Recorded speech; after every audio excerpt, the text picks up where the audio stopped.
Oh, hello again. We now return to Fictorum. Well, I'm not quite sure return to is the best turn of phrase, since we learned yesterday that it's possible to gain so much power that the game itself can no longer contain it.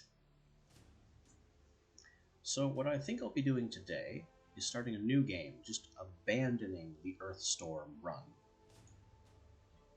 Because that spell is my only real combat spell, and it's just destroying everything, including my computer's ability to run the game at all. So, let's also do abridged. Not because it's shorter, but also because it's shorter. That way we can amass less power and not risk blowing up our PC in the process. Let's still go with the Tempest, because I need to complete Tempest and Frostbound to unlock one of these somewhere. We'll figure that out later. For now, let's begin an abridged run with the Tempest.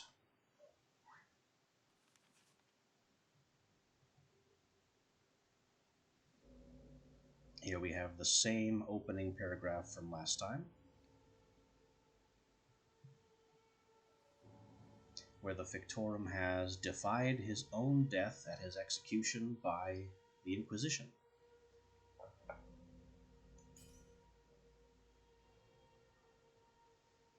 And so we choose our starting bonus, kind of similar to Slay the Spire. You know, I think a rare item at the cost of all essence, when that is apparently 10, that's a pretty good deal.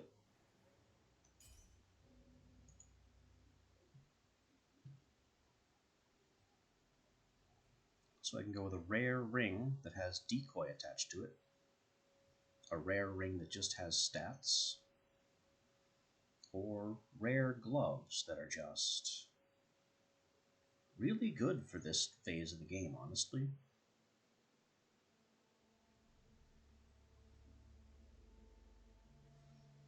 But the ring has most of the bonuses of the gloves, and that extra spell tacked onto it. So we'll grab that and put it on immediately.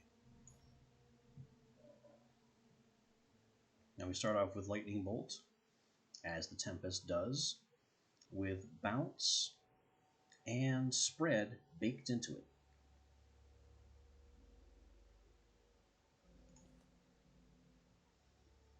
And from here, we have our usual branching path choices to make. I think we'll deal with this light Inquisition oppression so we can start moving across the field as quickly as possible. Actually, no, it's wiser to make 2 short hops, so I can amass a little bit of essence before going to the shop. Now once we get here, we'll see if I want to go here, and then the shop, or directly to the shop from here. That's about as far out as I am planning at the moment, so we'll start with Light Outcast Opposition.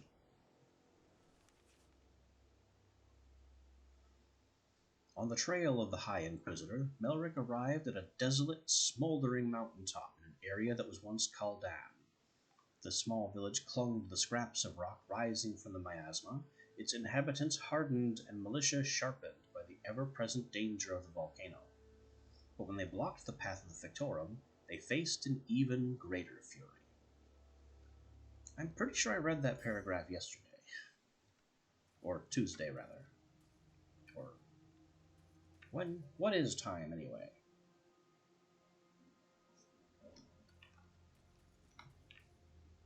Odd. Why does it look like I'm wearing fishnet pants? I don't think my character looked that way before. Okay, it's just some kind of leathery checker pattern, but it seriously makes my character appear nude. There we go. I guess the chainmail tunic skirt part hadn't loaded in.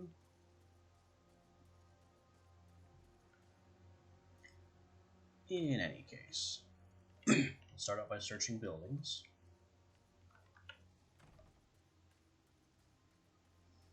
Maybe there's loot to be had in here. Maybe not. But I haven't been noticed yet, so I have the luxury of time.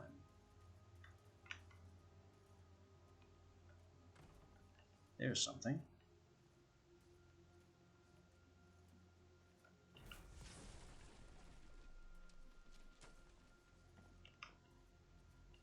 I don't know what I just collected. Seems to have been a scroll. Oh, 2 items. Armored Robes of the Rabbit. So I just picked up a phalanx scroll. Getting tired of seeing phalanx. I've only just begun. And Armored Robes of the Rabbit, which has less resistances than my chainmail armor, but is better in every other category. So let's go ahead and put that on.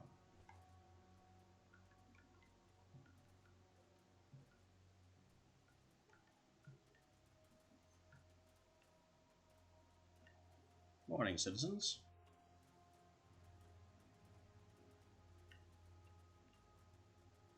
I see the soldiers out there at that second part of the village. They haven't seen me yet. Armored Robes of the Bat.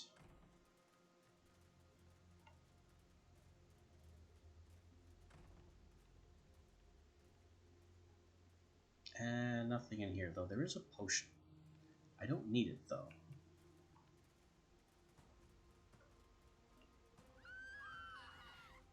Who is screaming and why?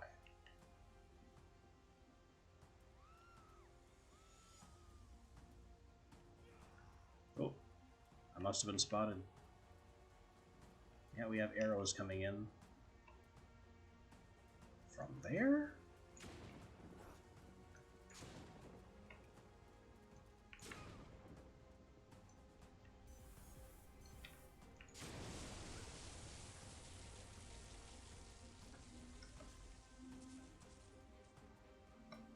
I don't know if destroying a building containing a health potion gives me the essence cost of the potion like it does with other items. Whoa, those aren't just arrows.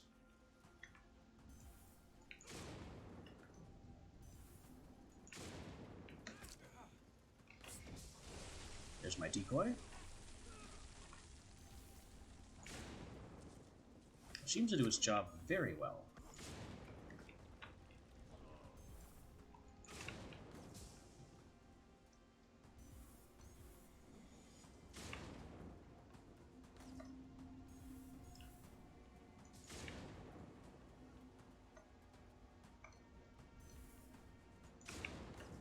We'll just keep throwing lightning at our problems. And then there's this guy. And then there's this asshole who has shot me in the face.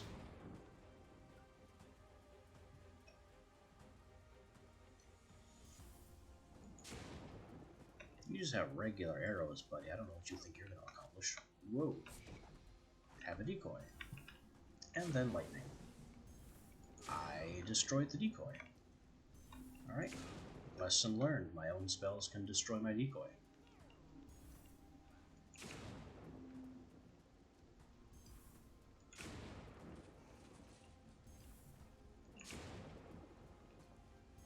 There are a lot of archers. Every time I take one out, 2 more show up.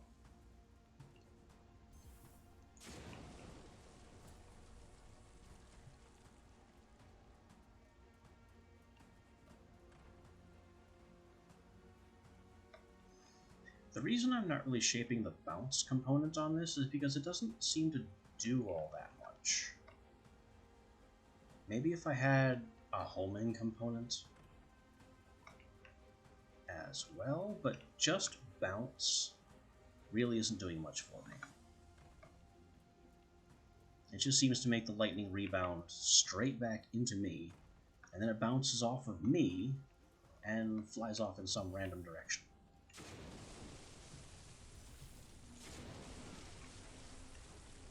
So unless I'm specifically trying to angle it somewhere, I don't see much use in buttons.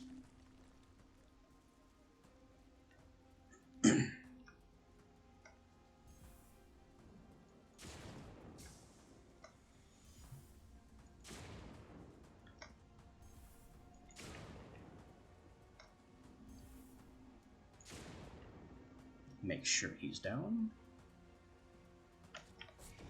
And it looks like we may be good to go. Oh, no, one more archer.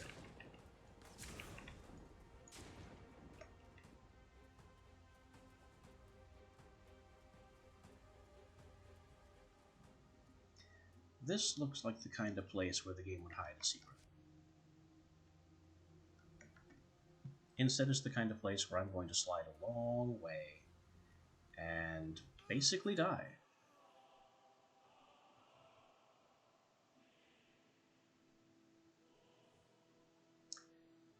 Good start. Tried to explore a difficult section of map and was instantly killed by fall damage and miasma.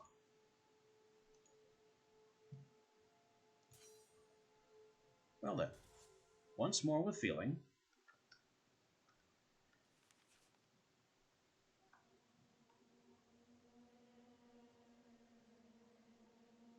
I'm pretty sure this opening paragraph is always the same. Certain story beats are repeated.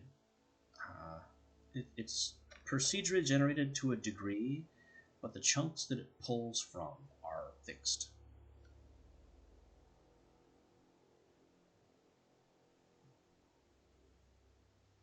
I can start with the unique for the cost of 15 max health.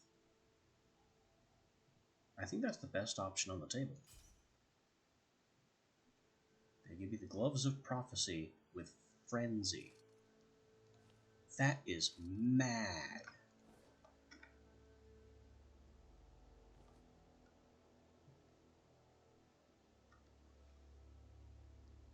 Alright.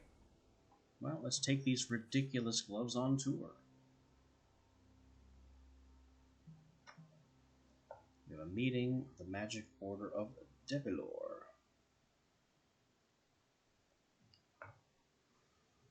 And we have, yeah, this is the story beat where they want to prove themselves the most powerful order of magic in the world by destroying me, implied. And I'm going to go prove them wrong with just my starter gear.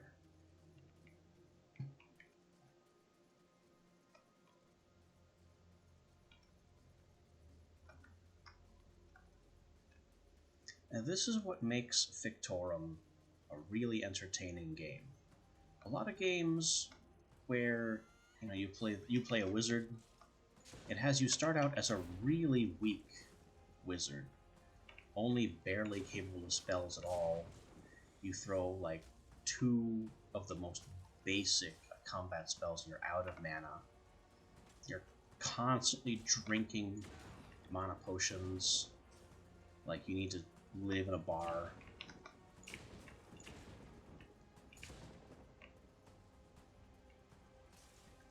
But in Fictorum, you start the game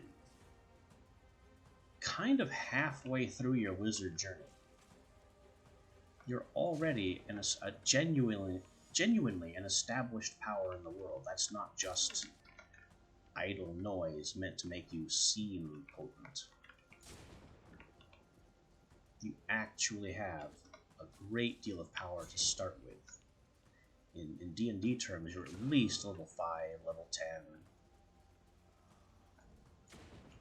Even with your starting spell, you are a force to be reckoned with.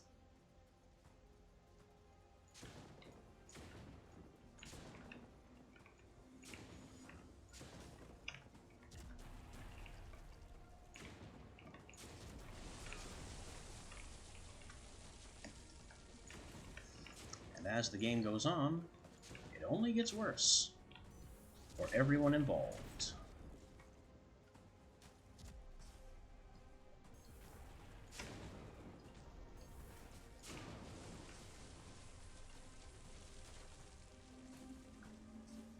I'm trying to knock out these guys that are after me, and they keep disappearing into clouds of dirt, I suppose.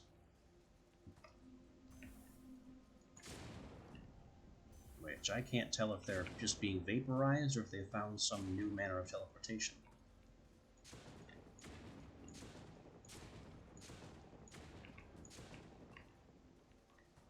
Yeah, but you see how many lightning spells I just threw? You would never get away with that at the beginning of some other game about magic and wizards.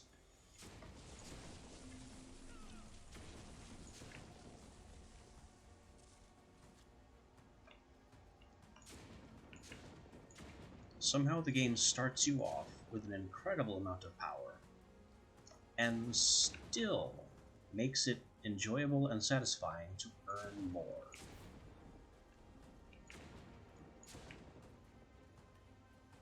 Yeah, see, he just poofed into a cloud of rocks. Not quite sure what happened there.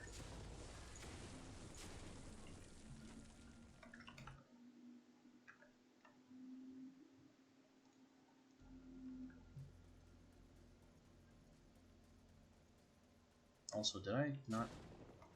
I guess destroying a little bit of the tower was enough. We'll take the rest of it down. Okay. This time I'm certain I see a secret. There is a chest over here. With a stun rune. Maybe not the best secret, but every little bit helps.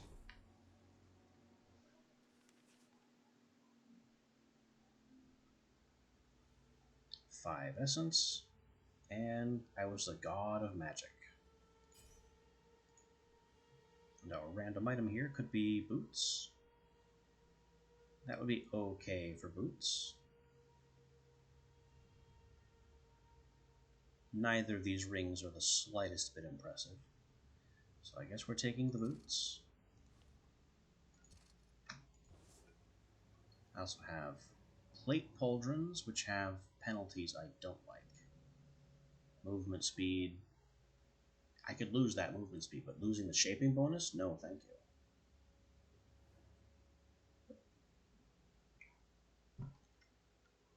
Even with the casting speed, it just is not worth it.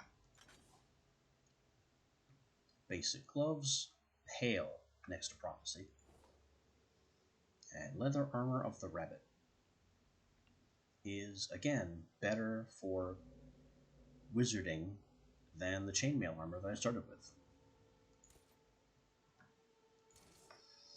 Let's look at prophecy. 19 health, 26 mana, 6% mana regen, 18 stamina, 10 physical armor, 7 magic armor, 6% spell range and speed, 10% shaping bonus, and then bonuses to fire, ice, and lightning damage. And finally it has the Frenzy ability baked into it, attack and casting speed increased by 25%.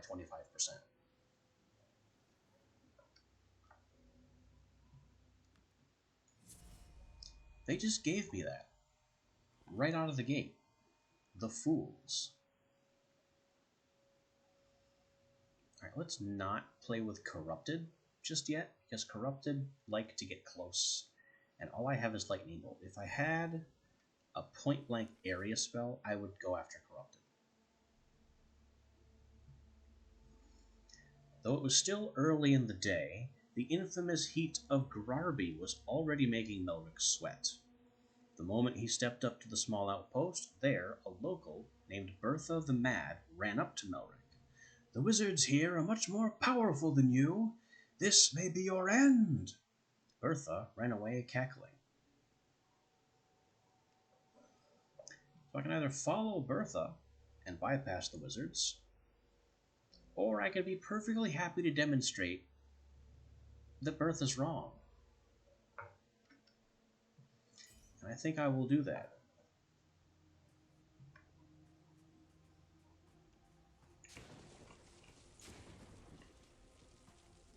Because the Fictorum is a bit of a jerk.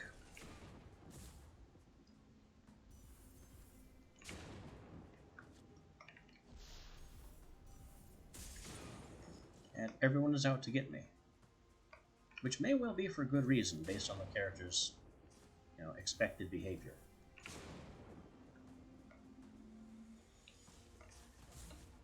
Whoop.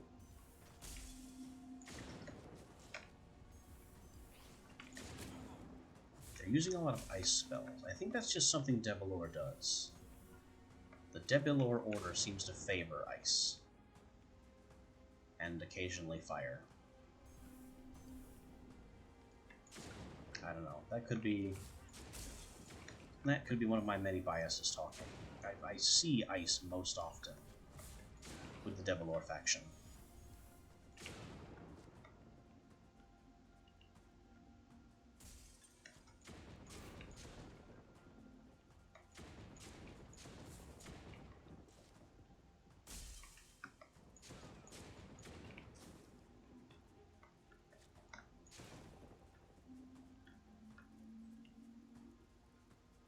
Not really any sense in shaping a spread when Lightning Bolt is so narrow anyway.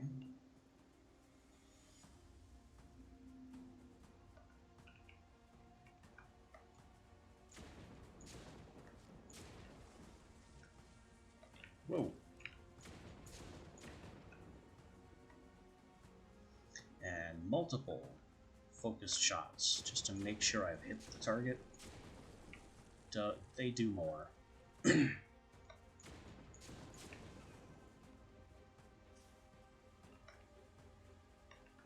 So yeah, spread isn't doing me very many favors when I can only hit them with one lightning bolt anyway, since the others fork off.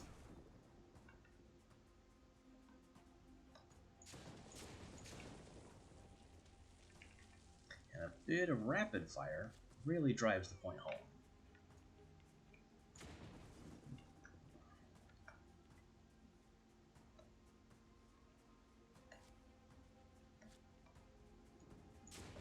That's what I was looking for. I knew there would be towers projecting that locking beam.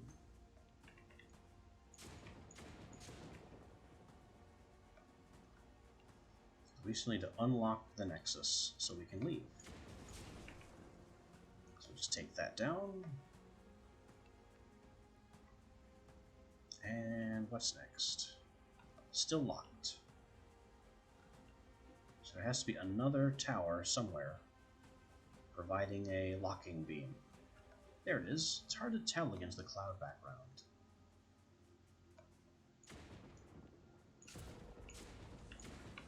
There's the sound of the Nexus being opened. And we go.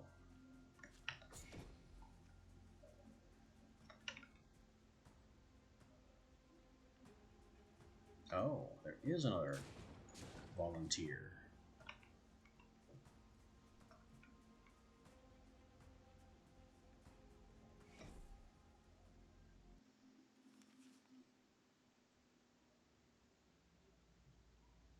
We got killed everyone he could find, and God of Magic.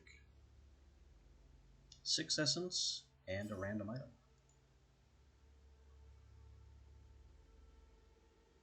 We're offered Able leather armor, which looks very similar to the leather armor we already have. So by comparing these two,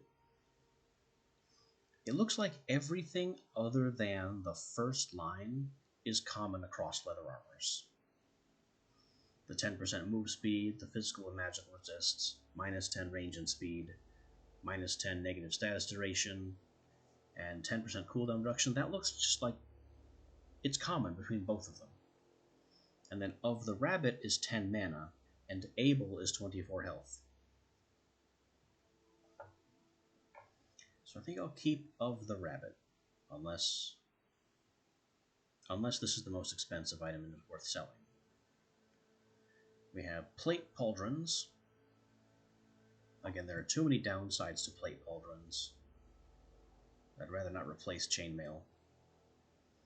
And here we have a scroll of arc.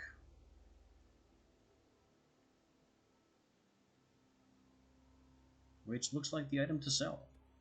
Or maybe I can jam it into... Well, I don't have a ring to jam it into. But I can put it in my spell slots. And then these gloves go nearby. We found runes. This could be very interesting.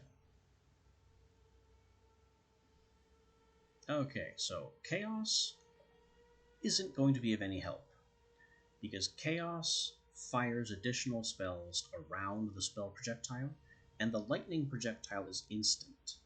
So Chaos will never trigger on Lightning Bolt, even though it's allowed to be placed there. Abandon, on the other hand,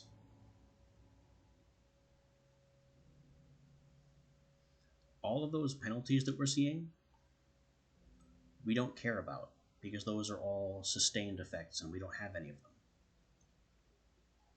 So this is double mana cost, 300%.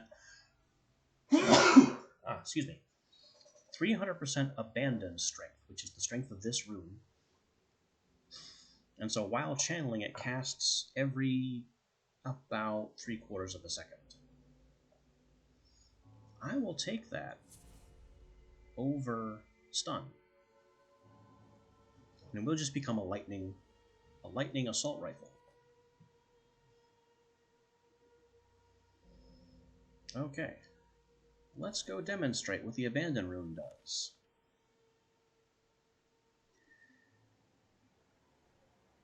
The craggy summit of Judan was treacherous.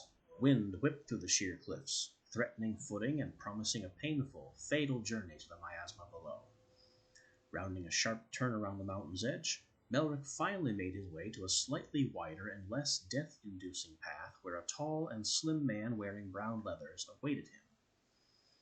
"Good morning, my lord. I represent the Minotaur clan that make this mountain our home. I understand there's a fairly sizable Inquisition legion on the warpath to find you. If you're willing to pay us, we can delay them as they pass through. We encountered this one yesterday, and I wasn't able to afford it then. Now, I don't think I need it. The Circle of the Inquisition is only just entering the map, and I'm already halfway across it.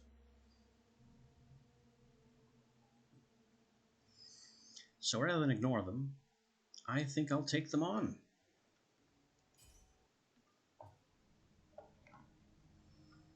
They know too much.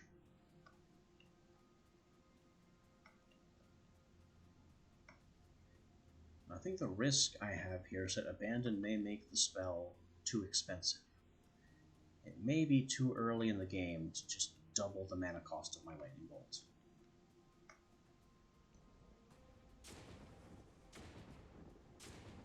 Nope, seems fine.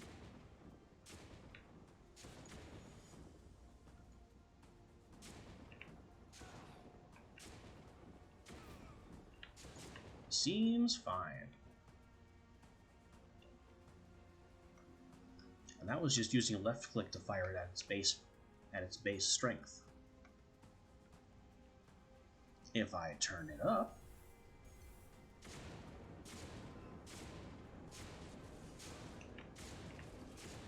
then we really start crackling.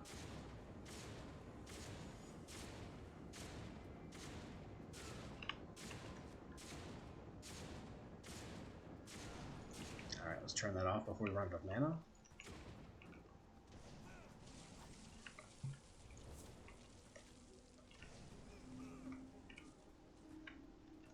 Whoever's got the twisters is hurting his own men.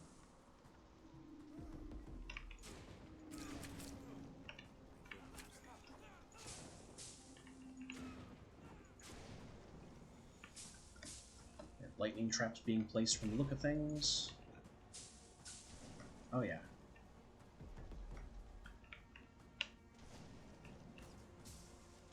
There's the guy.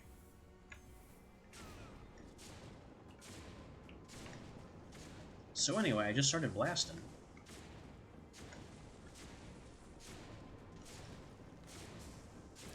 I can't see where the target is. There's too much fallen tree in the way.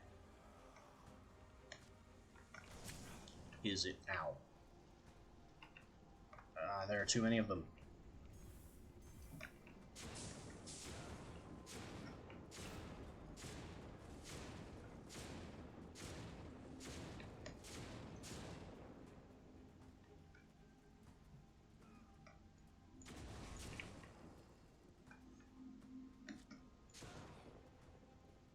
My health is certainly a concern right about now. I'm not yet entirely out of targets.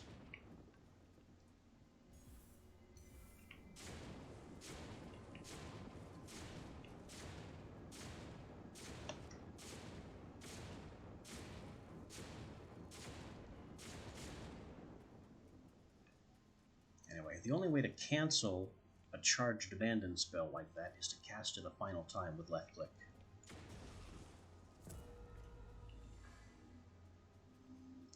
So I can't go all the way to the end of my mana bar, or else I will lose health canceling it. And away we go.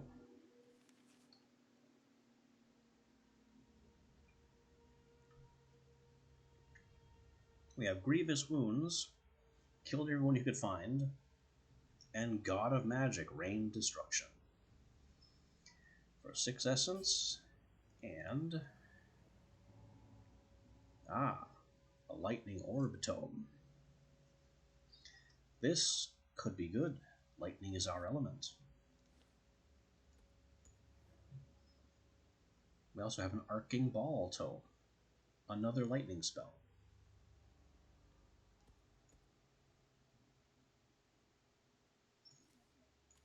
I'm not really familiar with either of these, so we'll just put them both in.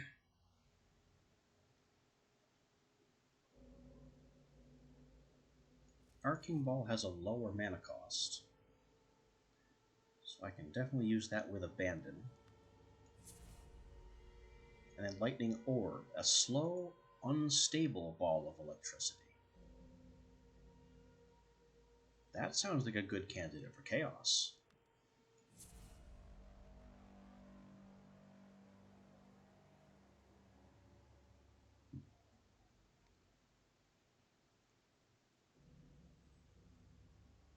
It's going to be expensive, though. It has an adjusted cost of 52 and change.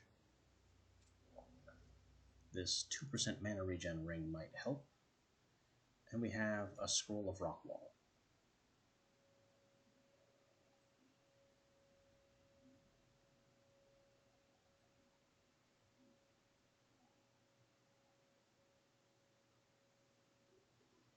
I think we're going to go ahead and add Rockwall to the ring.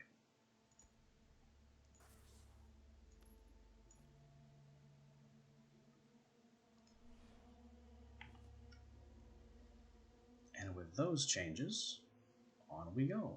I want to reach this shop.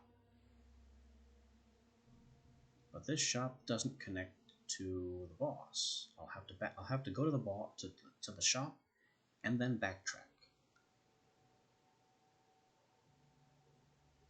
Well, not really. I could go this way, and then this would not be a backtrack.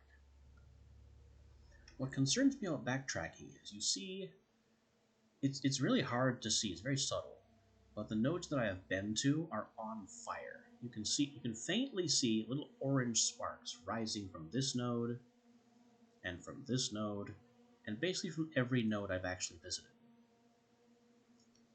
Returning to a node where you've already been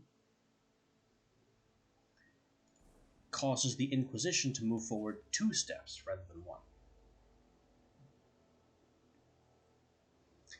The small mountain held a tiny outpost whose entire history consisted of one fact: the arrival of Melric the Tempest. It was fact enough. So we have here a little no-name mountaintop village with the same exact map that we were just on.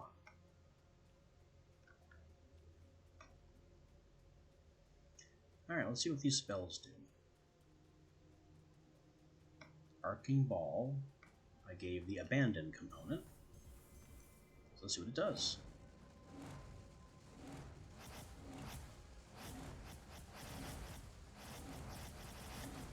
We're just lobbing big old balls of lightning that are then bouncing.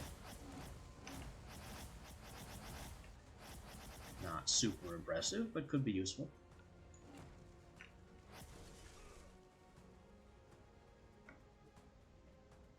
And then the expensive lightning orb with chaos on it. it goes. Oh yeah, that looks dramatic.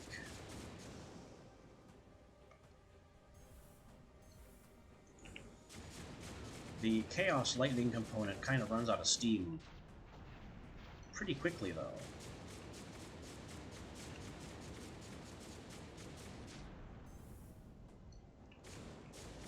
Like, it throws the basic lightning bolts everywhere, and then after it's fired 20 times, it kind of gives up. Still, that is not bad.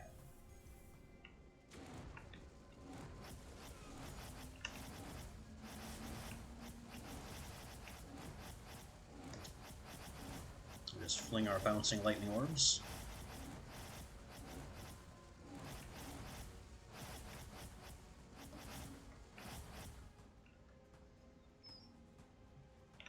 Doesn't seem to be a terribly powerful spell, but it's got coverage, which is very important.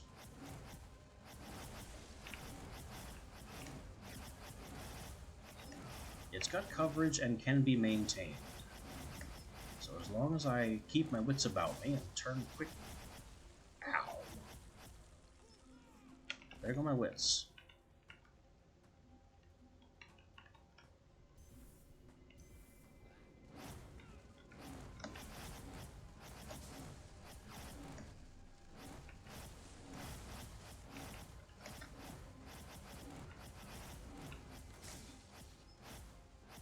Is that us dead? No, just barely not.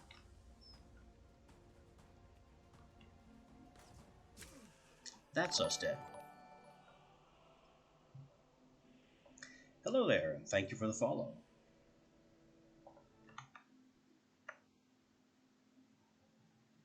Cursed Earth Pizza. That's a familiar name.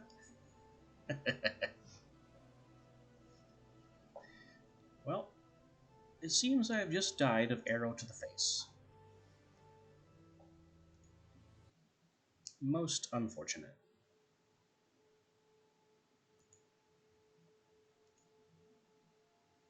Well, that is one of the costs of playing the abridged game. It does have a difficulty spike to account for being shorter overall.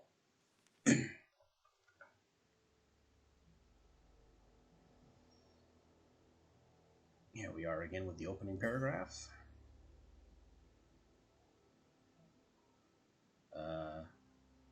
Rare item, pursuing Inquisition advances 3 times.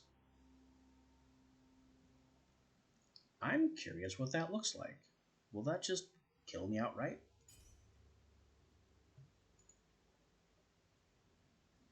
I can take Plasma Ball,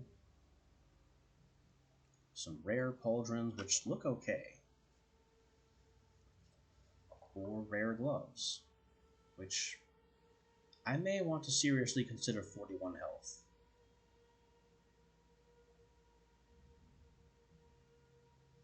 I think it'll definitely be of more use than a slow-moving ball of flame. So let's take the health of 40, the gloves of 41 health. Throw those on immediately. Sell the old. And, okay, the Advancing Inquisition 3 times has put them on the edge of the map already.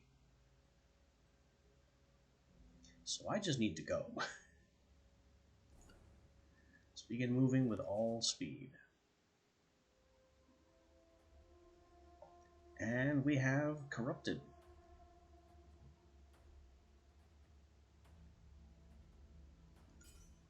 Let's not suffer any of these Corrupted to live.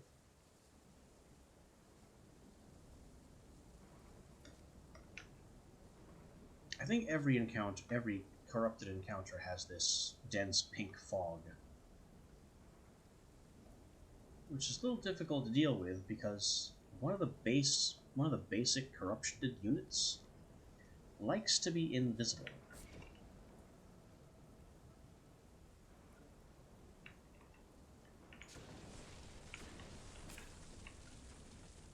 I've already hit myself in the face with building debris.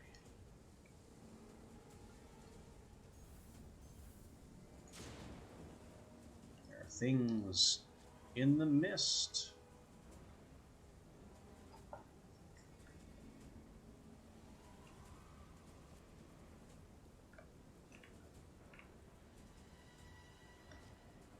Keep my head spinning. No idea when something like that could happen.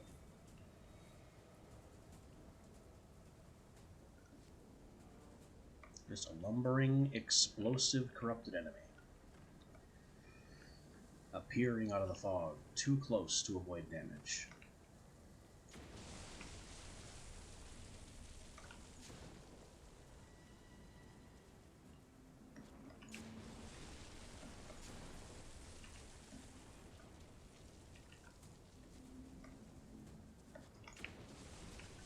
Maybe I can take out some of the corrupted with building debris.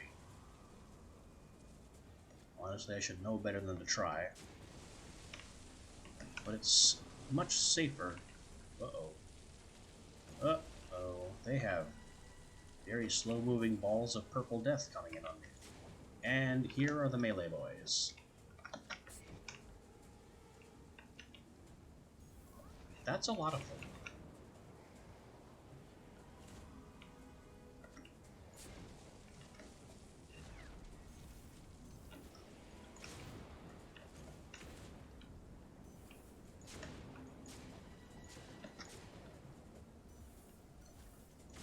I'm kind of panic firing a bit because there are too many of these guys.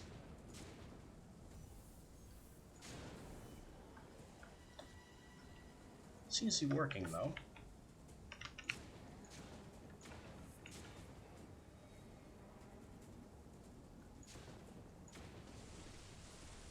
Alright, have we gotten them all, or is there more map yet?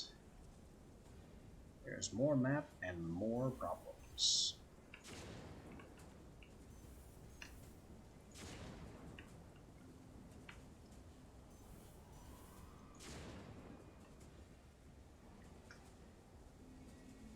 Caught those melee guys at a distance,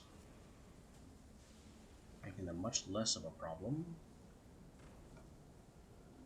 Is there anything in here to loot? I don't see anything. Maybe upstairs? We'll just explode these doors as we can.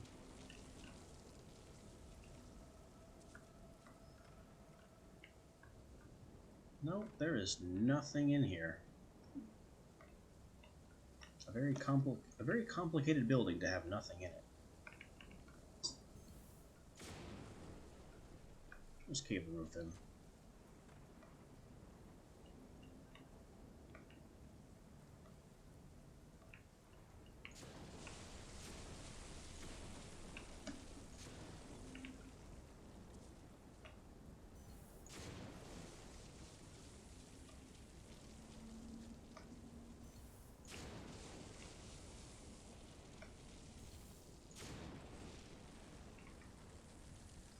None of those buildings had anything in them. You can tell because there was no essence icon popping up over the top of them when they were destroyed.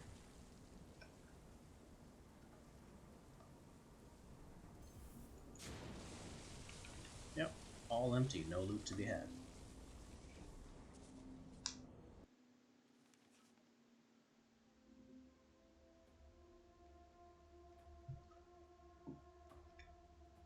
Five essence.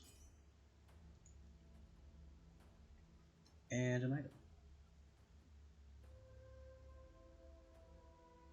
Wow. Those are some bad pauldrons. How? How do they justify a negative resistance value? I don't care about the shaping bonus. Everything else about these pauldrons are bad. Armored robes of the rabbit, which would again be a complete step up from chainmail armor. And noble leather boots, which are the same as our existing leather boots, but also add health and mana. Of the lot, I think the robes of the rabbit are the best pick.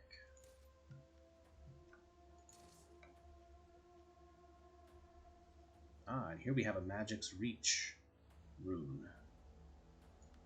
That will help out our lightning. One of the weaknesses of lightning is that it's surprisingly short-ranged, 75 meters. If we fully shape Magic's Reach, We can see in the spell stats that that goes up to 388 meters. Now we're cooking with Eldritch Blast.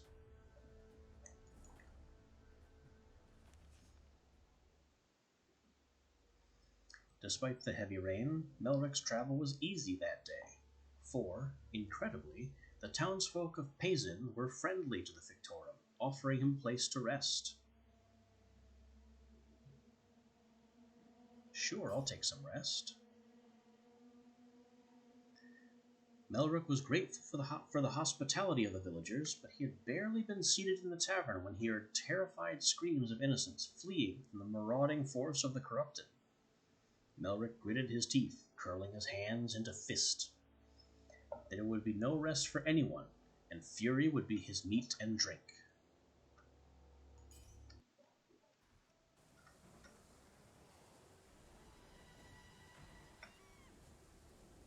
Oh no, I have to actually defend the innocents.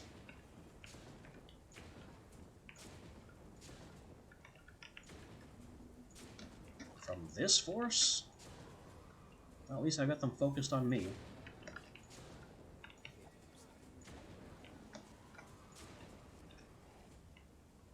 Okay, I've survived the initial wave.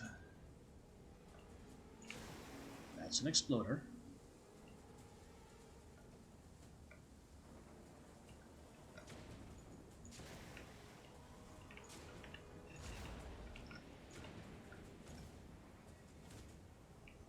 Alright, we've already killed like 75% of the enemies, but we are slowly losing townsfolk. Must be from over here.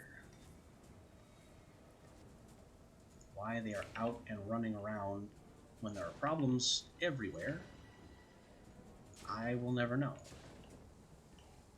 It's like a Minecraft village under siege. The villagers just jump out of their homes and run around with their heads cut off.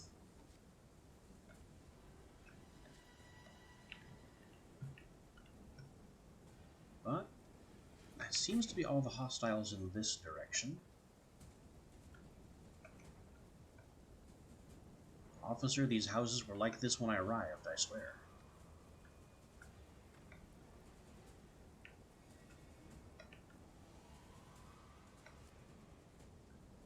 Nothing to take. Again, nothing to take.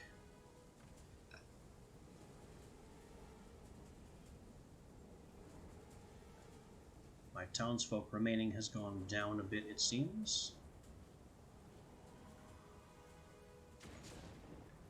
But I just don't know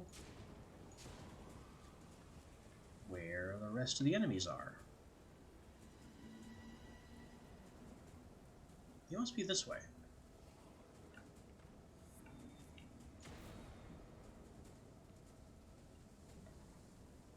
Okay, we have a villager fleeing the onslaught. And running toward the corrupted. Because why not?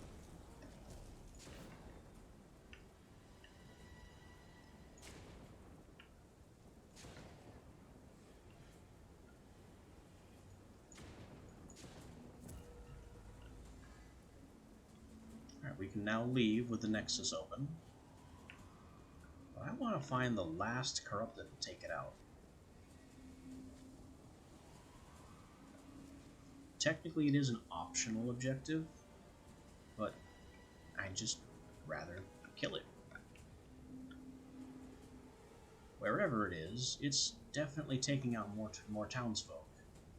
The townsfolk remaining bar is going down. Is that it? It was. Alright, we have saved the town. In the manner of a comic book superhero. There will be much cleanup, and we won't be here for it.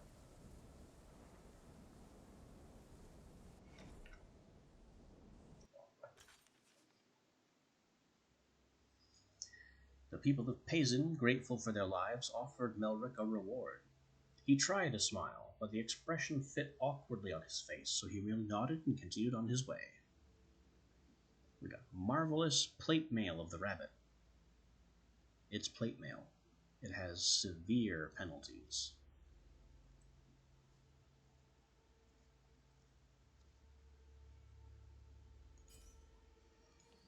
Actually, minus 30% spell range and speed when I have extended range.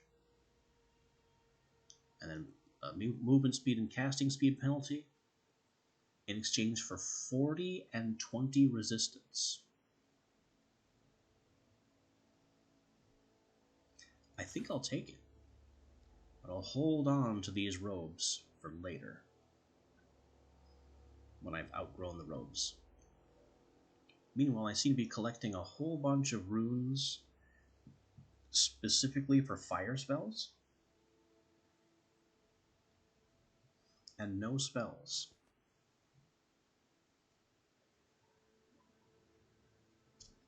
Regardless, due to our choice at the beginning of this run, the Inquisition's right on our heels, so we need to move.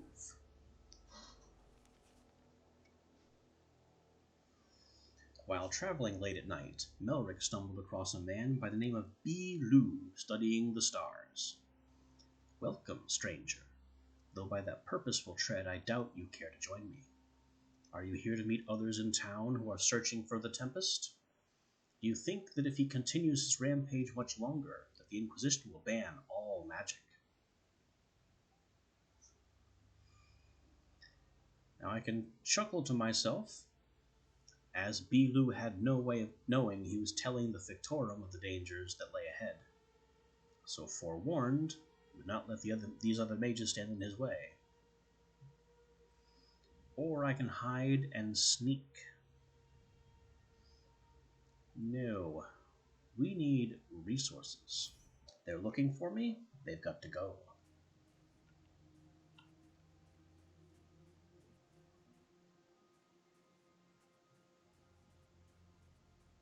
That's a nice cape on this armor.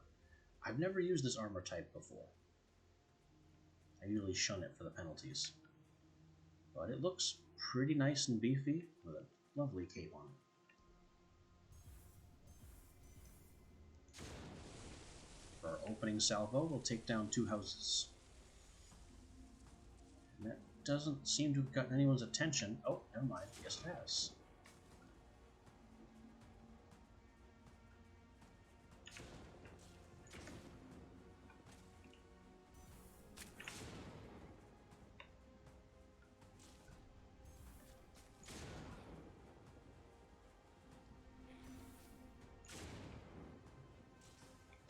Ooh, someone got behind me.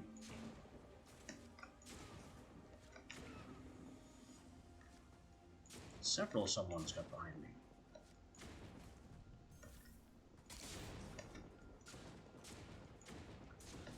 Go away. We'll hop up here. And, oh dear, have we frozen it again?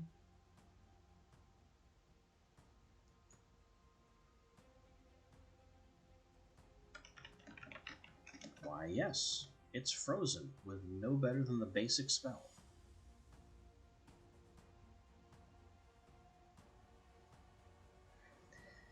It seems that the power of my spells has little to no bearing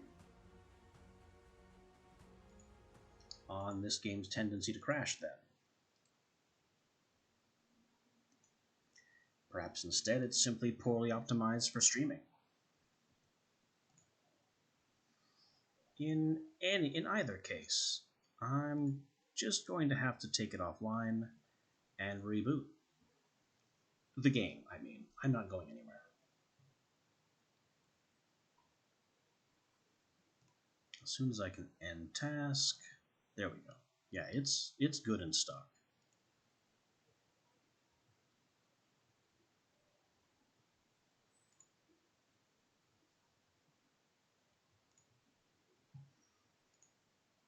And now we will reload. Hopefully I'll remember to take down the BRB title card when it comes back.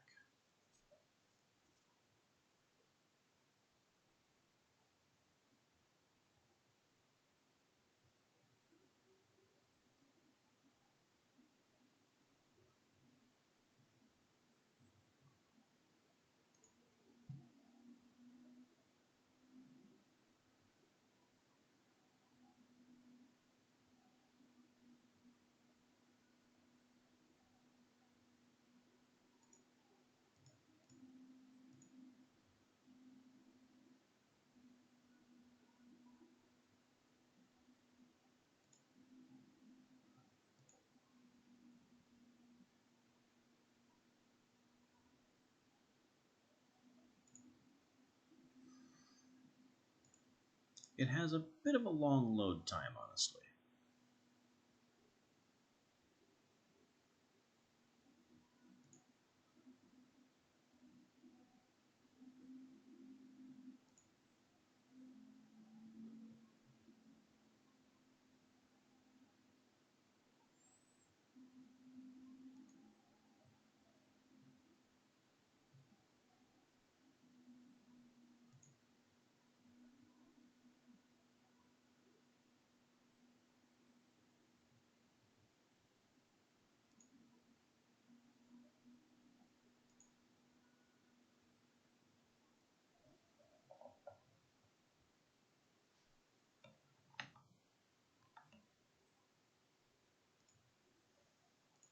And we're back, and continuing the run.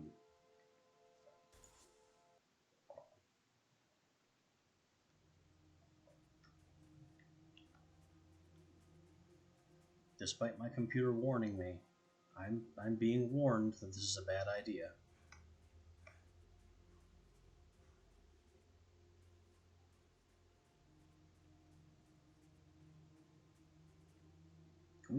Can we just sneak through the streets and not be spotted? No. They immediately know when any magic is used.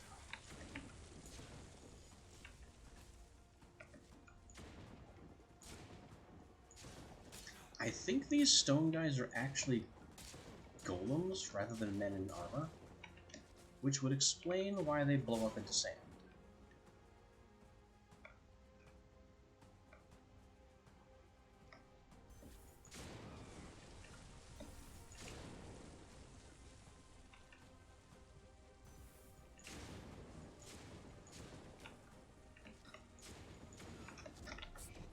So I've taken a lot of damage just from these stone knights.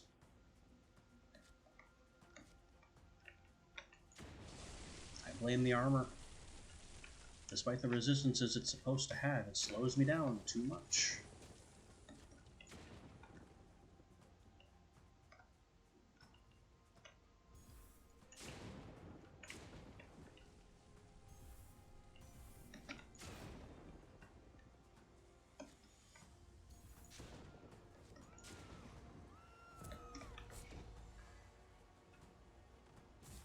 The way is open.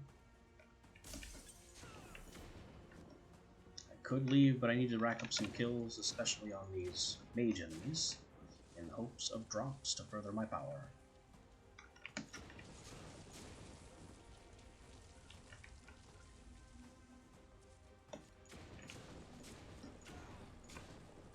If I just keep myself awkwardly placed so I only deal with one at a time, then I can use all the mana I need to take them out, one at a time.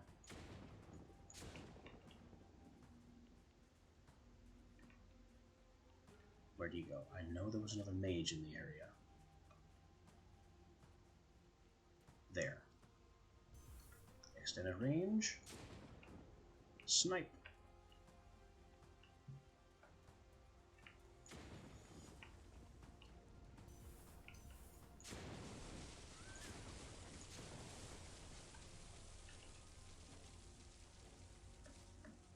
Maybe that's everyone. You're a civilian.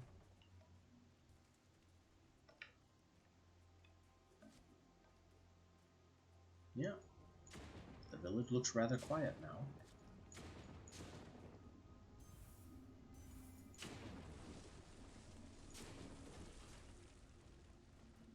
Alright, away we go. We have only barely survived.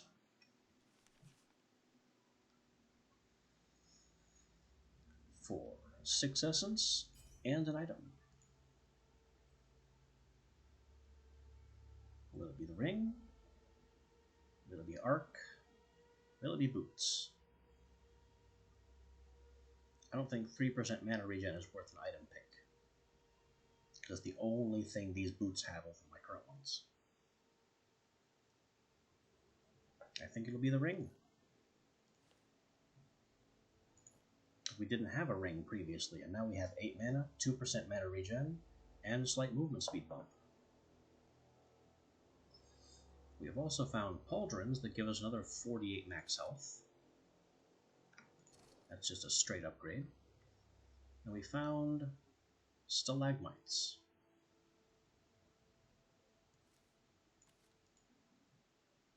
All we can do with stalagmites is extended range. We are kind of desperate for a second spell. And then with this shop we can buy a full heal, and maybe find some other things of use. Here we are in the Manon Canyon at Tinder's Trinkets. Another trading post that we've seen before. I think of all the node blurbs, I think there are the fewest shops.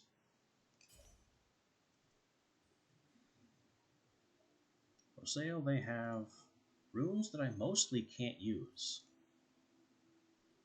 And, ooh, megalith. There's an old friend. I don't think I'll be able to buy that and the full heal. So we need the heal first, before anything else happens. And now, maybe, if we can find 23 essence by selling, we can pick up megalith. There's 9 in the tome, 6 in the armored robes for 15.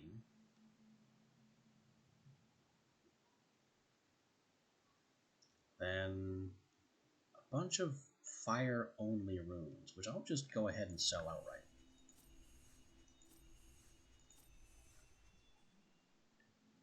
And just that has given us enough.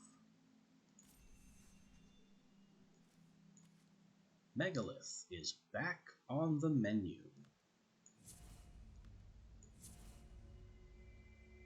We've already learned that it doesn't work with bounce, so I'll just go ahead and take that out. Megalith has infinite piercing, so if it hits something, it's going through it, not caroming off it. Over here we're offered some lightweight armor.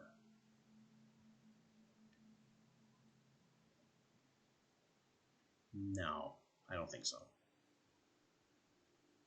Rock wall, always rock wall.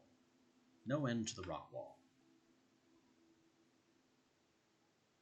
And then 13% mana regen. That's kind of shocking, actually. Let's take that over our rare ring with worse stats, sell the rare,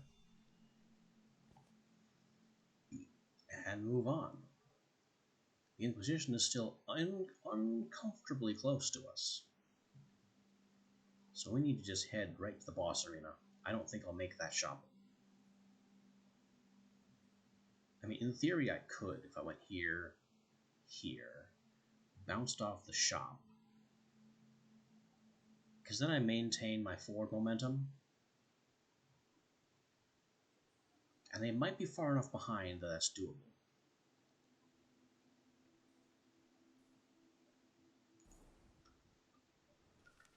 Either way, I have to make a short hop here, because that's all that's available as short hops.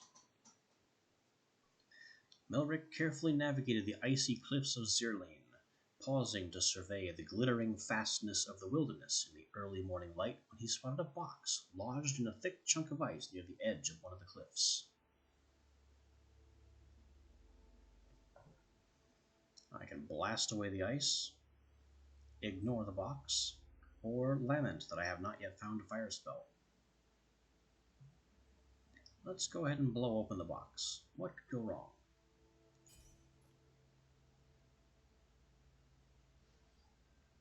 I found a ring with a whole 3% mana regen. I've already sold a ring with 3% mana regen in favor of one with 13. Alright, let's commit to the plan. It looks like there's enough gap here that I think I can get away with it.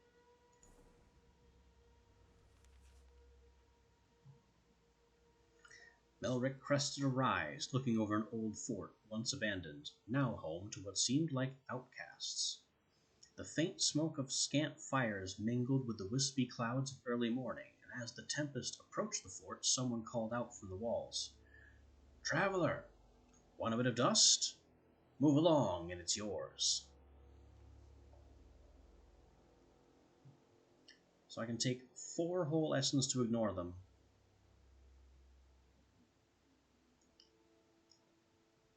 No, we're going through.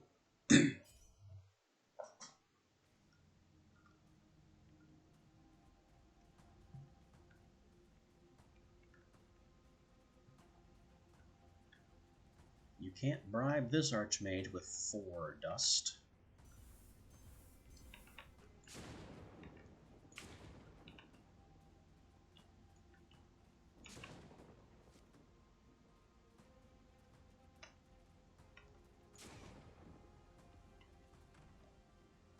Just give him the lightning. I know what does stalagmites do. Oh. It creates a small little bit of rock spikes. Very small. Little bitty precision spell. It's like the opposite of lightning bolt. Or lightning strike.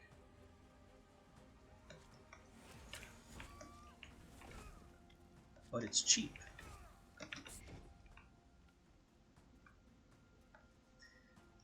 Well, with that out of the way, I got a rock. I've got my rock back.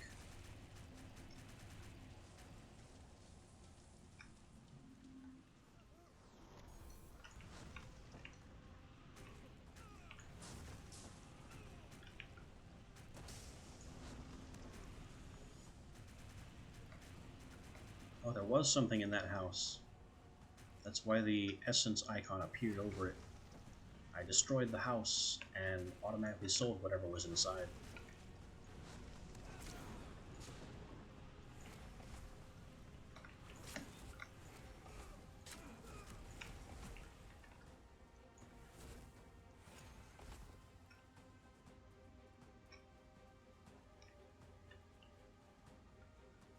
That's another guy. He's a mage since he has a shield. We'll spike him. Twice.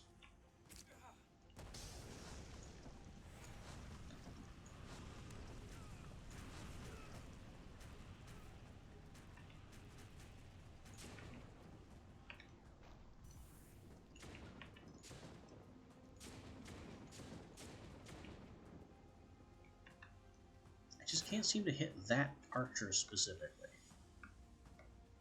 Got him now.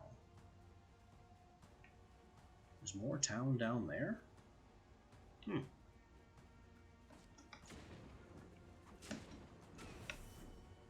missed.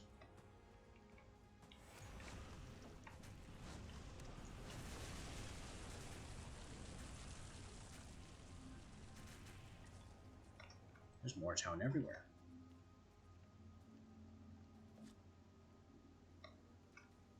And a little expanse of wilderness over here with nothing in it.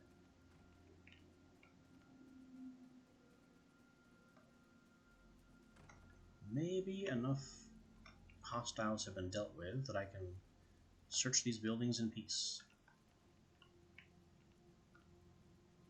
Ah, there's a health potion here, I think. Yep, health potion. That raised my health a tiny amount.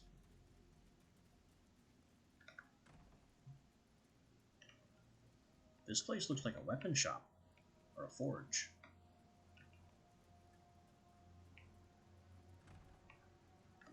Yeah, we found the weapon sellers. And this house, does it even have a door? Finally found the door.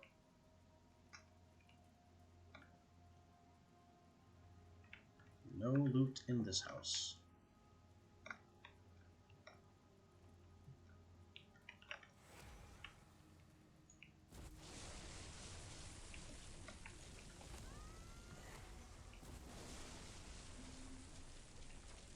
Just those little rock spikes are enough to cause serious demolition. Megalith is infinitely more amusing.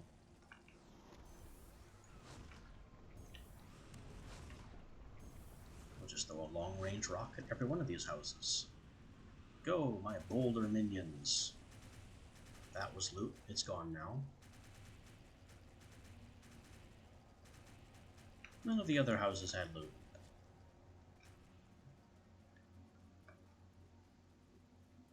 Now I think we've done enough damage and it's time to go.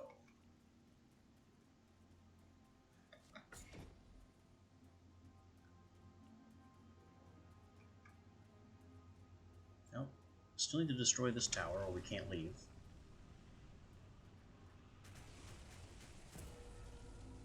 Now the Nexus is open. And we are away.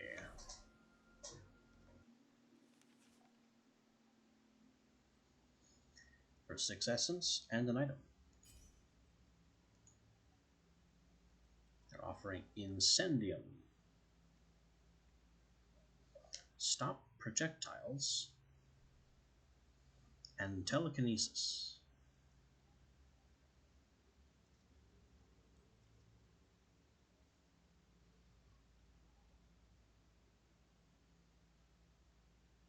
Not really sure what to do here.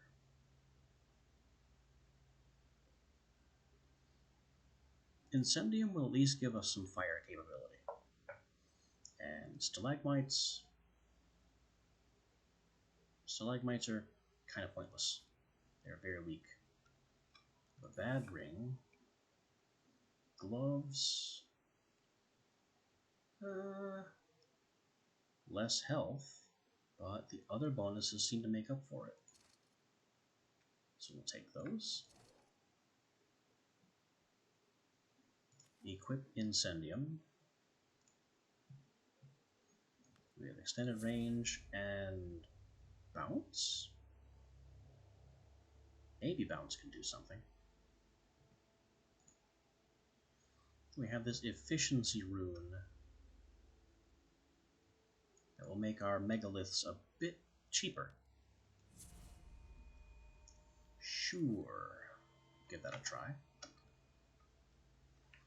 And we'll bounce off the shop as planned.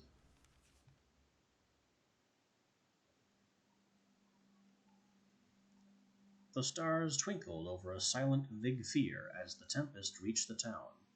Despite the late hour, a magic shop had its torches lit and a sharp-eyed witch behind the counter, meticulously adjusting reagents on her enchanting desk.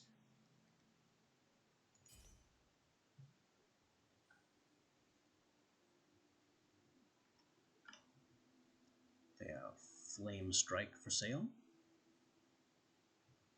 Lightning Bolt, which I'm already using, a Phalanx Scroll, a Shockwave Scroll,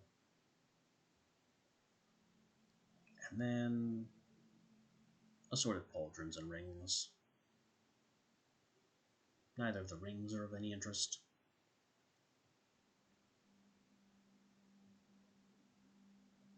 We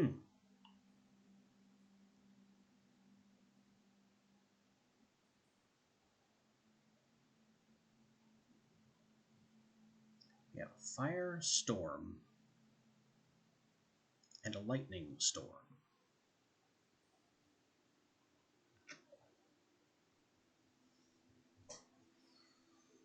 I'm kind of curious how that will work.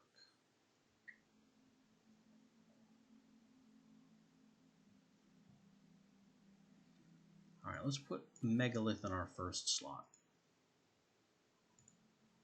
In our second slot, with our friend Lightning, we'll lose Bounce. I'll go ahead and buy the Storm Rune. Here we go playing with storms again. Then we have this Incendium, which, I mean, I could go for the other Storm Rune, but I don't think that will help us any. And there's also Nova here, which doesn't really help with anything we have. Maybe with the stalagmites, that could be unique.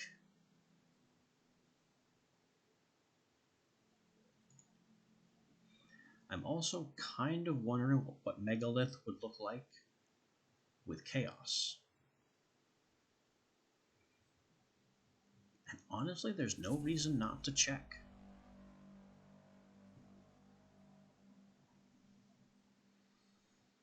So with our megalith now having chaos and efficiency, and our lightning bolt now being a spread storm, let's proceed to the boss by bouncing off, I think, this unknown. I like unknowns better than I like known opposition, because it's either a practically guaranteed fight or who knows what could happen. And of the two, who knows? In Shawled Creek, Melrick stumbled across a young woman with wavy red hair and sun-kissed freckles wading in a stream, the hem of her skirt bundled in her hand. She didn't even notice him, instead humming to a chubby baby cradled in a homemade sling, until she caught him out of the edge of her vision. "I'm sorry, I didn't." An attempted smile faded as she looked at him, then back to the riverbed. "You wouldn't have happened to have seen my wedding ring around here, have you?" I can point out the ring for 44 healing, or I haven't seen it. No, it's certainly not this ring right here. No, this is mine. This was here when I found this elsewhere.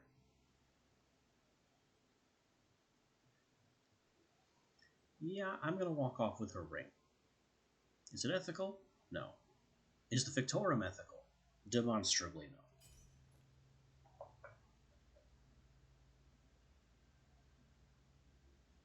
The ring is worth 18 health and 8 essence. I'm sorry, ma'am, I just haven't seen your ring anywhere.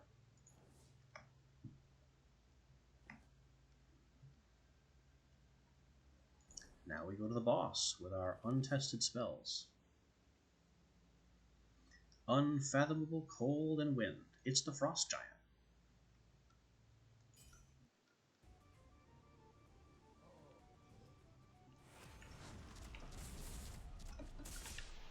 Let's deploy the Thunderstorm. We now have lightning striking at random, which I don't think helps us very much. It's not targeted on anybody.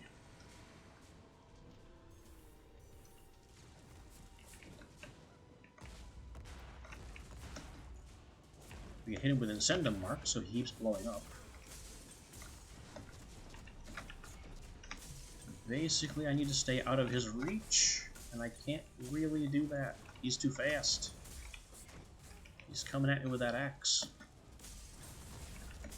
Also, there's ice coming from... Where did all these ice wizards come from?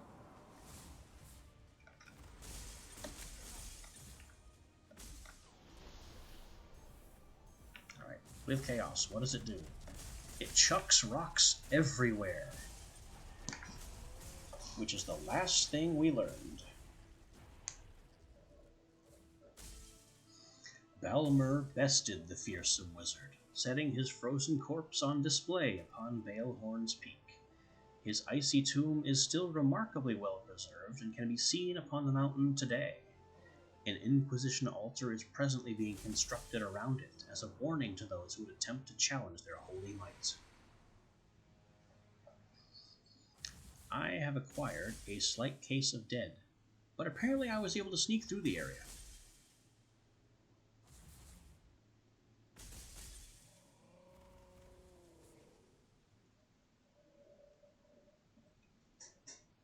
I can only surmise that sneak through is what it says when you didn't kill anybody. I definitely failed to kill anybody.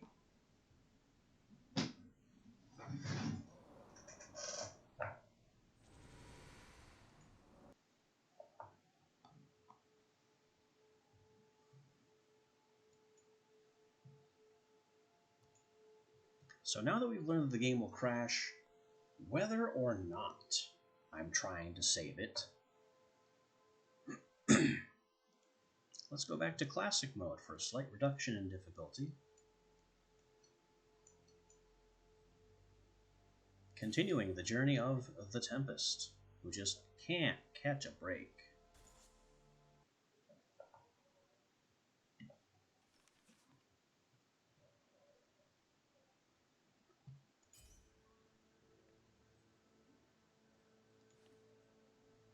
As usual, we begin with our lightning bolt that has spread and bounce, this chainmail that I keep discarding at the first available opportunity, and a ring that has nothing on it aside from the blink spell.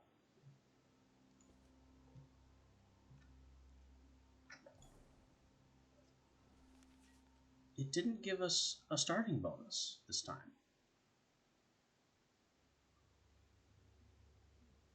Interesting. Perhaps because we didn't make it through. No, we didn't make it through the first boss previously. Is it because we're not in a bridge mode? I don't know. Either way, our first encounter is Debilor in the Ruskin Valley, trying to prove themselves the better mages by taking me out. This will prove to have been a mistake.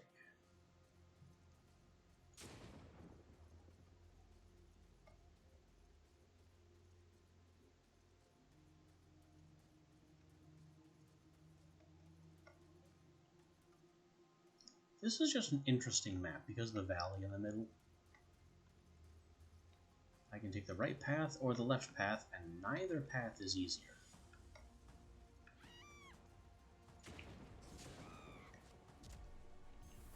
He's throwing rocks. And they're throwing ice from the other side of the valley.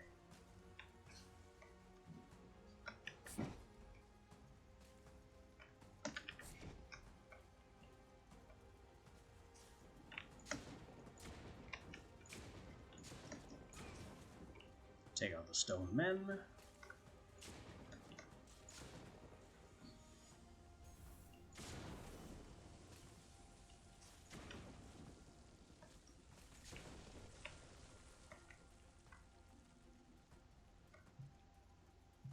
Did not mean to blow up that house. These things happen when you don't check your targets.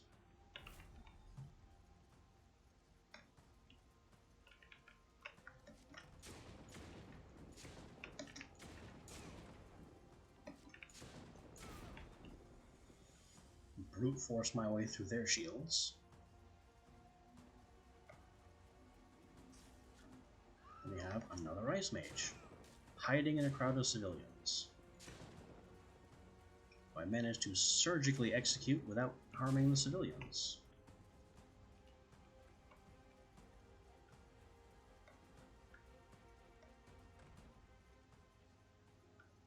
No loot in here. And the battle music has calmed down, so perhaps they're out of hostiles.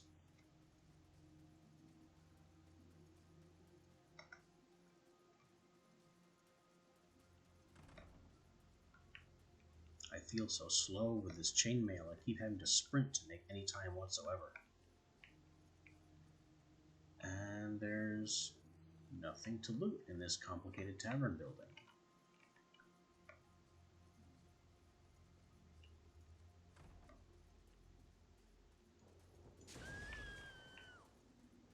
As always, these towers have to go so I can unlock the Nexus.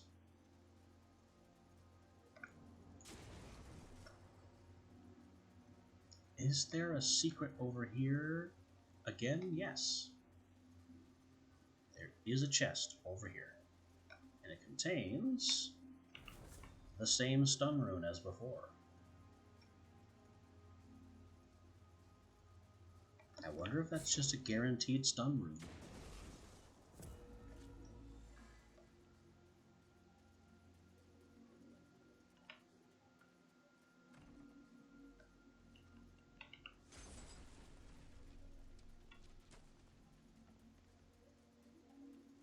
I think I checked these buildings already. Oh, not well enough. Health potion.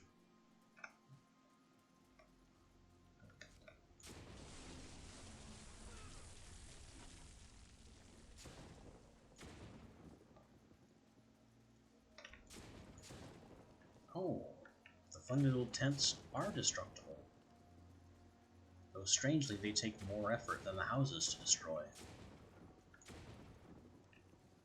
That's weird.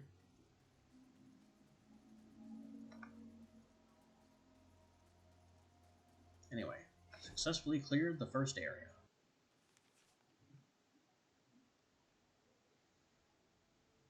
For 6 essence and an item, which I might want Cyclone, just to have another spell on my roster. They're also offering a marvelous leather armor, which again, big benefits over chainmail. And then there's Arc.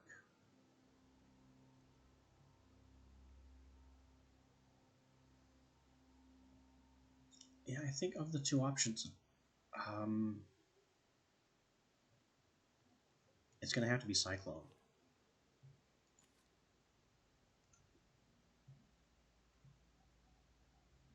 Which is still in the Lightning Wind family, so all my runes work.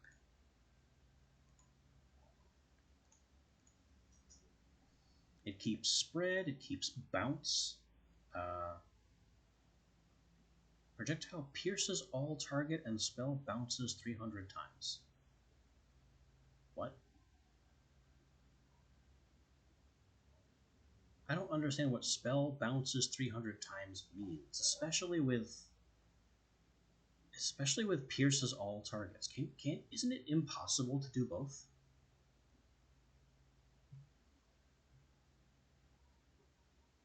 I have a couple of plate boots, which would reduce my health, or reduce my speed even further. Chainmail pauldrons and rare pauldrons with chilling aura to slow nearby enemies. I like that. We'll take that, sell our other pauldrons, and neither of these plate boots are good. I just don't like the idea of losing even more movement speed. Chainmail already has a 5% move speed cost. Let's not get any heavier than we have to. Now, because we haven't started with the Inquisition moving 3 spaces, we have ample time to bounce here and then go to the shop.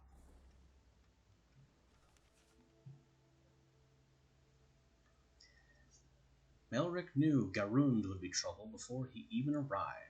It was an ill-omened place, suffering through mad rulers and genocides, famines and floods, even before the cataclysm drove the remnants of her people onto the slopes of the volcano. And after, the few unlucky souls left were swallowed by the volcano's eruption, so that all that was left when he arrived were corrupted, naturally drawn to such a cursed and blasted area.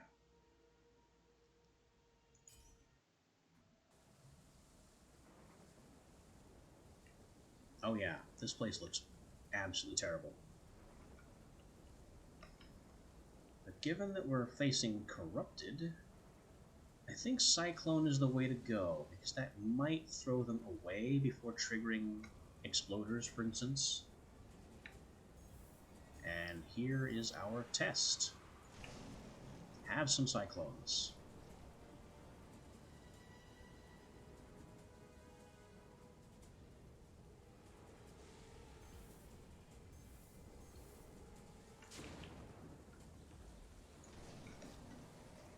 They're throwing skulls at me.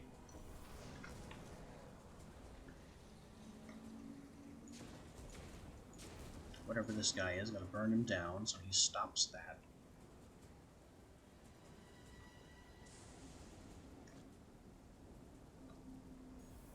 How does Cyclone do against houses? About as well as a Megalith.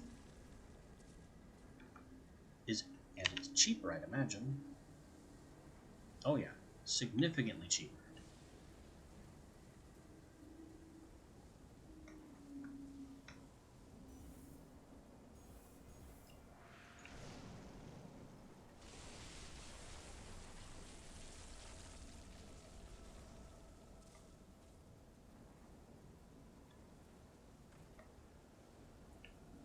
There's a health potion.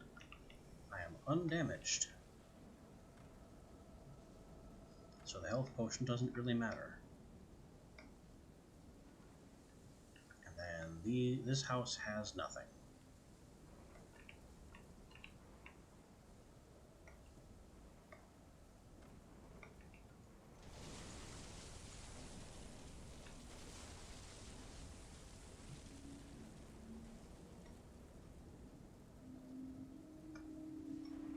I think I have to go this way now. This was always a strange map.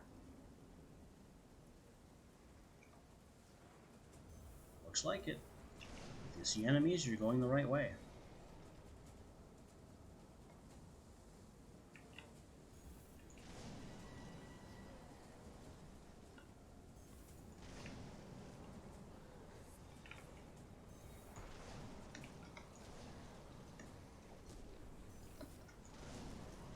We'll just use Spread Cyclone for the coverage. We have another guy throwing skulls.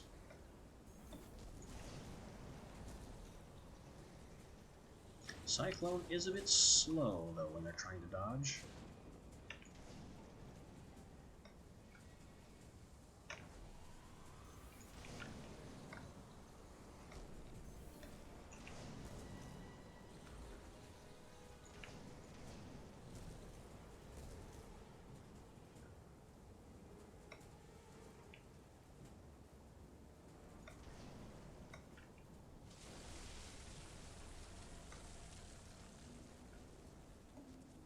It's so hard to see in this pink fog.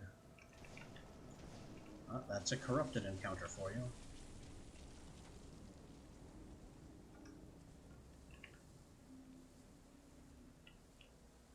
And we are frozen again.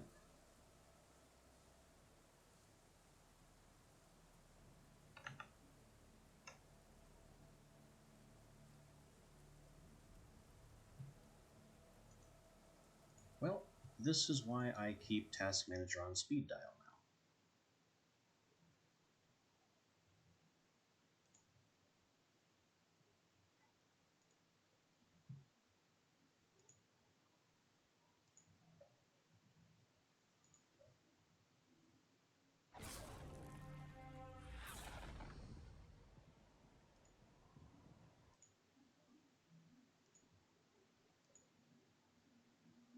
We'll just immediately try and reload the game, which OBS does not want to do until it's fully loaded.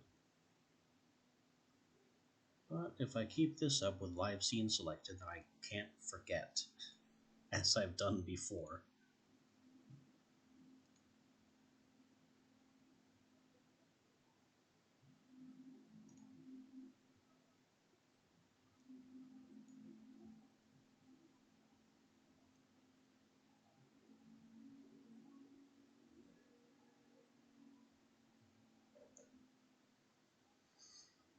Fictorum is kind of a beast of a game, honestly, and not particularly well optimized from what I've been able to tell. I mean, here we are at 40% CPU and 74% of my memory. And I haven't even done anything yet. So let's get back into the corrupted encounter and throw some more cyclones.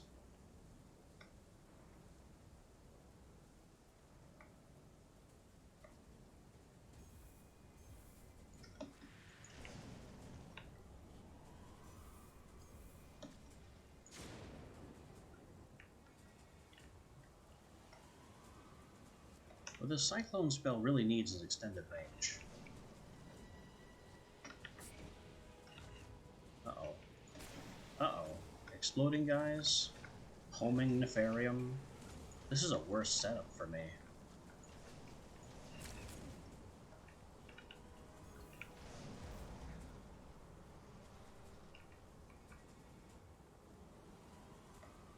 How did my cyclones perfectly miss this house?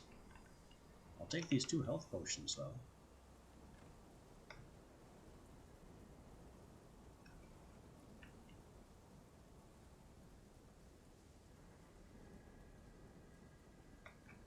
kind of rushing a bit in the hopes that we don't have another crash.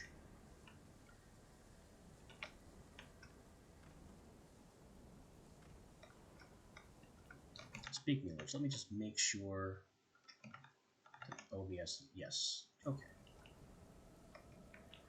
Just want to make sure that I'm actually broadcasting, haven't done something dumb again, like have my title card up for over an hour.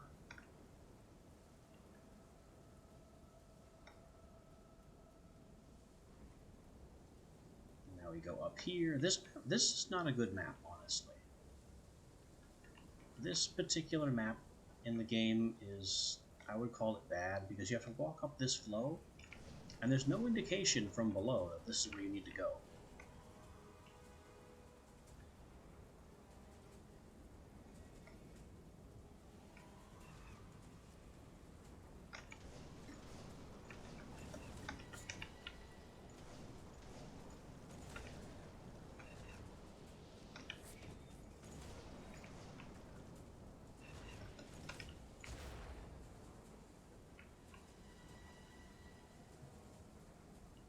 Who's left? Is there no one else?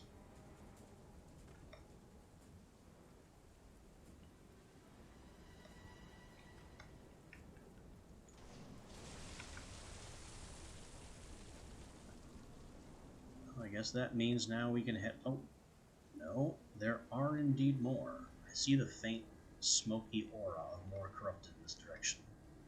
And I think that's an exploder.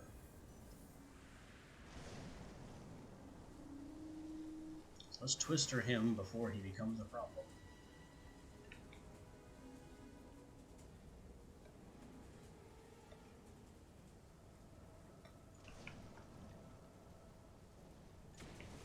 That fort has to go, and now we can leave. Progress. Killed everyone, 6 essence, and an item. Could be arcing ball, or chain boots, or a ring. I think it's going to be arcing ball. Add another spell to our repertoire.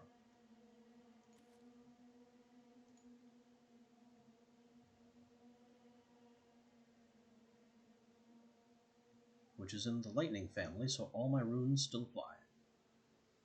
I have able chainmail boots, chain boots, which I'm going to go ahead and throw on for the extra health. And these gloves are simply better with no downside.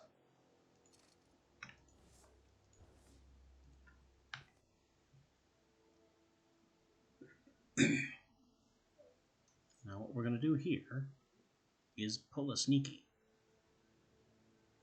I'm going to skip past the shop and then backtrack to it afterwards. Here we are again at Kaldan with the even greater fury.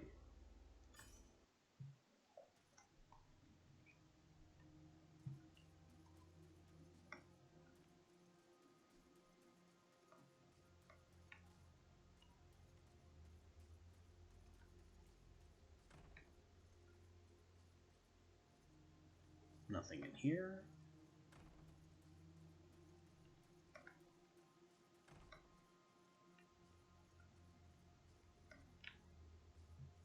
Nothing. Oh, wait.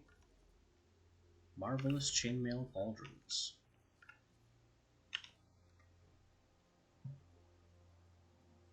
That is not worth equipping.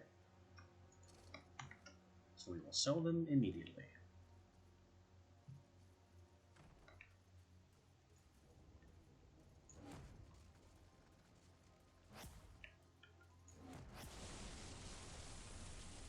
Whoa, dodge the building chunks. And don't fall off.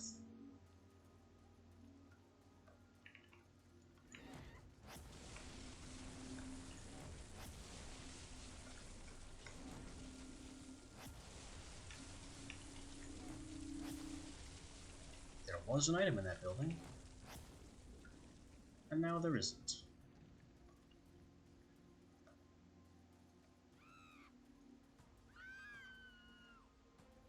There's the soldiers, which I can't reach, even with a dramatically arced shot.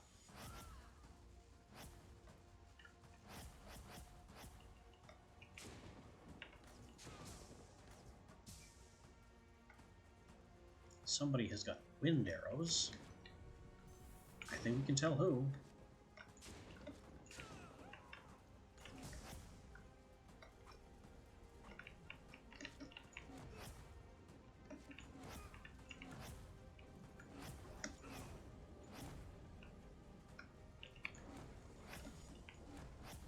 Our frost aura gives us a bit more reaction time against these melee goons.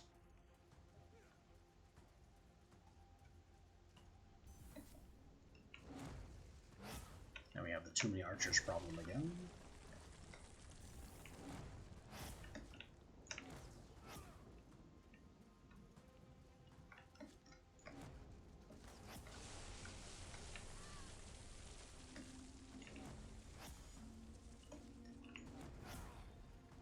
He's not dead until the aura is cancelled.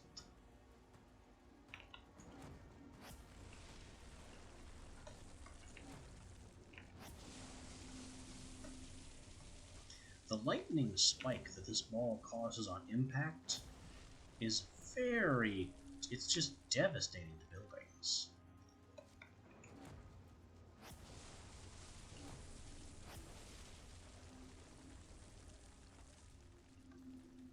And are we completely out of hostiles now?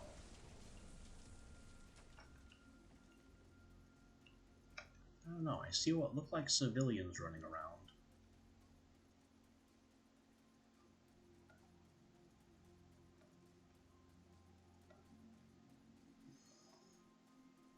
They are civilians. Alright, this time, let's not go this way. It is very dangerous, very narrow, and I just shouldn't... It killed me last time, so we're just going to ignore that. Maybe there is a secret that way, maybe not.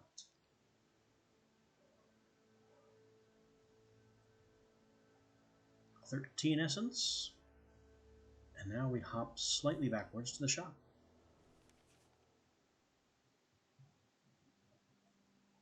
We are now in Vigfear with the Sharp-Eyed Witch.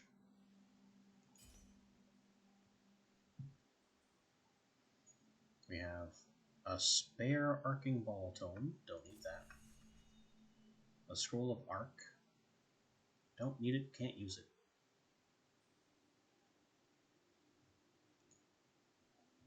I am seeing this Doom rune, though.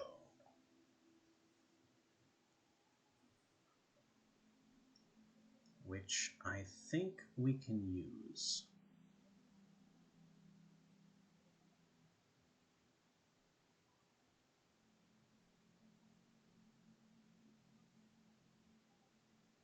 And I think this armor is a step up for us, because it'll get me out of the chainmail.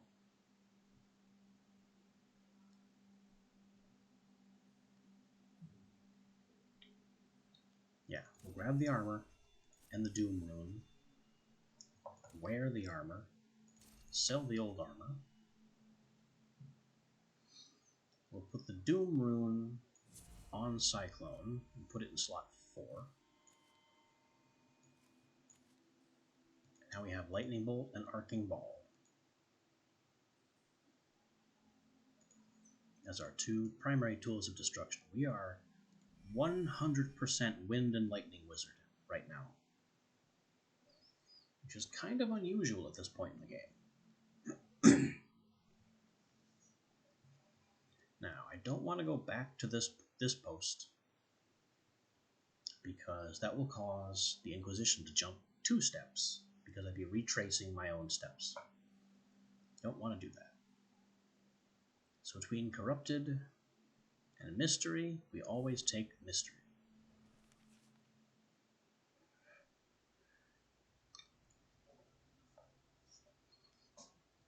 bridge, crossing the Snake's Head Ravine. At the Snake's Head Inn, I can pay 10 essence for rest, which I don't need. So, that has just become nothing. Let's move on to face corruption.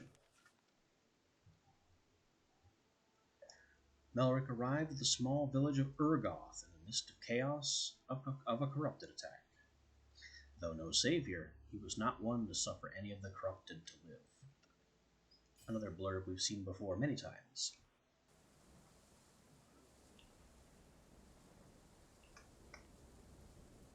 So now I have my lightning bolt and my arcing ball. And Cyclone has been given the Doom rune, so it'll just automatically hurl cyclones whenever we kill anything. This will be a little bit like yesterday's setup, except it's not flame waves. I didn't break that house. How did that happen?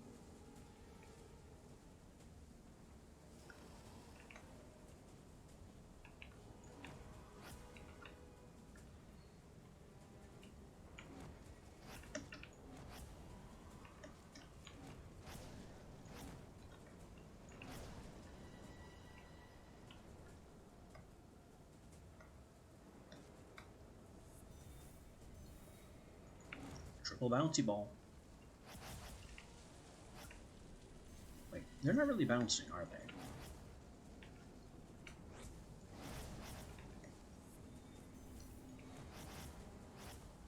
No, I guess they do bounce a little bit.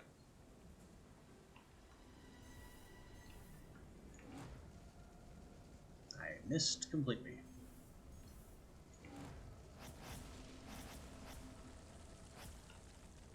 Yeah, they do bounce a little.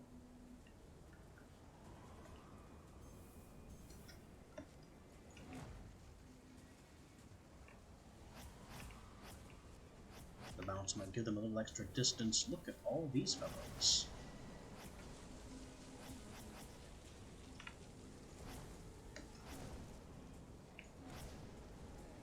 We'll blast them out. We'll throw away our free twisters.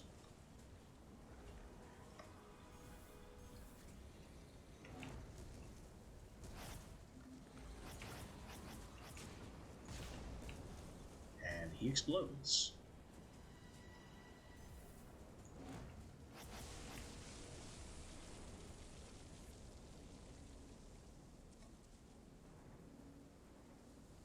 Alright, what next? There's definitely more map here.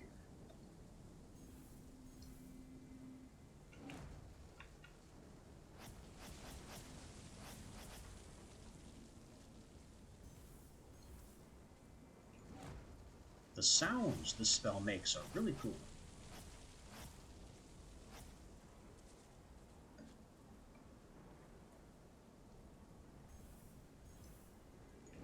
I don't know if it really sells me on being an electric kind of noise, but it's a nice noise.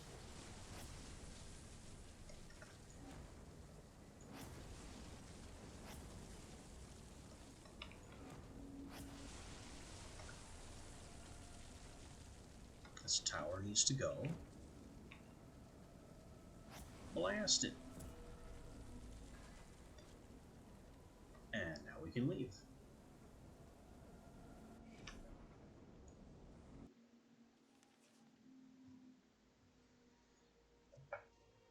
For 6 essence and an item. Bad gloves. Potentially good boots. And pauldrons that aren't really good enough. So we'll take the boots and turn our movement speed penalty into a bonus. We finally have a second ring. 21 health is not much, but it's better than nothing. And the Arc Scroll, which we just can't get away from. Actually, no, I don't want to put that on the ring. What I want to do is backtrack to the shop.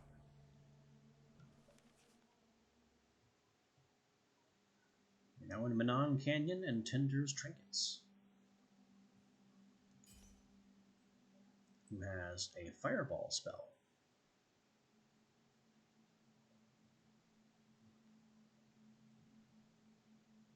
And a rare bounce rune. Our bounce rune is normal.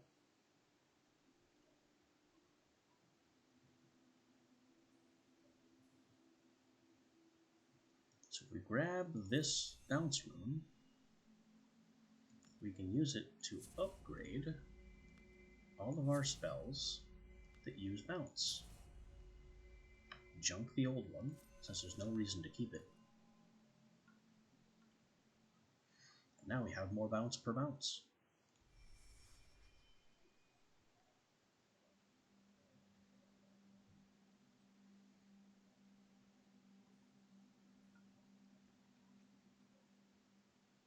I'm not seeing anything really impressive in the gear department. So it looks like we're all set to go.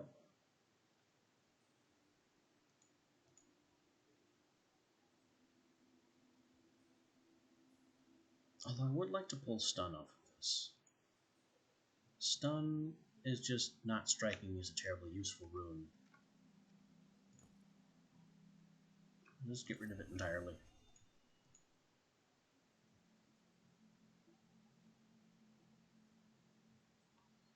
Here's a question. I can put bounce in twice.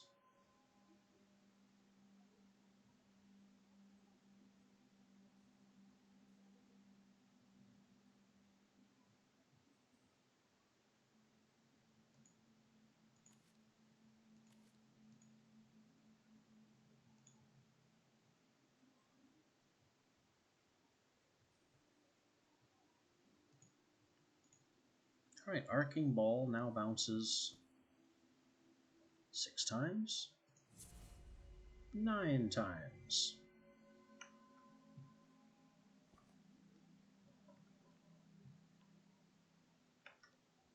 And with this mischief managed, on we go. Melric plodded along an overgrown, snow-covered, covert route through Pagenium. These place names are getting harder to say. The town worshipped the Inquisition, idolizing their guards and representatives. They went so far as to ask the Inquisition to set up their government after the Cataclysm, even though no native Pageni had ever been invited to hold a seat in the High Court. So he was especially alert, and the sound of a nearby scuffle sent him off the trail to ensure the noises didn't herald an ambush.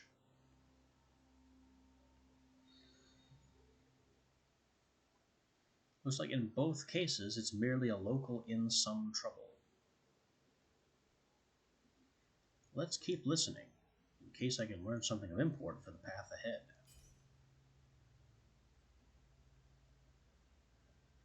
Melric heard a man gasp, "Please, it's only a small parcel of salted meat. My wife is ill and heavy with our first child. I lost my shop weeks ago and can't find steady work. Please." One guard interrupted him by pulling out his sword, smirking. "Can't find anyone stupid enough to hire you, eh? No matter, you can pay with your hands instead." So this is a thief.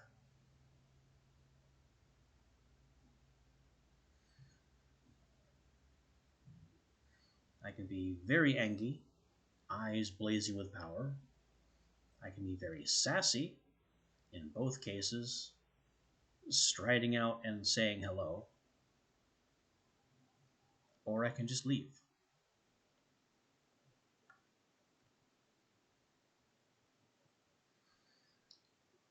I think this is my choice. Just, oh, this is so stupid.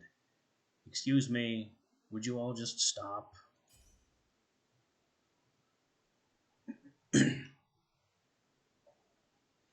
Melric adjusted his robes to obscure his face and, still keeping close to the forest, stepped out, grateful twilight was near. Is this seemly? Consider this. Remove his hands, and he will be a burden to you and his poor wife for the remainder of his miserable life. Perhaps he can strike a deal with the butcher. He may gain a new trade, granting his piteous offspring less embarrassment.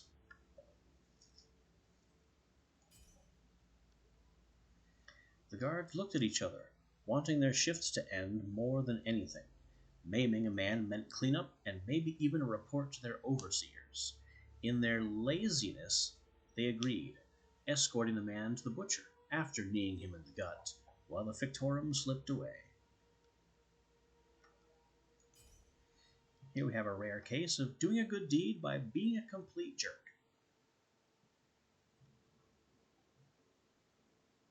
Let's go over here. We'll stall a little, we have time as the Inquisition advances.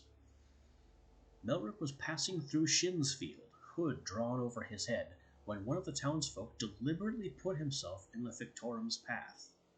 "Hey, stranger, I recognize you. You're the Tempest. The Greenblood clan is coming to extort money from us this afternoon. If you defend the town, I can make it worth your while." "Sure. Let's pick a fight with the Greenbloods." Oh no. Oh no. I have to not blow up these buildings. Well, let's rush forward and try and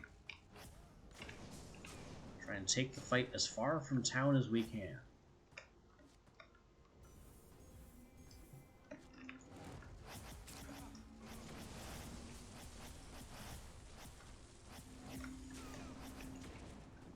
Using our precision lightning bolts. I'll go down already. He's got crackling ball. Those aren't my crackling balls.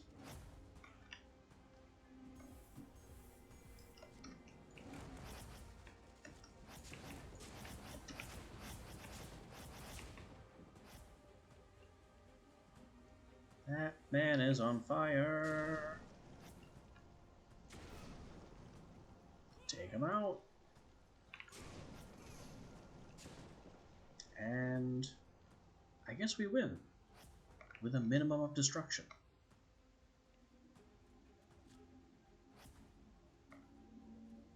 I'm still hearing crackling balls though.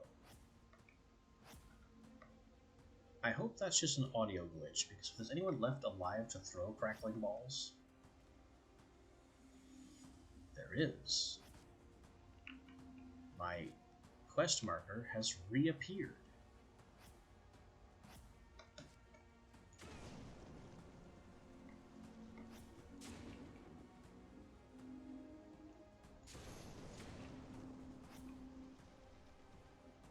Are we complete again?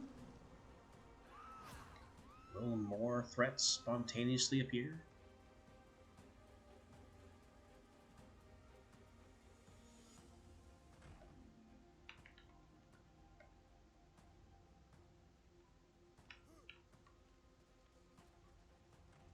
Oh, we have a health potion. And you are probably the one who's been causing all those blasts.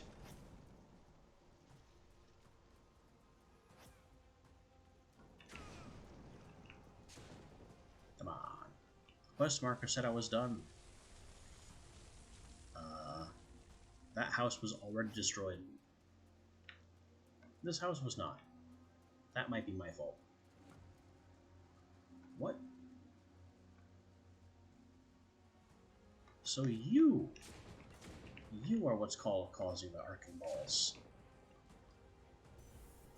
You're just mortaring the town.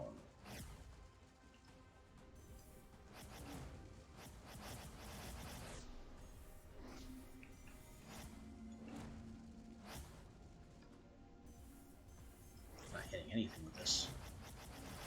There we go. Bullseye.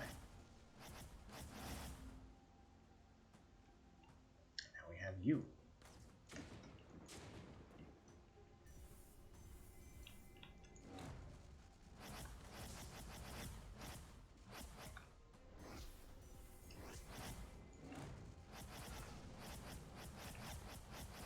Death by bouncy balls. And just to see what it looks like, let's arc this off the wall. Boing. Boing. These are funny. I like them. Right, and now we leave.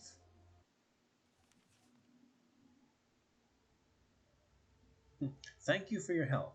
Now, please, continue on your way. My citizens are becoming uneasy with your presence. I can understand that.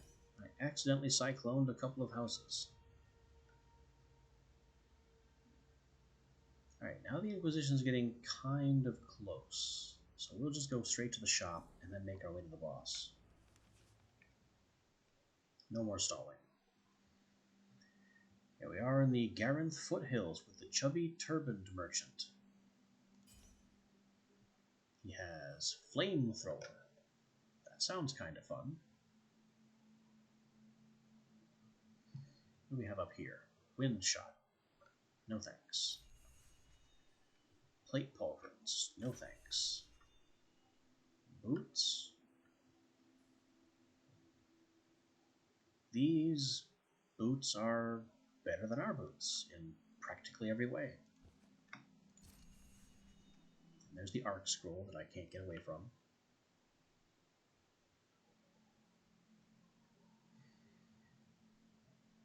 So we don't need flamethrower.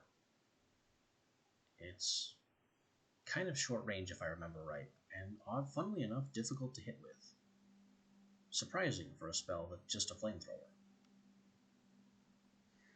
He is offering some high explosive runes for additional splash radius and whatnot.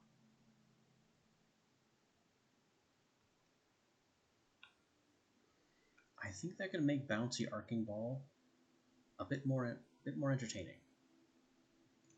It could also make cyclone scarier. It'll be much better than the bounce rune in here, since again cyclone is infinite piercing and doesn't bounce. So the rune has just been a waste of a slot this entire time.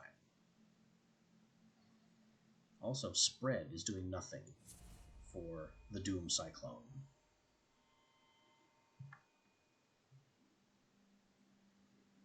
So I guess I'll just take one of these, slot it in there.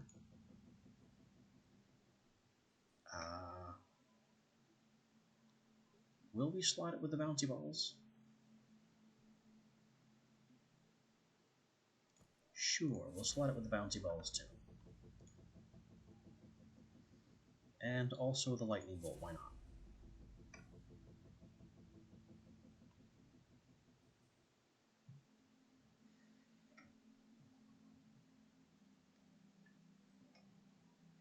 Now I can sell the spare bounce rune. Wait, this is a new bounce rune.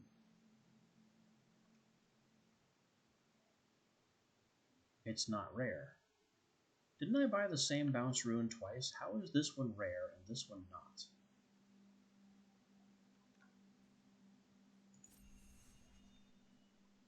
Then I have two volcanic only runes. Of the two, Spiral is just useless. I've tried to make Spiral work. It just doesn't.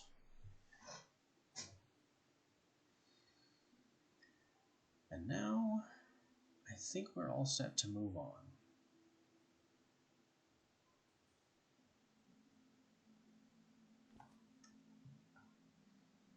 We'll jump all the way over here, get as close to the boss node as possible.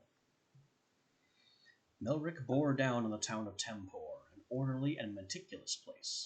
So meticulous, in fact, that their Aegis was always active, leaving only one choice. It was unfortunate, but Melric would not allow one town to stop him.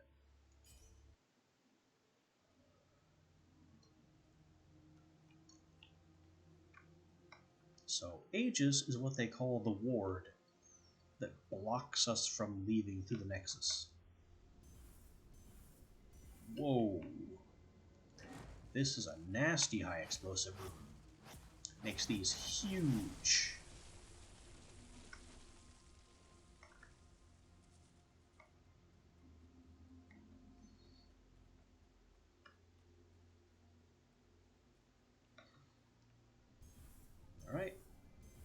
Lightning balls have come to town.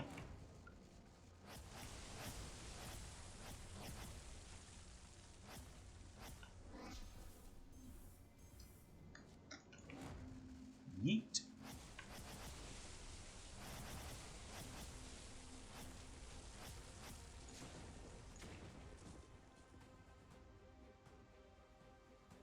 Now I hear battle music, but see no threats. There they are. Have some balls.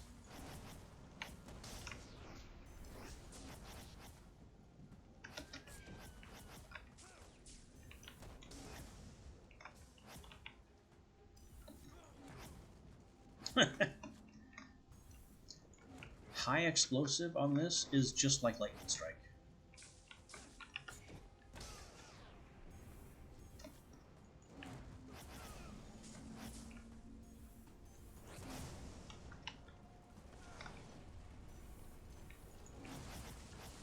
Then I can put spread on it for a multi-lightning strike. Geez, this spell is most potent when fired pretty much directly at the ground. Then you get the immediate strikes, and then they start bouncing.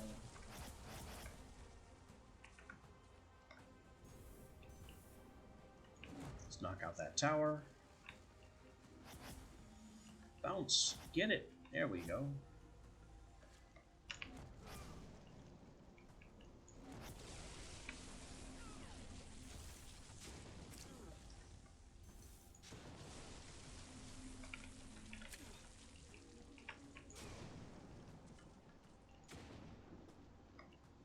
You can see high explosive doesn't do much on lightning bolt, it just increases the splash, which for lightning bolt is really not much.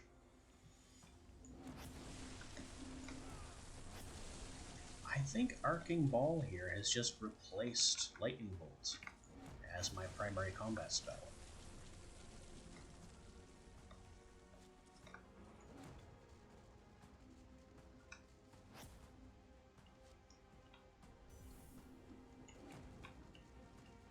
Its range is a little lacking, but the bounce can make up for it a bit.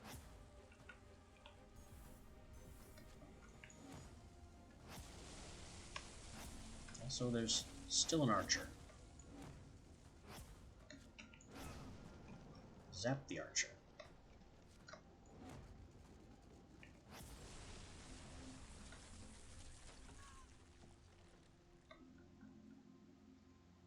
Now we'll get our giant bouncy orbs and throw them right in the front door. Completely obliterating the building.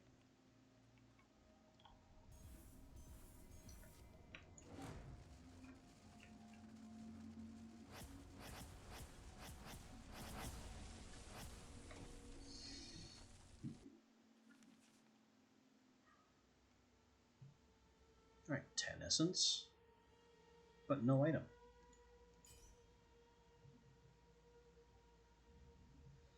I could stall a little bit with this mystery, but I don't want to risk losing any more health. We have leather armor, that,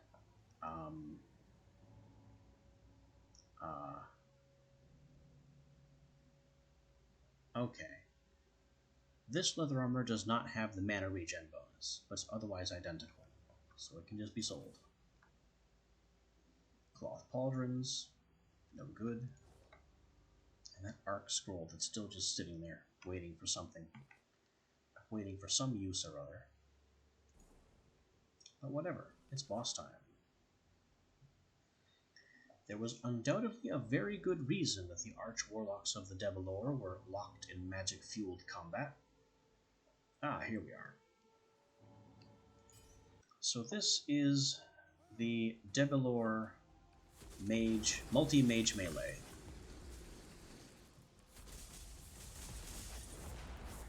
That's a lot of wizards just fighting themselves. Y'all don't know what magic is.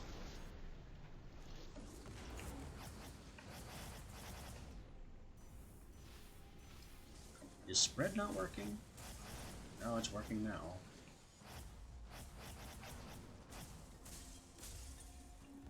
I'll just kind of hang out behind this hill where I can't be targeted very well.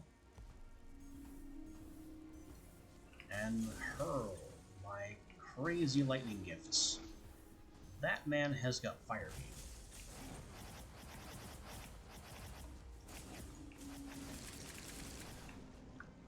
He's got Fire Beam and I just can't hit him. Gone now, though.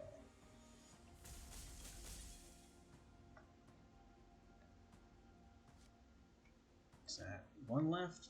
Two left? Did he kill himself? I don't know. I think I see a shield. So, throw some ball lightning over there.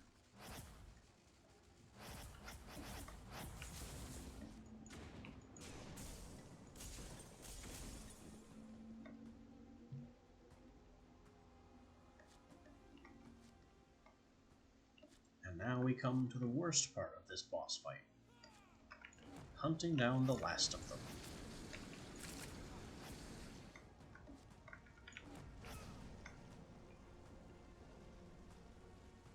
That wasn't the last one. It was just another guy with Fire Beam.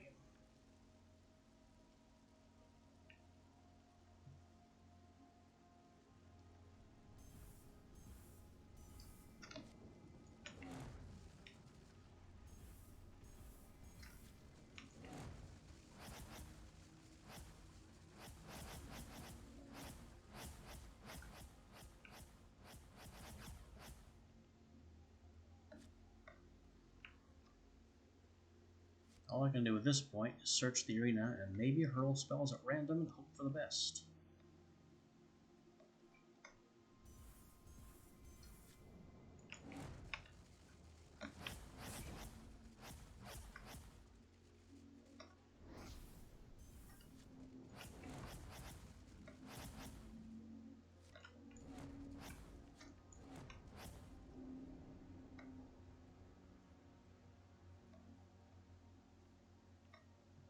Come on. There's got to be one guy left somewhere on the map.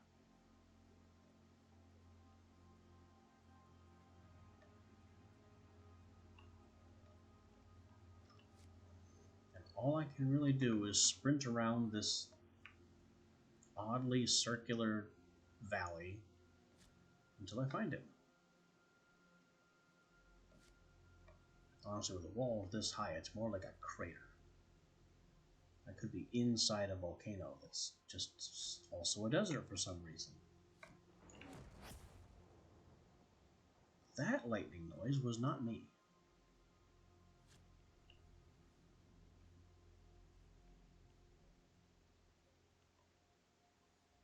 Hello?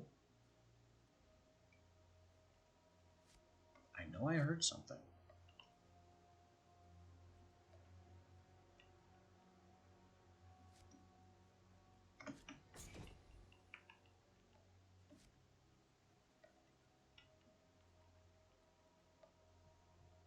Gaining height is not really doing me any favors.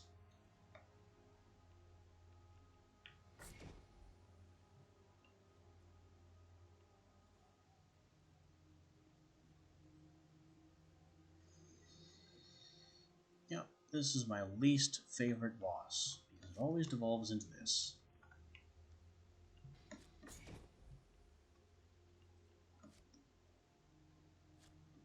Hunting the last tiny man in a sea of dunes.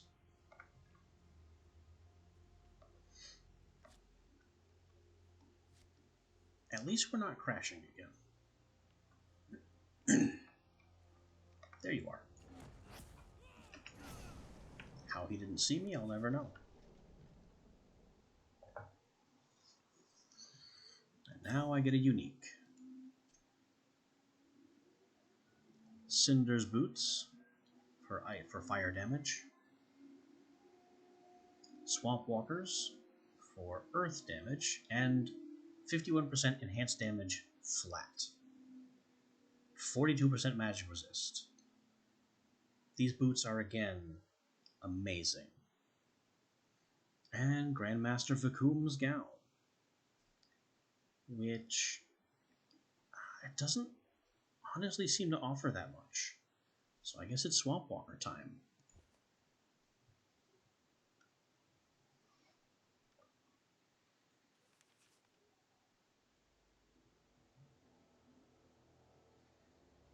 And for our end of chapter bonus, we can get mana regen, resistances, or initial rune power.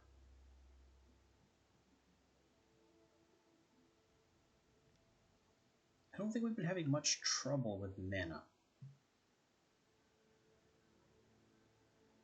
So maybe I should take this anyway, because our spell selection is still young. Where are the Swamp Walkers?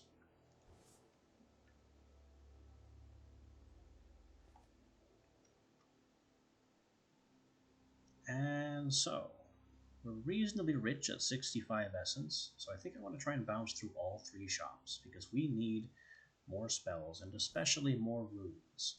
I should be swimming in runes by now.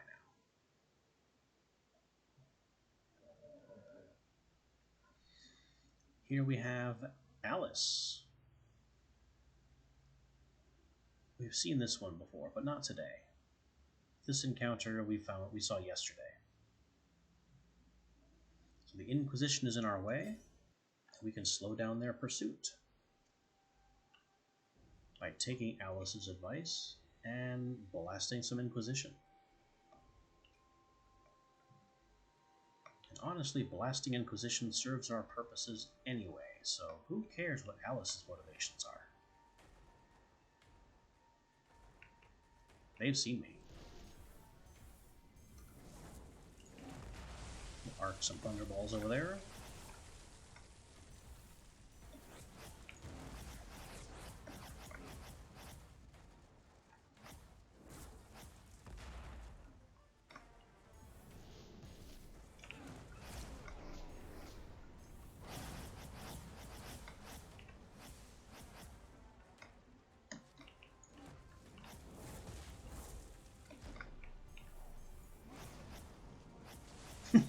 Just jump, floating slowly and dramatically toward that one guy's face, and detonating him when I get close enough.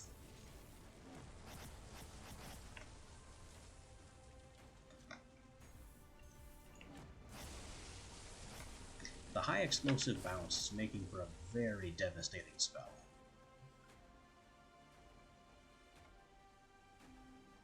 It's no Earthstorm, but it gets the job done.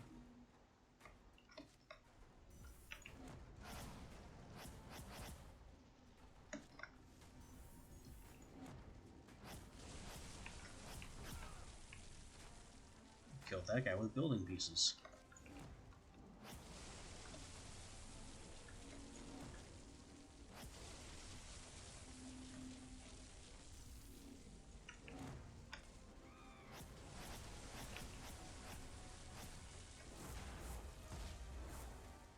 We still have people. We still have resistance.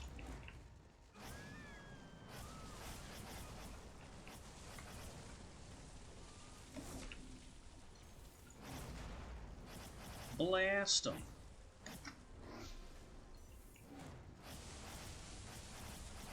Just shape all 3 runes as quick as we can, and away goes the spell. It doesn't even have to be tuned for long range. We can just peg it right with the ground and let the bounces do the rest.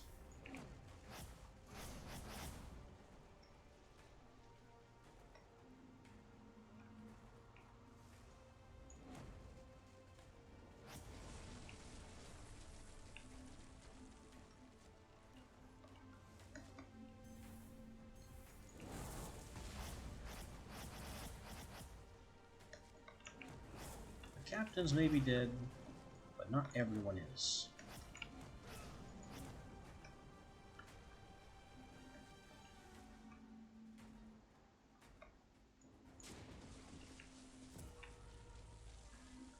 Now with the towers broken, the Aegis is down, and this is a flying piece of... okay. The rubble sometimes just has to despawn because it doesn't understand physics. The bodies of the local commanders littered the town of Wretchworth. The search for the Tempest would be delayed. The pursuing Inquisition forces were thrown into disarray and could not find the Fictorum. However, it doesn't really matter, because we are frozen again.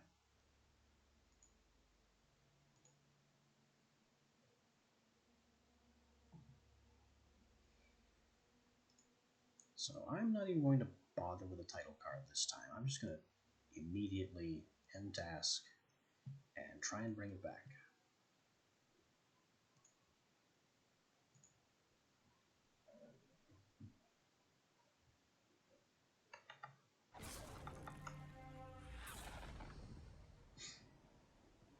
Now we get the dramatic load screen.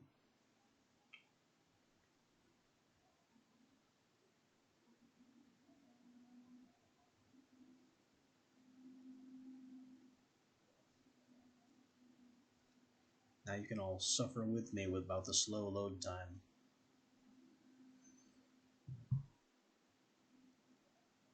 I love the game. It's a fantastic wizard fantasy with spell crafting and modifying in a way that other games have also tried to pull off. And admittedly, it's a little simplistic. You're thrown into arena after arena full of buildings and baddies, and left to fend for yourself with the tools at your disposal. But there's something immeasurably satisfying about the level of blasting that you can pull out.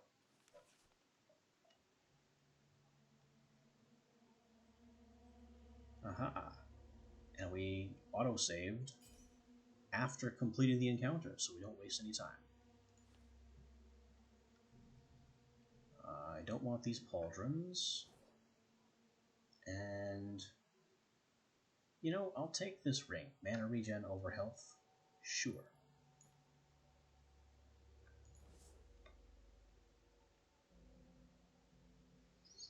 Now we have 2 high explosive runes for fire and corrupted spells only.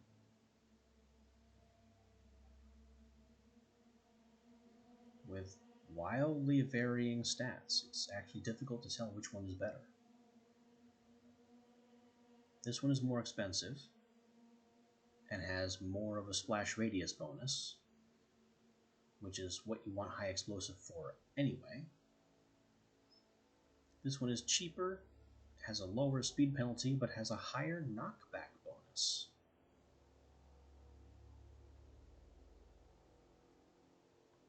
I think the higher splash radius bonus is the better of the two. Not that I have any fire spells to use them on in the first place. Alright, so since we've stalled the Inquisition, that means I have more time to faff about, so we'll go over here and play with the Corrupted. Corrupted on approach. 2 arms!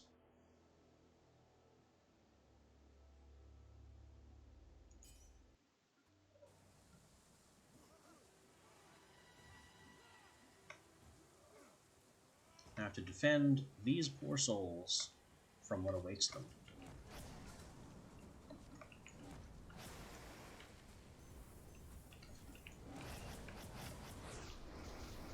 Which, as long as I stay pointed toward the enemy, maybe I can do. If my allies get in front of me, well, I can't guarantee their safety.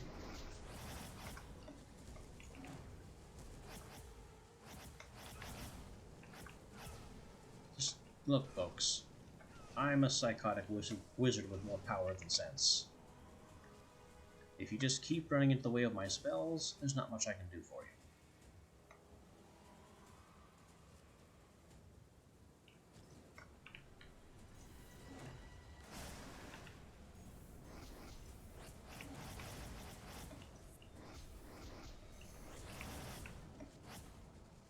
And we win.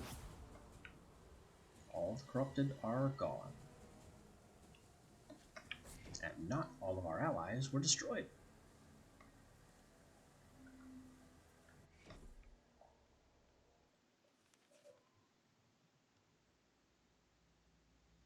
$18 essence for helping them out.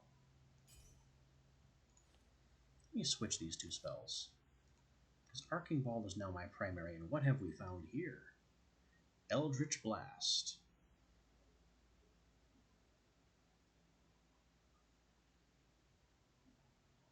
Okay, might as well equip it. No downside.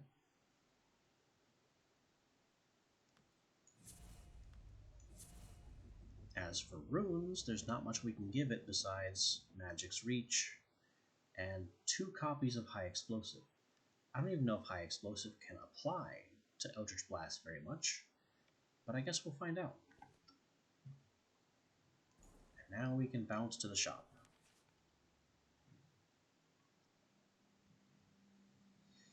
We're at the Berezan Trade Roads with the bald, pale man.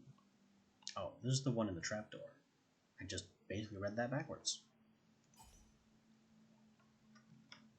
We have 2 stun runes, a bounce rune, and a chaos rune.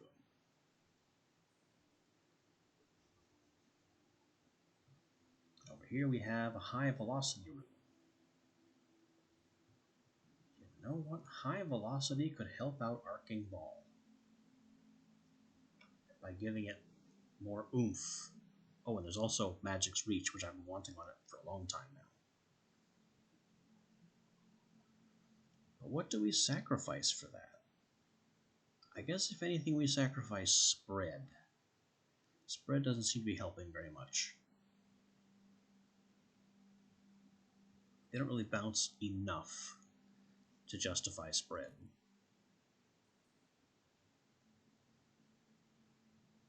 So, but is it Magic's Reach or High Velocity?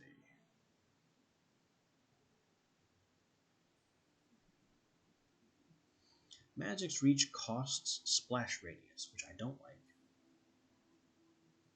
So I guess we'll just throw on a High Velocity and see if that helps. Then we have Lightning Bolt, which we can also give Magic, which we can give Magic's Reach and be happy with.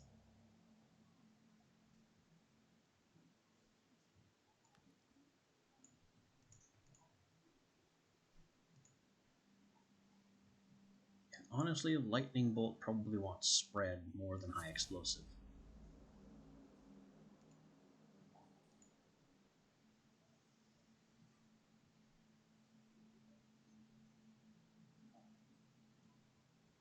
And you know what could be interesting? Is if we grab this Chaos for our Cyclone. So now our Cyclones shoot basic wind projectiles everywhere for added nonsense. Now we have a Fireball in the shop. And from the look of things, nothing else of note. Although, this is a better ring.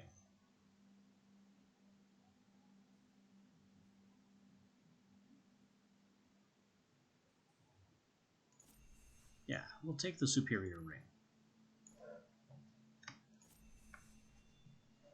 Then a cheap full heal and be on our way. We're still quite rich with 108 essence, so bouncing off of this shop can help us too.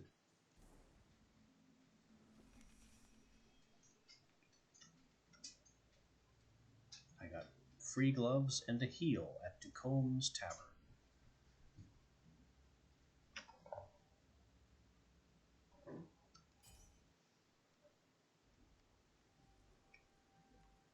Except Ducombe is being beset by Inquisition.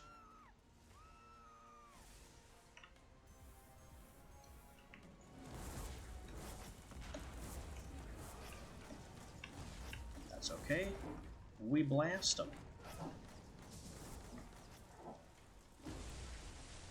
And Cyclone. Alright, what does Eldritch Blast do? It says it can be fired continuously. I'm not seeing much in the way of continuous fire.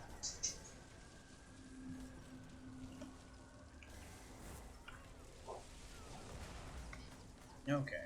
Eldritch Blast seems to be a bust. A very expensive bust. It's just Sparkbolt, but dark.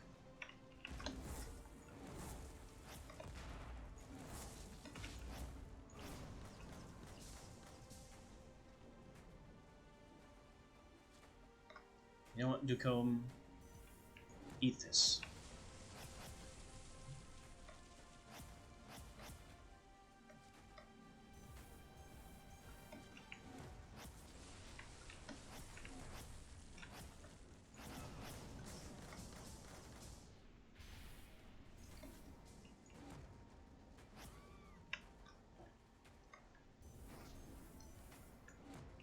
Yeah, the high velocity gives it much more travel distance. Like, I would never be able to reach that house before.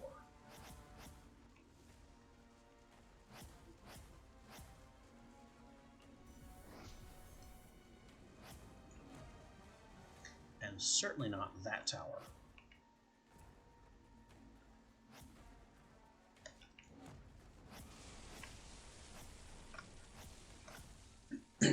So Arcing Ball is now my workhorse spell. Has been for some time, but now it's just good at it. We have an Inquisition guy over here. He can have some balls. These guys can have some balls.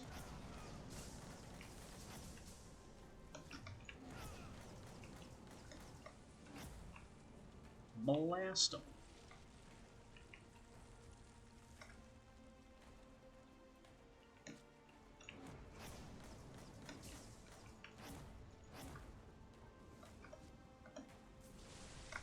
The spell's very cheap too, which further adds to its advantages.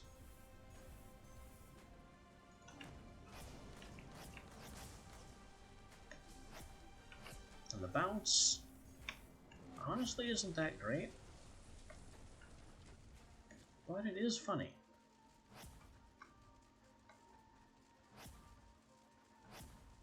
So we like the bounce. We're keeping the bounce.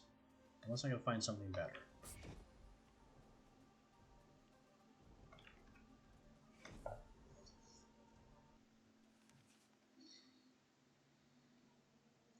Essence.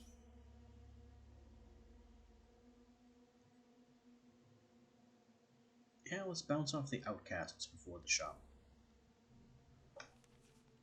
Every bit of extra resources helps.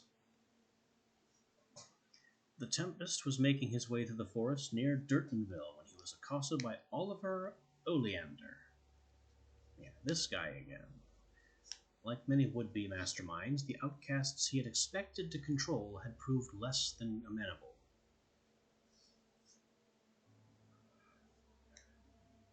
So, Oliver wants me to take out the outcasts without destroying Durtonville. Let's try. Chances are I will end up blowing up Durtonville.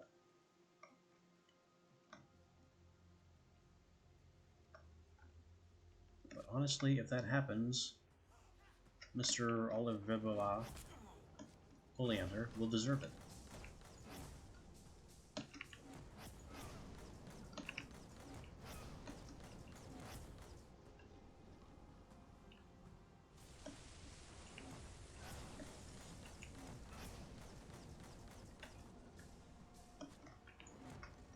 Oops.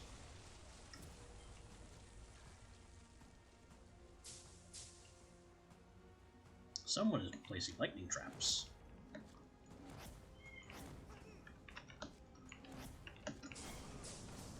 Just use small precision shots and hope the cyclones don't do too much damage.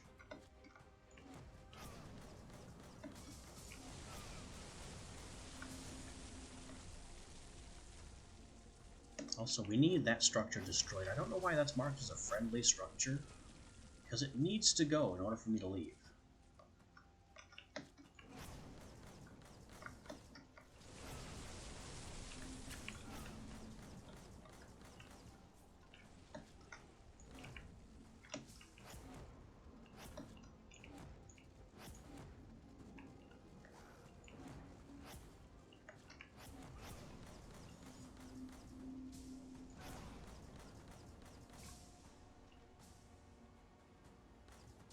love the arcing path of this shot.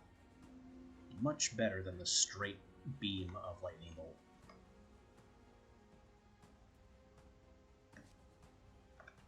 Ultimately makes it easier to aim.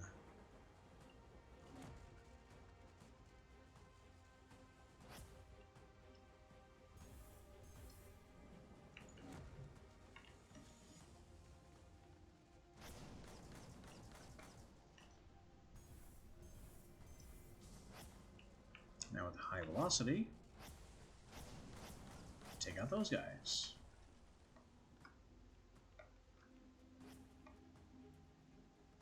Looks like the exit is open. I still have more kills I need to rack up. And there's still town left, so...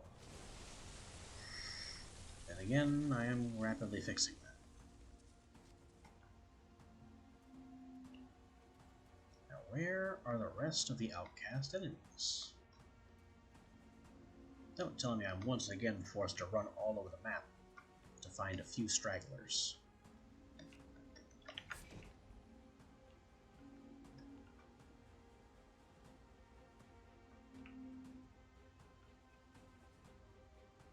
Hello?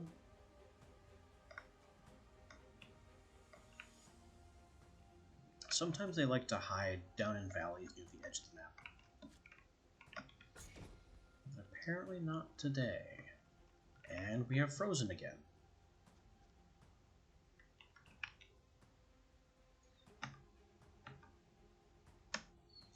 Well, that's just as well.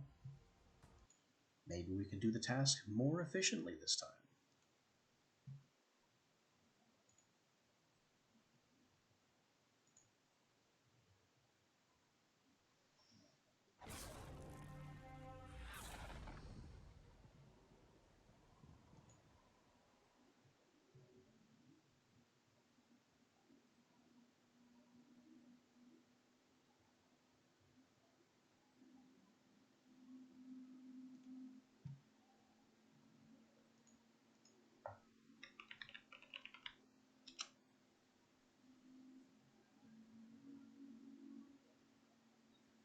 While we're loading, a quick Google search tells me that Fictorum may as well not be a word. Google doesn't know what I'm talking about. It is the title of this game and nothing else.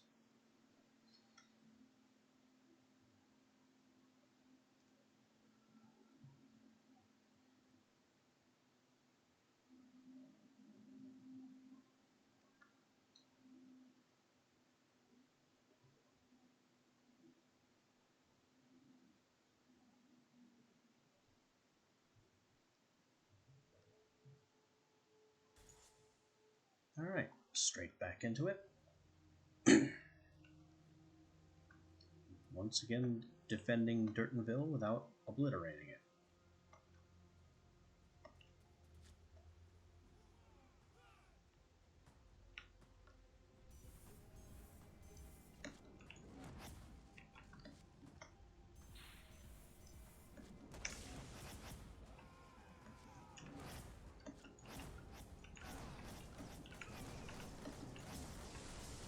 Keep on blasting them until the cyclones come out. If I don't see a cyclone, the target didn't die. Ow! That was quite narrow.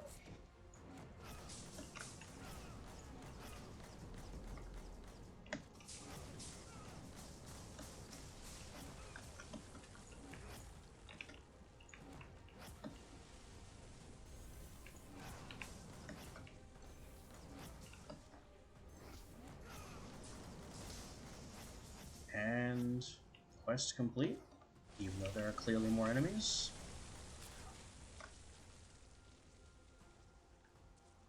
The towers are still marked friendly. But did they stop producing the Aegis? They did. The Aegis has been turned off, so I can leave. I've never seen that before. Oh, there we go. The outcasts are gone. Durtonville is intact. When Melric found Oliver Oleander again after the battle, he looked visibly shaken by what had transpired. He had greatly underestimated the power which Melric could use to dispatch his foes. Oliver's unsteady hand passed a bag full of essence over to Melric. 35 is one heck of a reward. We have plate boots. Just ignore boots. I have swamp walkers. Can't get much better than that for boots. A couple of pointless trinkets. And a persist rune that only works on fire and corrupted spells.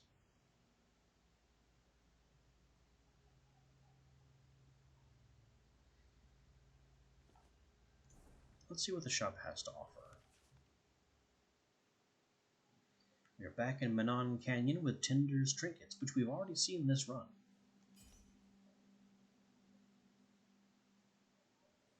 He has an electric specialty, Magic's Reach, or electric wind specialty, and Cyclone. Other than that, from the look of things, very little. Leather gloves of disappointment. You expect me to buy that? No.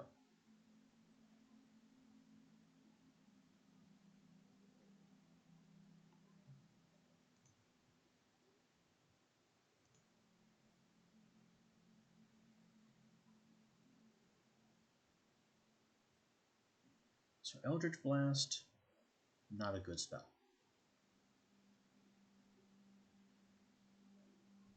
Just not a good spell. At least not with the runes we have available. Cyclone is going absolutely nutty. And honestly, I could buy another one. That would just make things even worse.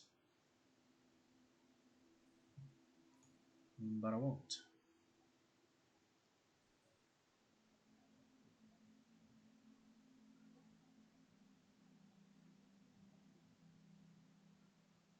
This is interesting. This Magic's Reach goes up to 363% with 23% penalties. This one, which is Lightning and Wind specific, has less range bonus, but I guess the penalties are smaller. That's not enough reason to buy it. And then we have a Nova rune. Nova is a very good rune, but you need the right spells to make it work. And I don't have them. Unless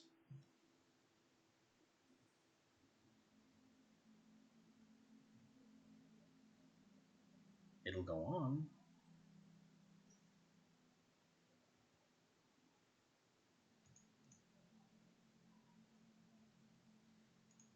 Alright, let's do this. We'll buy Nova, replace High Explosive, and now these Cyclones should be immense.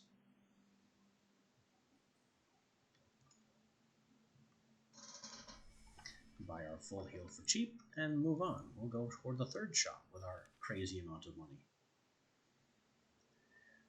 On his walk toward the Nexus in the Jacour Peninsula, Melric noticed something glinting in the grass along the side of the road. A small magical ring sat among the green blades. Instantly suspicious, he looked around for an ambush, but at length determined that there was no one in sight and decided to take the ring as his own. It's a 2% mana regen ring. That's it. In other words, it's 5 essence disenchanted. The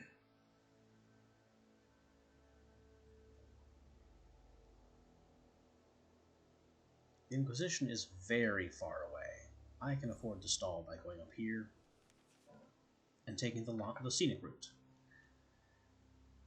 Plodded through the Mimir wilderness, a notorious host of outcasts. It seemed that opportunists waited behind every tree and rock, eager for a merchant caravan or bounty target. But Melrick was neither and had no fear of these marauders.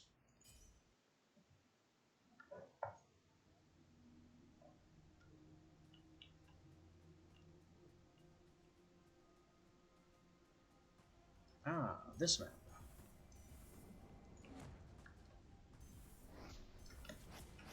Catch, boys. I don't even need high velocity here. I can just drop bouncies. High explosive bounces. I'm noticing, though, that I think I've destroyed my Cyclone spell.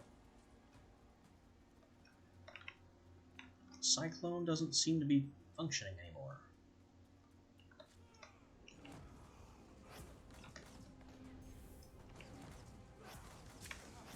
Oh, I see. It's that burst of air that happens.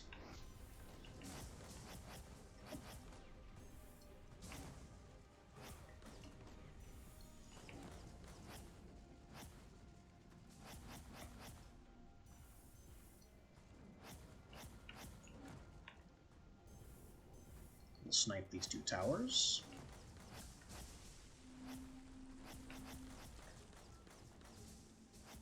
And have a look at our new friends coming in.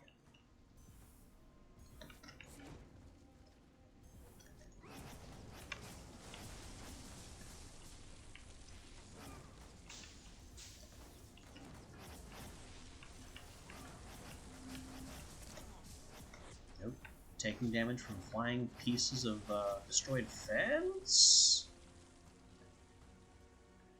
I remember that those fences used to take a lot of effort to destroy.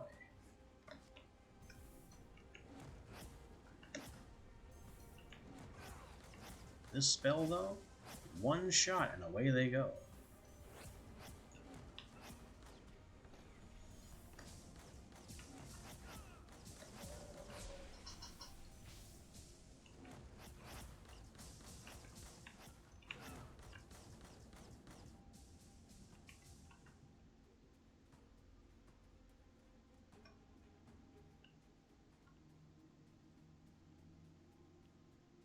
We have a tower powering the Aegis. Away it goes. Another successful clear.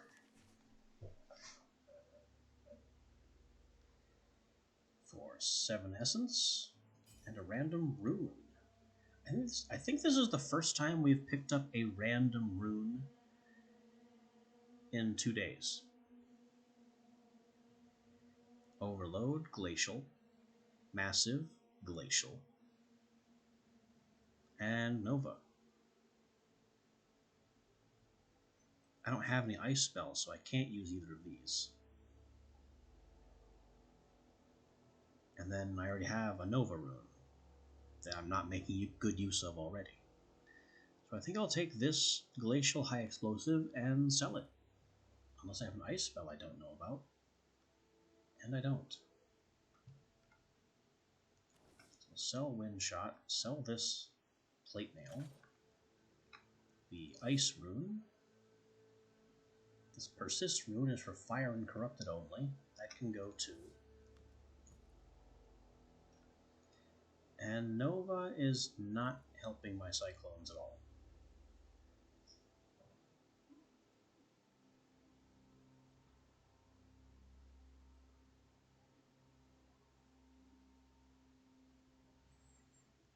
Chaos also has been weird on the Nova, or on the Cyclone.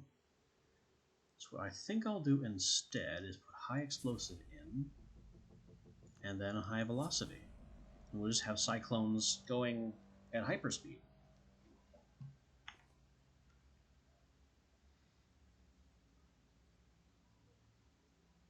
I'll bounce over here to the Corrupted, and test out what we've done. The outpost at Ione had been killed by the Corrupted, dead as surely as the land beneath the clouds. But still they lurked here, one of the enemies of the Inquisition, blocking the path of another. The Fictorum had no wish to do the Inquisition any favors, but the corrupted were in his way, and as with all such obstacles, he would remove them.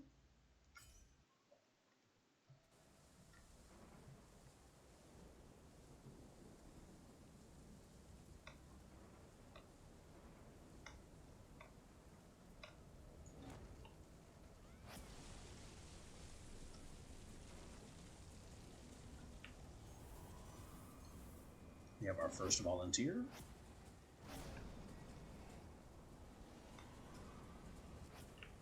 I don't know about hyperspeed cyclones, but I guess they're faster.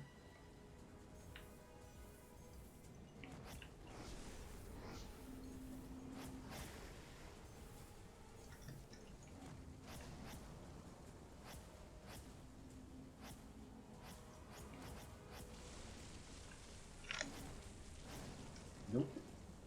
I don't know what he thought he was going to do, but no.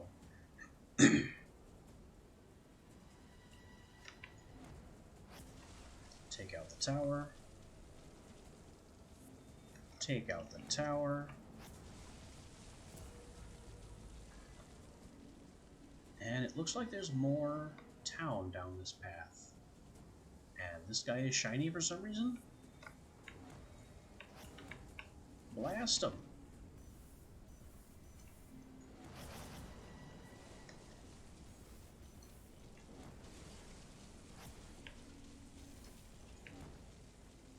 And we have frozen again. This is getting more and more frequent.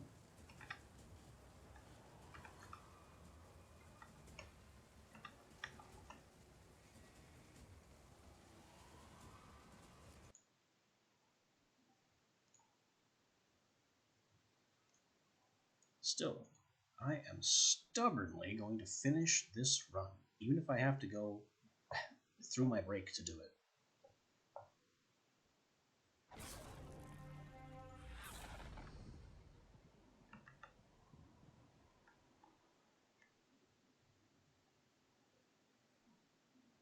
Maybe we could play count the load screens and just keep mental note of how many times this has happened.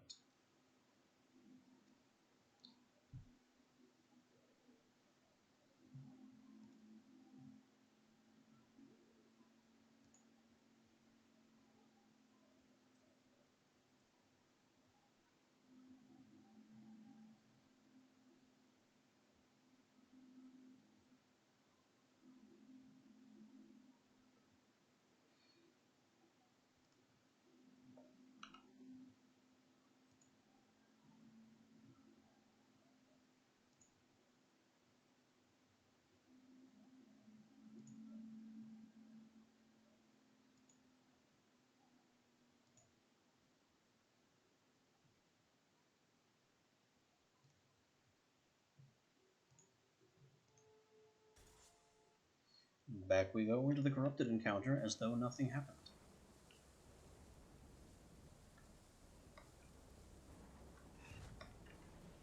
Whoa. This looks like a different map.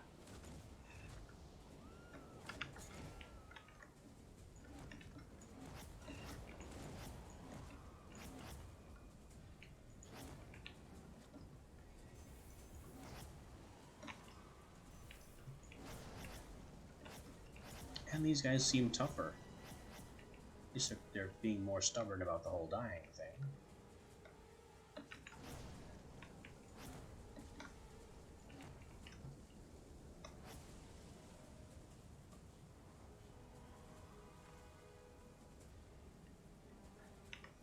Hey, free health potion. My reward for not blowing up the building immediately.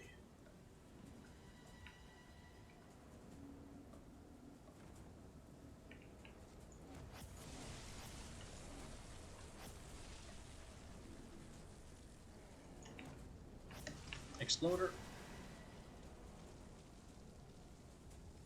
Or that roar noise. It's rare that they make noise, but when they do, it's good to know they're there before they blow up on you.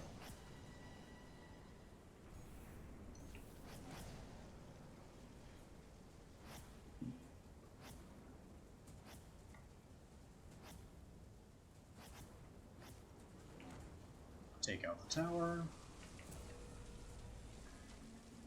Is it the same map? Is there more town down here again? I see more town. And more enemy. But I think we just cut our losses and run before we crash again.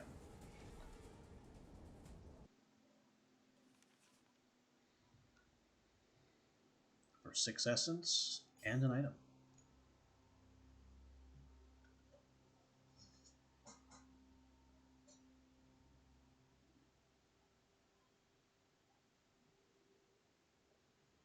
Strong Protector here has a frozen armor passive, which might be nice.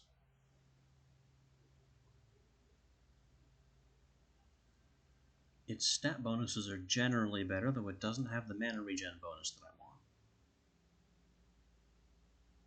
This ring is just bad. These pauldrons are just bad.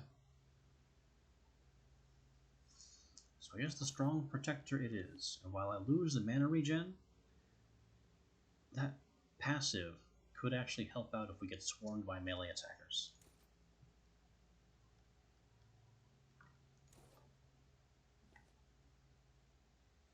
And now we go to the shop. Menon Canyon and Tender's Trinkets, which I think is the second or third time it's shown up in this run.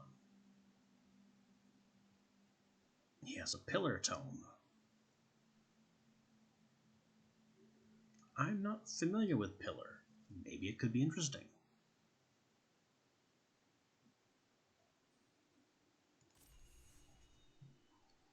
Certainly more useful than Eldritch Blast. And the only things that can go on pillar are High Explosive, Nova, and Magic's Reach. Between the two, Nova and Magic's Reach are mutually exclusive. Magic's Reach penalizes splash radius and increases the mana cost in exchange for granting a range bonus. But a range bonus of about 350% is nothing compared to Nova's you don't get range anymore.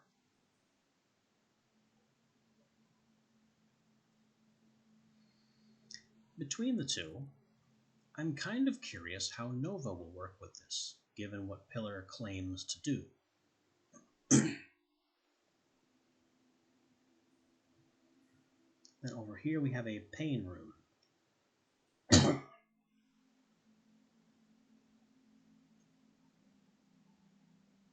Which I guess could be funny, but I'm not really interested in. So we'll take our heal, only costing 2, and make our way toward the boss. And I think I'll bounce off this unknown to get there.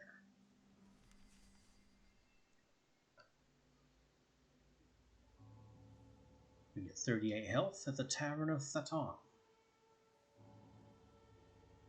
by enjoying a meal in peace. Something else we did yesterday.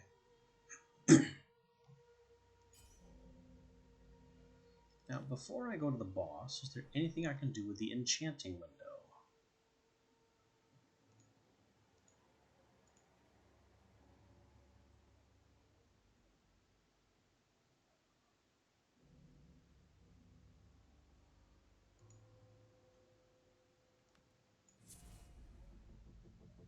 This high explosive rune could maybe be augmented.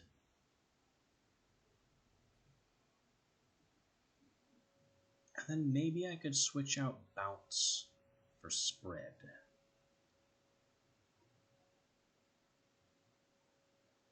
Because as funny as bounce is, it's not actually doing me too many favors. Sure, it's more destructive and more entertaining, but the initial impact of where the spell lands is the only part of the spell I can control.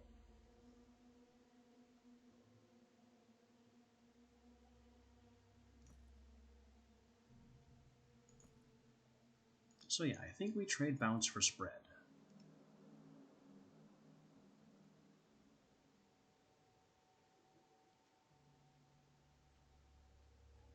And then high explosive we can make even bigger. From 193% splash radius bonus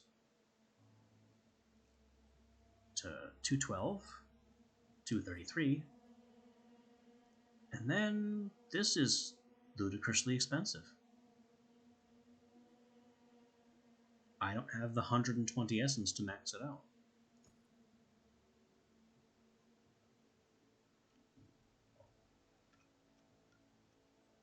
I will if I sell this high explosive, which is usable on fire and corrupt only.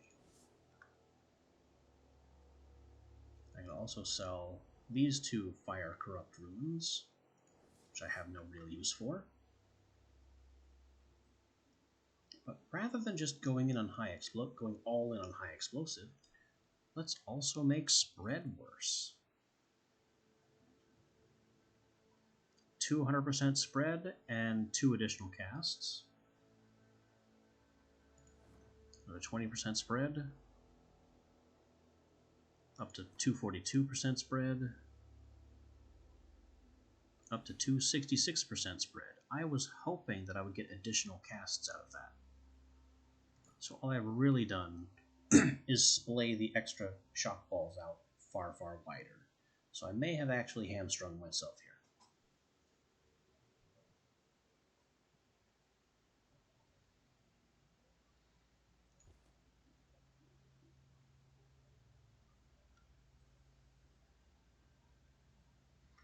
And we'll sell this Chaos rune, since Chaos is not a very good rune to begin with, and augment all of the bonuses of the Swamp Walkers. Just a little. Just a little buff. Now here we go. What is our Chapter 2 boss? Unfathomable cold and wind. It's the Frost Giant again. I'm a bit more confident about taking him on this time.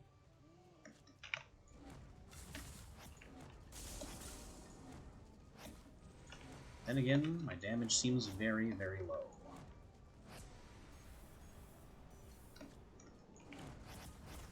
Yeah, and the widened spread is crazy. But if I get close, I can hit him with all 3. And he does want to get close.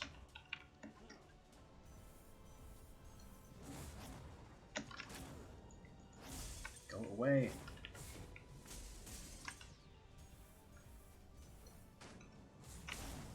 Boom. The shattered body of Balmor scattered to the wind, and the sounds of the mountain filled Melric's ears once the battle drums in his heart slowed. A proud smile crossed the wizard's lips as he searched through the little that remained of the giant. And now I take my Chapter 2 unique,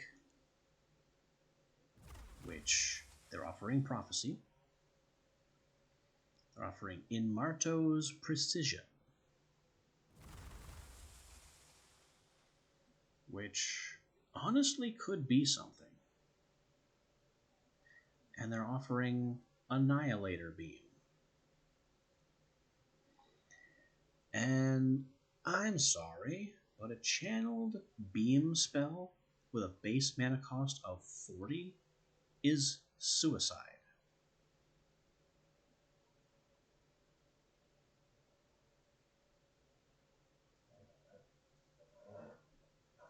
That is not a spell I'll be able to maintain, and it must be maintained to have any effect. So the choice is between Prophecy, with Frenzy built into it, and a whole lot of useful buffs, and In Marto's Precision, which has a couple of small penalties, lots of physical resistance, and several other buffs. I don't know what 10% of damage goes to mana means. I don't know if that's incoming damage is moved to my mana bar, so I lose mana instead of health, or if my outgoing damage leeches mana. I don't know what that means.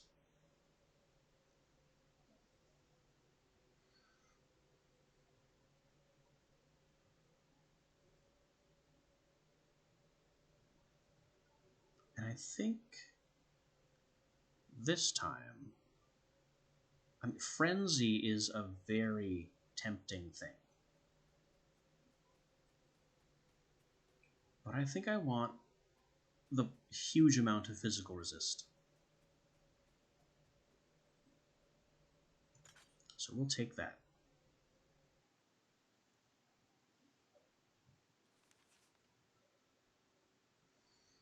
Now for the chapter end bonus, shaping bonus, stamina, move speed, and jump height, or the tiny bump to range and speed and damage. I'll take a shaping bonus.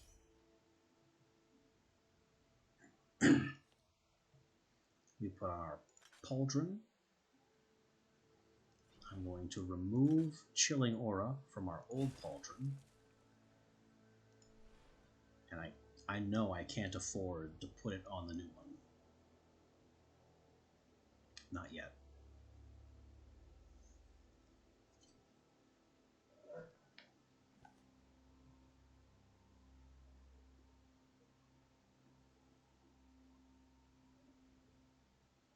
Now we need to plant. There are 3 shops on the lower path, so this makes it the safer route. We have heavy Inquisition opposition here. And no way to pass it. So I guess we'll dive right in. Heavy Inquisition. Let's see what you've got. Heli was dimly lit, but for the beacon of the Nexus high on the mountain. Melric couldn't see the guards, the Inquisition, but he knew they were there, and they wanted him dead. But that was of no moment, for he was just as eager to visit death upon them as they him. The writing here is a little grammatically questionable at times, but it can be forgiven for that. Alright, before anything else, what does Stone Pillar do with Nova? It's a jump now. And I bounce off the top of some unknowable hitbox. Like, ow. Ow! I have made a spell that kills me. Indirectly.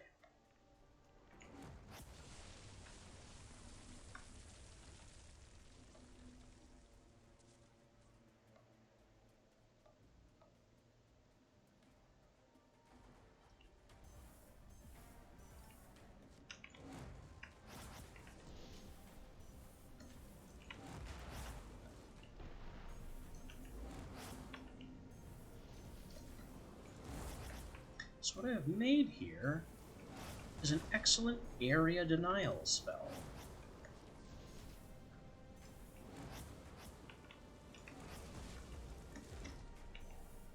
It doesn't really matter that I've lost bounce, and it almost doesn't matter that the spread is very wide. Because what it does do is it just paints lightning across a horizontal strip in front of me.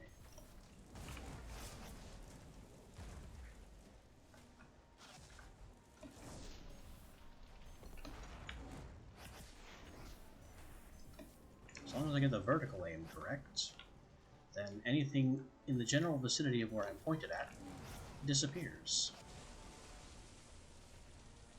Yeah, let's take out these towers too.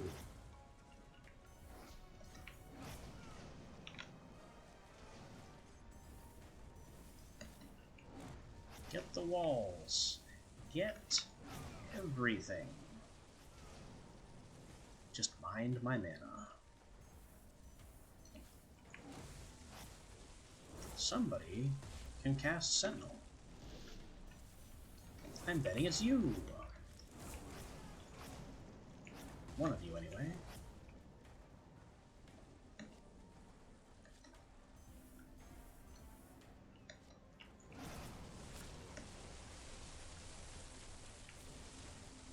Conking myself in the head with rubble. Not a good plan with this little health.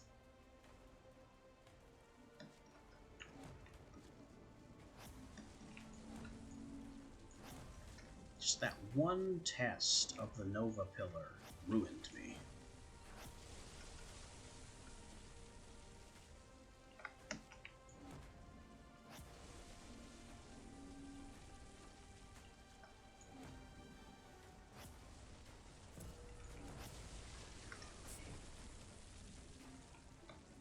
But now, we can leave before anything else goes wrong.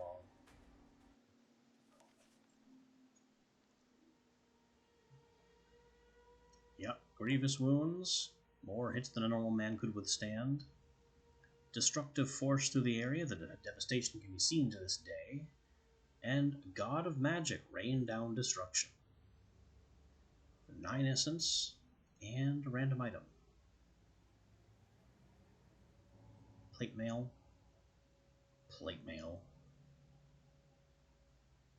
And a 3% shaping speed ring.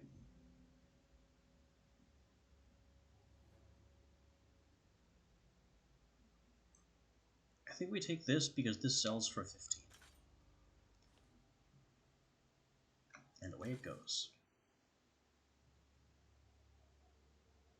We'll also sell Arc. Just to get rid of it. Okay. The Nova Pillar killed me.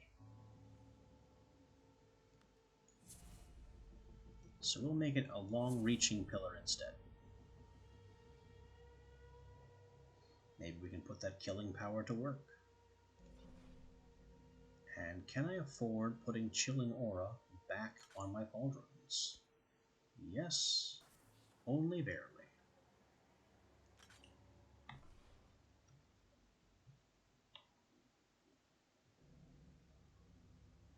Now I need to heal. But I think I've just sold my ability to heal.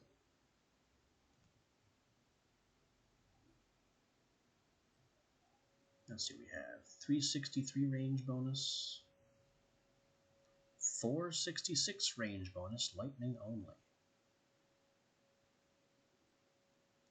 Yeah, I'll take that.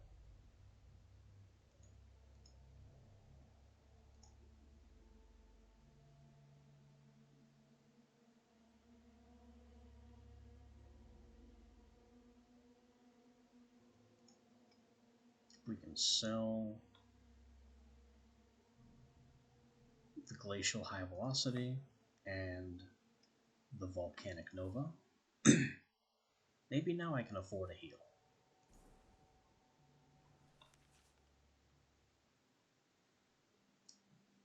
We are at the Chubby Turbaned Merchant back in the Garanth Foothills. Funny how we keep ending up here. There we go, a full heal for 26. He's selling stalagmites, which we've seen. Wasn't that impressive.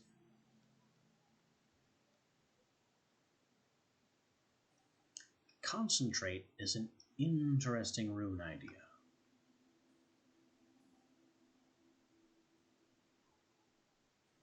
And then Fury.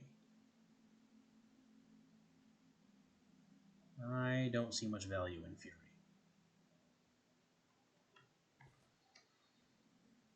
So on we go. Heavy Outcast.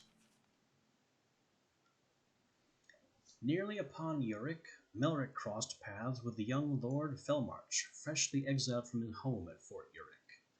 His green eyes quickly sized up the tempest, and he spoke. "You're that heretic, correct? I've just recently been betrayed by my slimy brother-in-law, Pike Dannon, for my rights over this land. If you completely level his new home in the fort, I'll pay you handsomely." You know, I have no problem with leveling a specific house in a fort, because I'll probably end up leveling every house in the fort.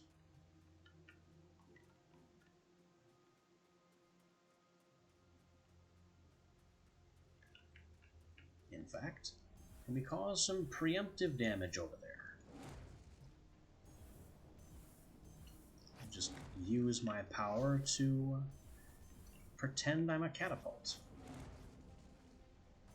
Look, Mom, a trebuchet.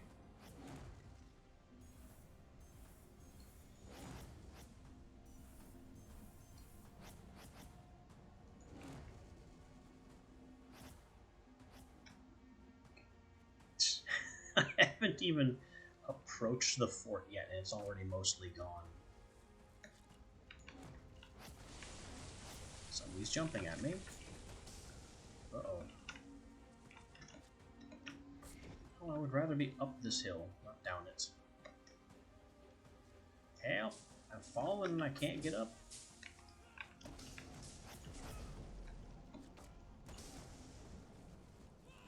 My spell projectiles are bouncing off this guy's shield.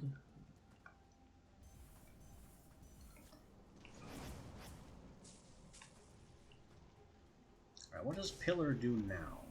It is the big. And he just got destroyed.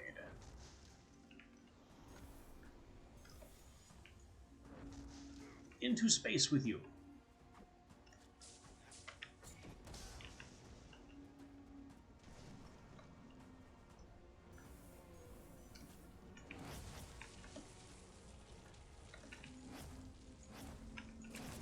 Come on, break his shield.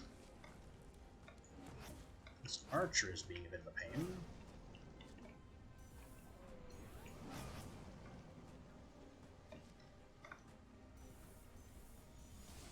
Where's my spread? There it is. Boom.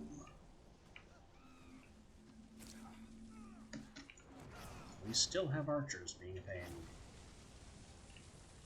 How have I not flattened Pike's house yet? Because it's over there, in the fort. Let's do this in a stylish way.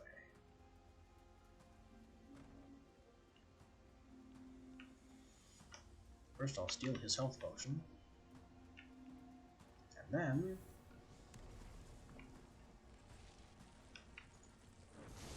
bam!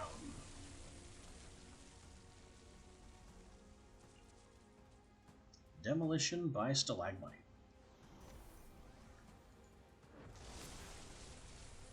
I'll do it again, too.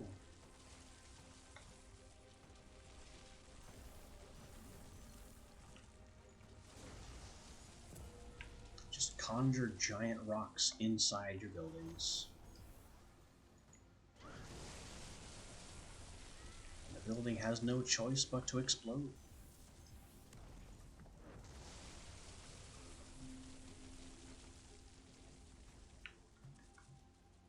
Not a bad spell. Probably not meant for this purpose, but it works.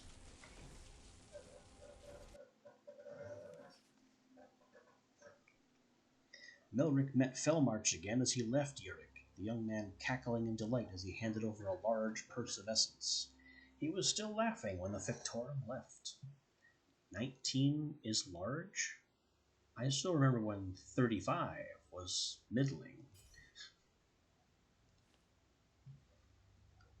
Another Cyclone Tome, just sell that outright. Corrupted Chainmail Pauldrons, they're pauldrons. I don't need any more pauldrons. I'm all pauldroned out.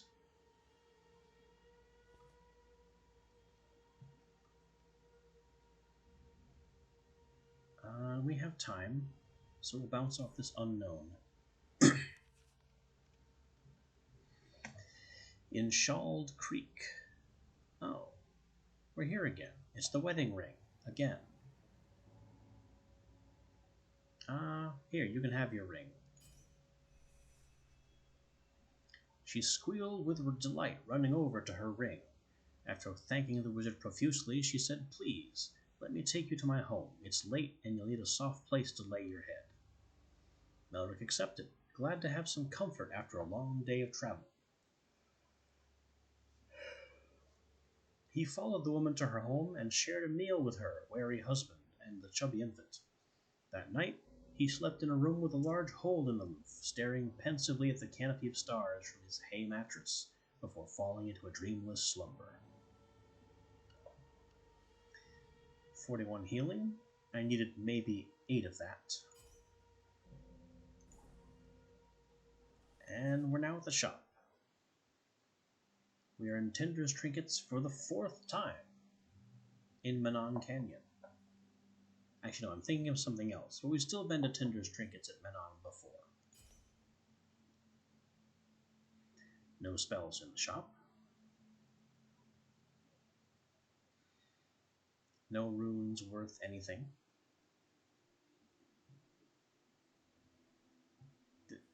This whole shop is just nothing.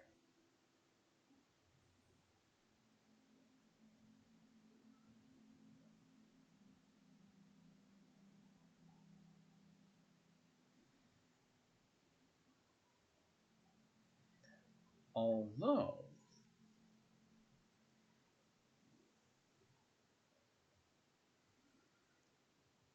this is a very similar piece of armor with a much better passive.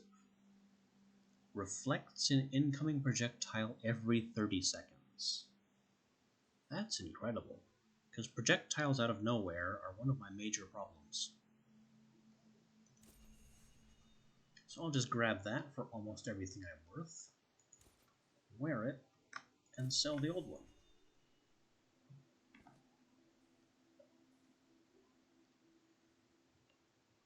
And we'll go play with heavy Debilor opposition. When Melric arrived at Akihold, a wizard named Oleg the Guardianre had seized it from the Inquisition and made it his own personal fiefdom, forcing every other mage in the region to serve him. And so he tried with the Fictorum. That's not going to work, friend. Isn't this the map I was just on?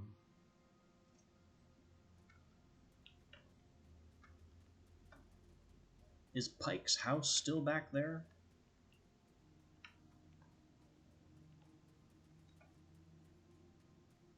Well, that's not really what's important here.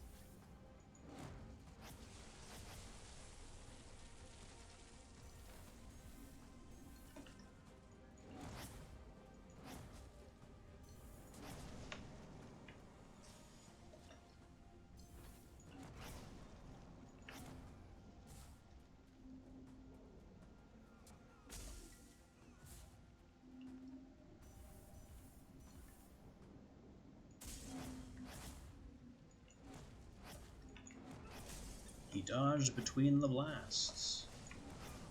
And there's another one.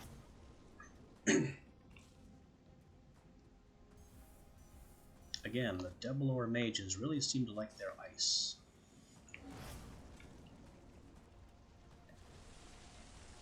I think outcasts are more of a lightning faction.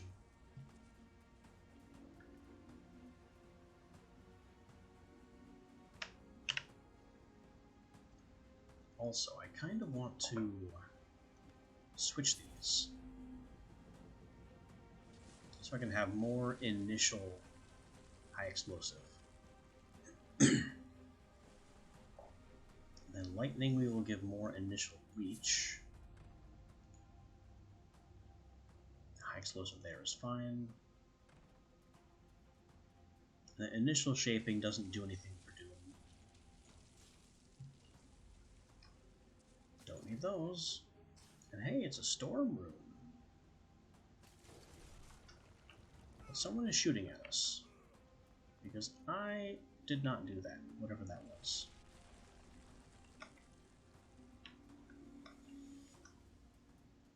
There's still a hostile presence somewhere.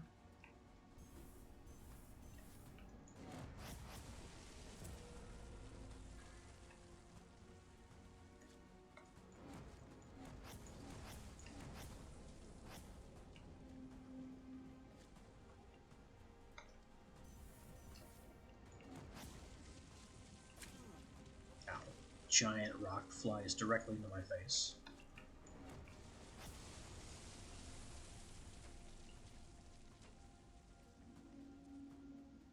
Where is this last enemy wizard?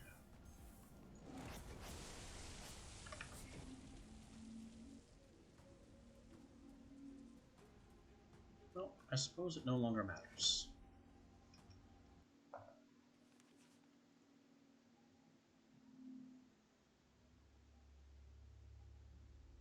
19 essence. So I've been given a storm rune.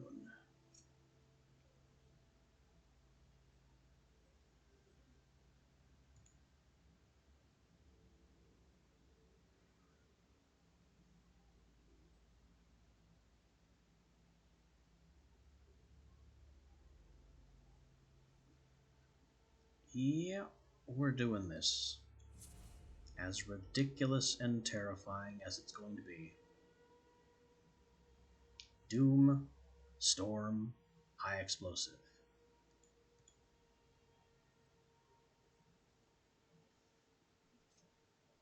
So now whenever we kill things, instead of spawning a single cyclone, we're going to spawn a storm that spawns lots of cyclones. Here we are in Arius, puzzled with the slim, mustachioed merchant who has a wagon with a shattered wheel. He's offering a scroll of blink, lightning stream, and trap.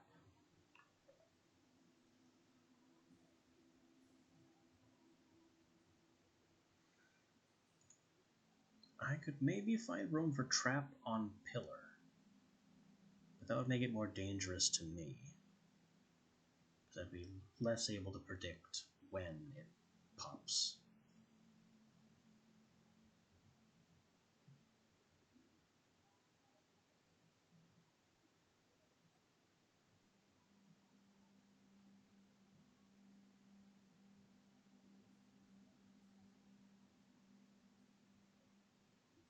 You know what, let's grab the lightning stream.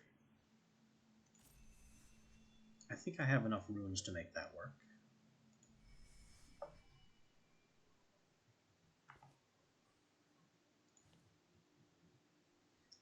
So I'm simply not using lightning bolt these days. At all. So we'll switch in lightning stream. It does not need Nova. That's a terrible idea.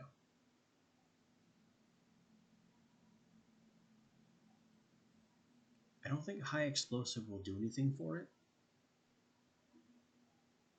Maybe. Maybe not. No reason not to keep it in. And then we have a superior magic's reach.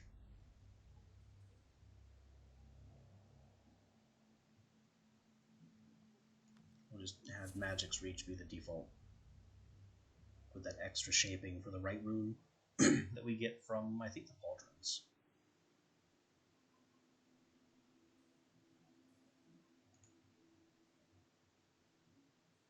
And I find myself wanting to give these bounce again.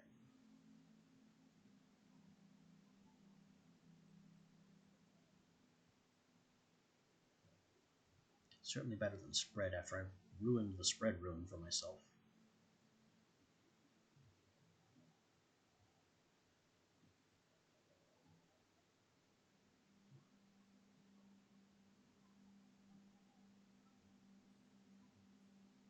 Yeah, we'll put bounce back on.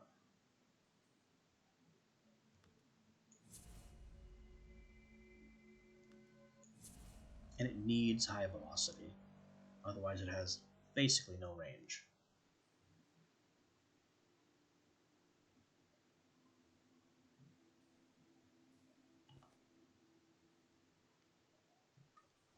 Alright, with this untested loadout, we go to the boss.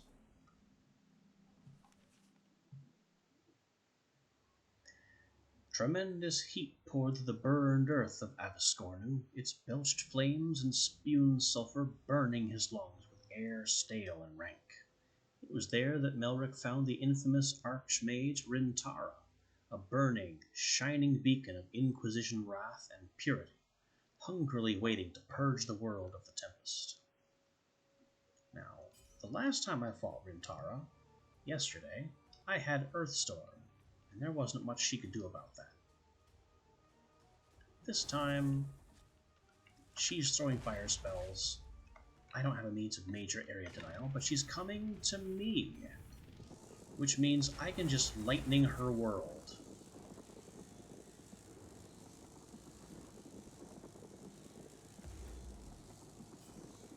And now we choose a unique item.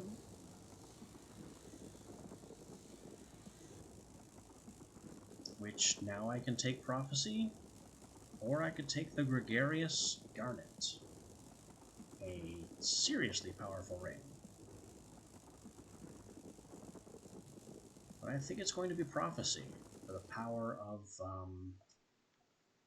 Frenzy.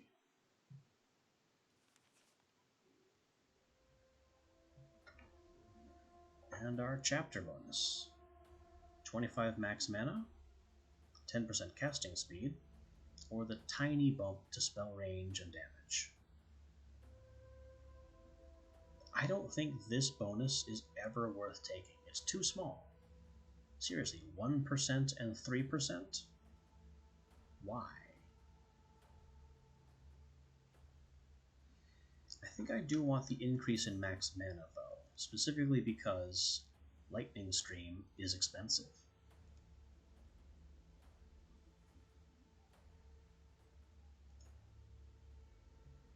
Now we'll put on Prophecy, sell our old gloves, and move on, being an absolute menace. This is interesting. There's a whole section up here on the left of the map that I don't think it's possible to get to. At least not without playing with the Inquisition, because there's no branch here.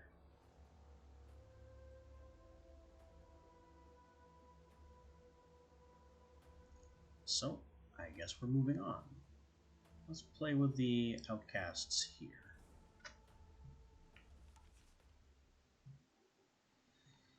In the cold and frigid landscape of the mountain town Highburn, a carrier pigeon arrived with a message for the local militia. The Fictorum was in the region. The townsfolk moved between excitement and fearful anticipation, having heard the rumors of a powerful, corrupted maid destroying each pocket of civilization he crossed.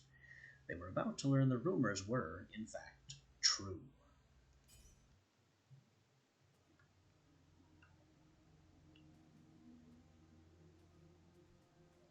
Yeah, it's going to be such a pity if these villagers don't want to let me pass.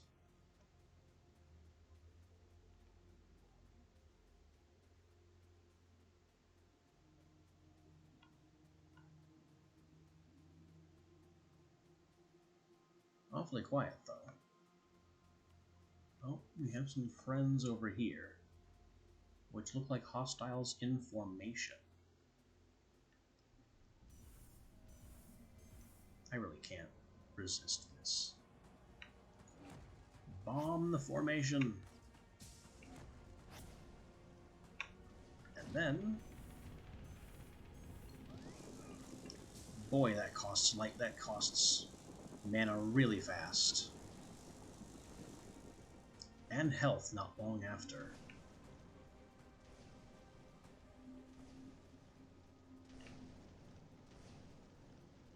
Yeah, I had said about Annihilation Beam that I didn't want a channeled spell with such a high mana cost. And now here I have one. Hello.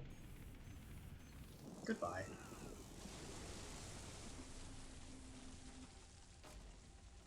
As long as I keep the channel brief, I can manage it.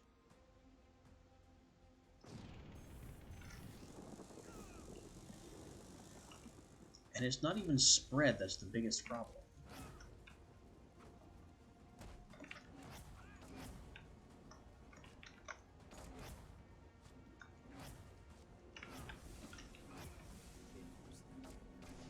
I don't know which of my runes is making this spell absolutely awful. I need to be more careful with it. Also, where are all these cyclones coming from? Oh, my storm.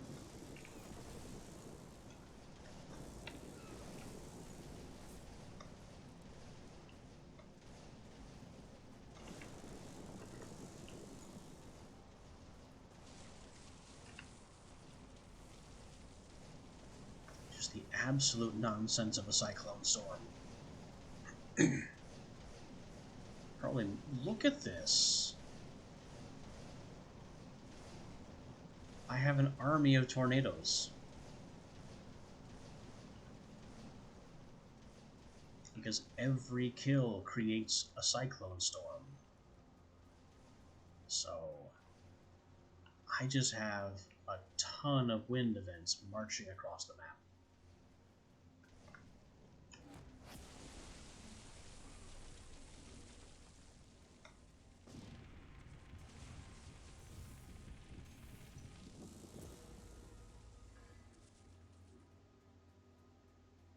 Well, I have certainly destroyed this particular pocket of civilization. Cost a lot of my health to do it, too. Yep, more hits than a normal man could withstand. Most of which, almost all of which, was due to channeling my new spell. There's Flamethrower, Boots, don't care, Plate Mail, don't care. So I guess Flamethrower can be sold. Lightning Bolt can be sold. Spark Whip. I've seen Spark Whip before.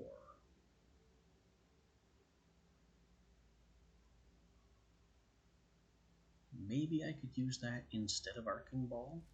I'll give it a try.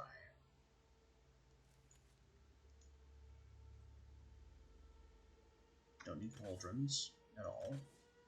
Don't need gloves. Now what's going on with Lightning Stream? Costs 20 per second by default. 29 per second with the runes I have on it. Spread, 90% additional cost. High explosive, up to 53% additional cost. And Magic's Reach, like 30% additional cost. So it's Spread that's doing the heavy lifting here, making it nearly twice as expensive. We'll just get rid of that.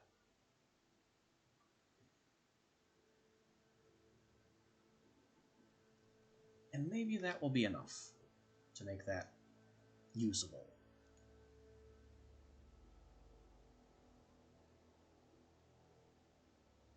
Now, Spark Whip is, again, much more expensive than Arcing Ball.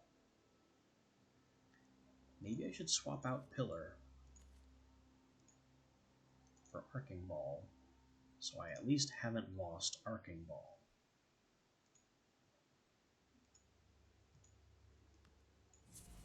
And it's given this terrible modification, terrible modifiers. So we'll put Bounce back on. And then, do I want high velocity or do I want range? 20 meters per second speed, 250 meters per second speed. So you don't need high velocity. You need reach.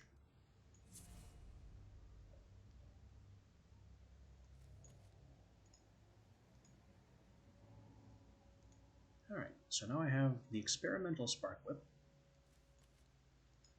the tried and true Arcing Ball, and the very expensive Lightning Stream. And then once the kills start rolling in, Cyclone takes over and steamrolls whatever.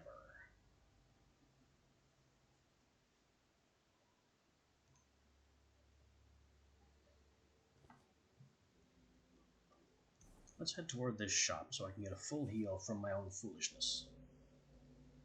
Surmounting a large, craggy mountain of Arogath, Melric spotted the jagged mouth of a cave in the face of the mountain. Let's see what secrets it holds.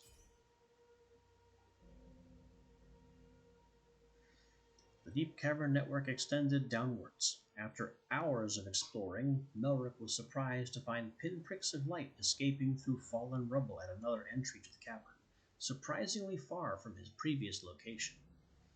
In his excitement of eluding the pursuing legion, he shifted the last load-bearing rock carelessly, causing more rubble to fall from overhead. I lost 24 health, and the Inquisition loomed closer.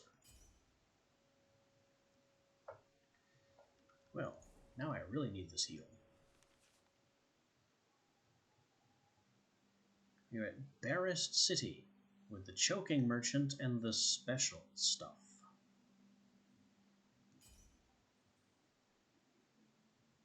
As always, his extremely rare special stuff is Arrow, Rock, and Javelin. Very, very low damage, but very cheap spells.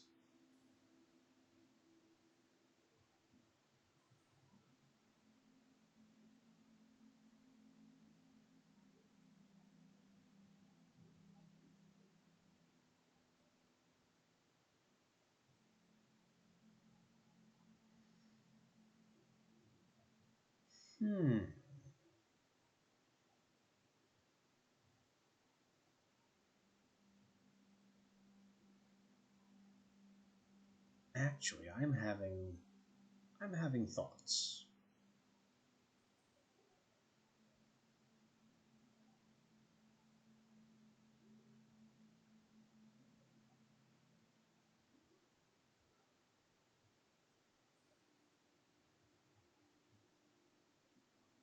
Let's actually take Conjured Javelin.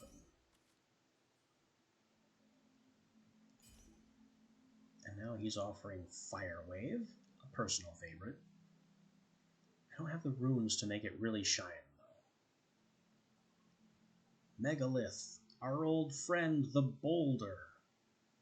I don't see the need for it right now. And he's got Spiral.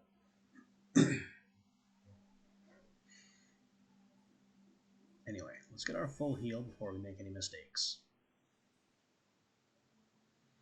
And I'm going to take Conjure Javelin and replace Cyclone. That was a mistake. I wanted to make a Javelin Storm.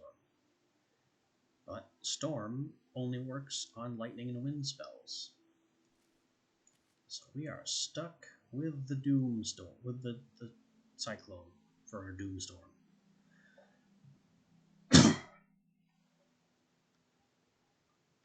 I guess the Pillar Tome can just go.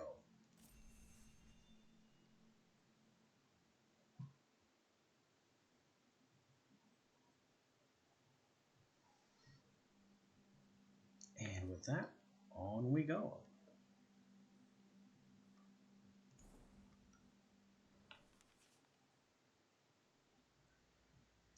Melric rested near the village of Dock one balmy day. Two children tore past him, followed by a steady trickle of terrified people. A woman in a welder's apron ran to the tempest. Wait, a welder's apron?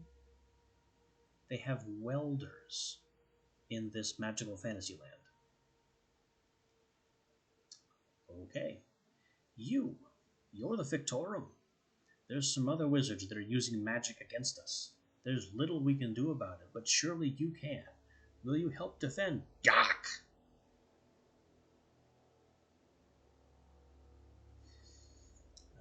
Sure. Let's try defending a town.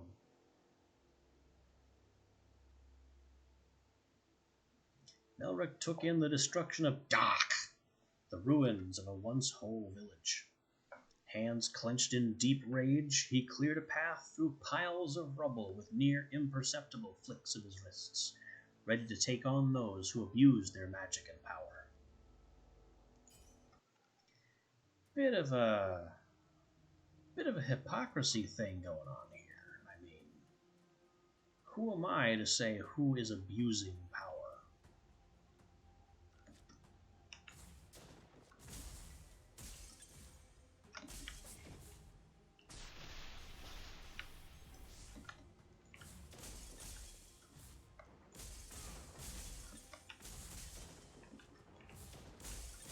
This bouncy Spark Whip does not seem to be Spark Whipping or bouncing.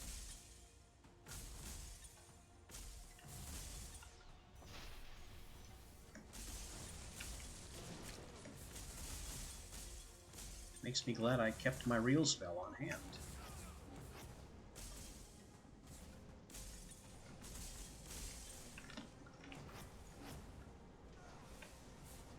And now the doom storms come in.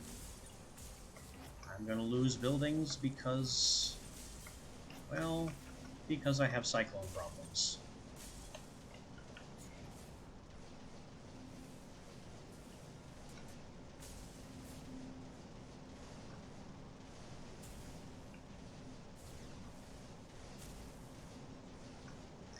Yeah, we're running out of allied houses, and I still haven't killed the last of the soldiers.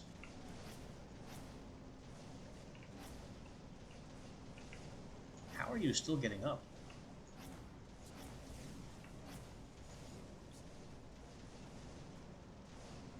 Okay, I didn't see it. Did I win or did I lose? Well, I still see some intact structures, so I must have won. A Pyrrhic victory indeed. Oh no.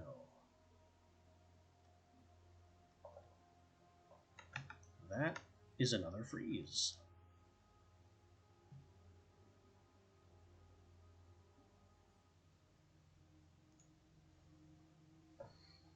So, I guess that means it's time for a lunch break.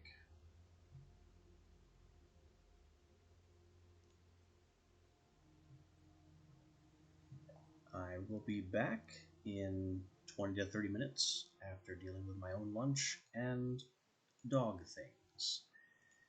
In the meantime, Fictorum needs to be shut down again, and we'll be back with that mission when I return. Till then.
Alright, bringing things back online, we now return to Fictorum. You can see that my title screen character here is how I currently am during the run, because I didn't have this shield bubble before I found that armor piece that has reflection on it. So, moving right along, back into the mission that crashed on us. We have to defend Dach from the Devilor.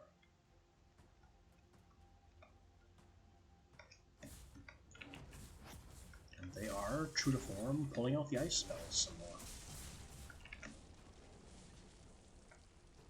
And have I seriously crashed already? I've been playing for less than 10 seconds. Yeah, and we are already frozen.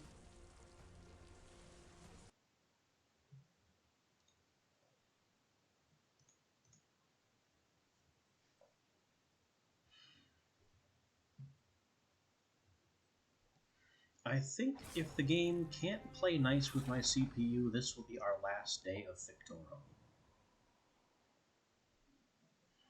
Don't get me wrong, I love the game, but these performance issues are insurmountable.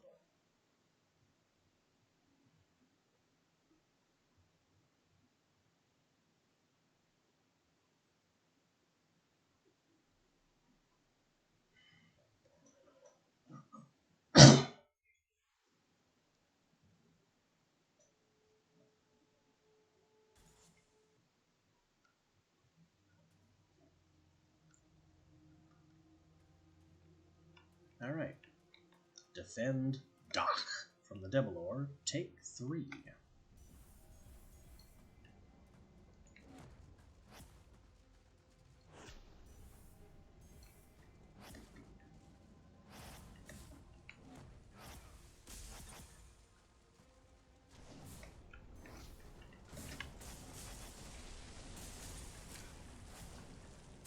Nope. And now the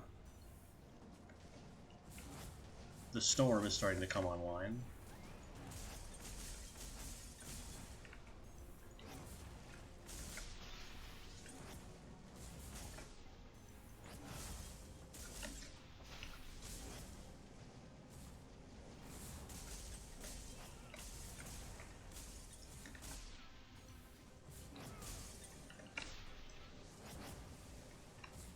There sure are a lot of these Devilor guys.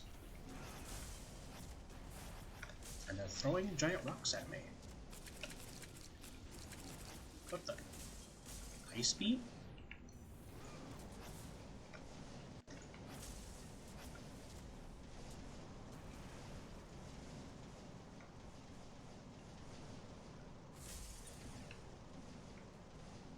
Well, I must have won. Nope, there are more quest enemies still somewhere. I did win, briefly, and then it suddenly became incomplete again. Not the first time this has happened. And now we're suddenly out of structures. There's like 2 buildings left. 1 building left.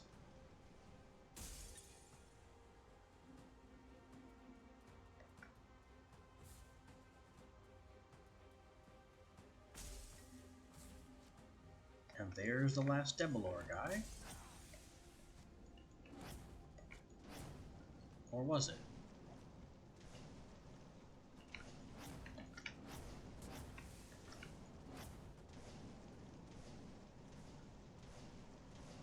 Come on, tell me it's over. Don't make me hang around while the cyclone storm potentially takes down that last building.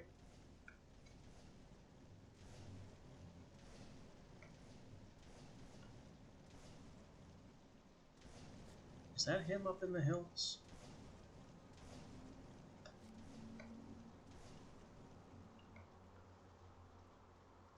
No, I just can't see any sign of the last guy.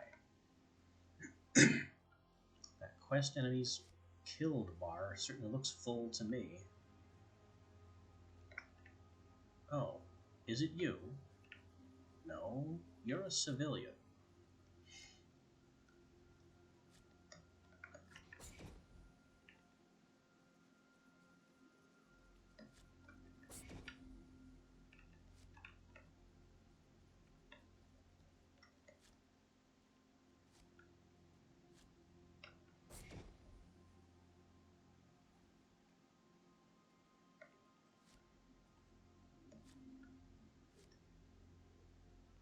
Nobody hiding off the edge of the cliff. At least not that I can see.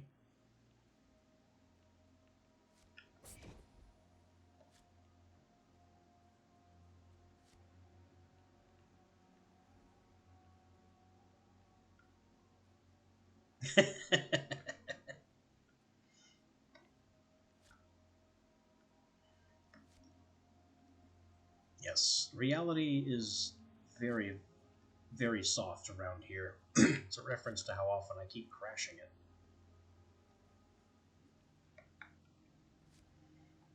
The fabric of reality just can't handle this wizard.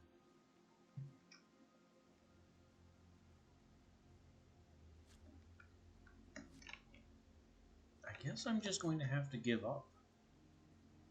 There's no sign of this last Debalor soldier.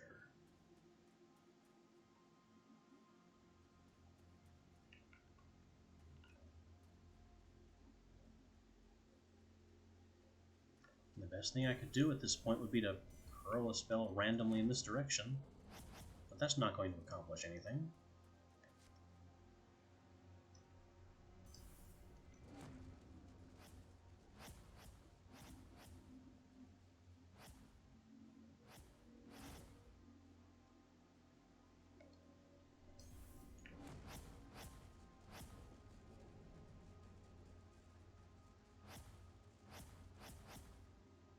Yeah, there's just no sign of the last guy, so I'm going to have to leave.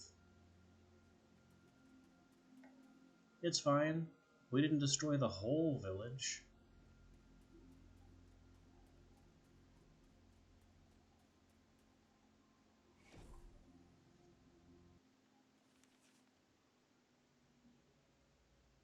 Melrick hastily retreated from the area. Killed everyone he could find. But it still didn't register that objective as complete.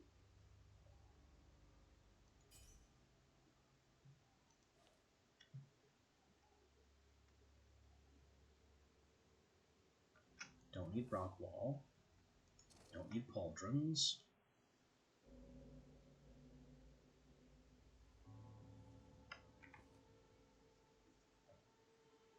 Anyway, let's just pretend that never happened.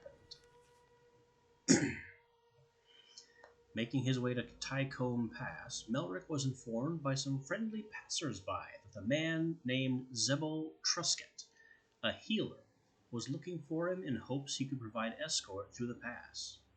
The outcasts that infested it were trouble that an ordinary man couldn't deal with.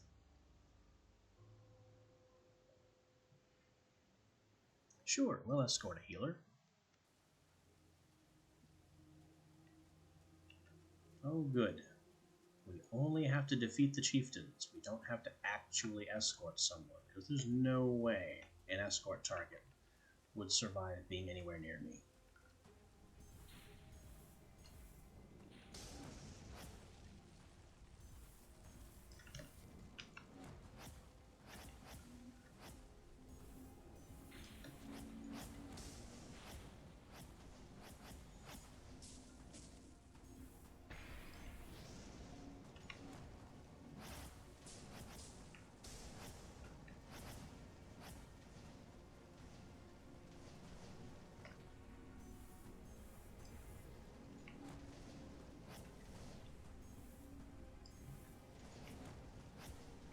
Throwing big old balls of lightning, knocking everybody down. That guy just swallowed my projectile.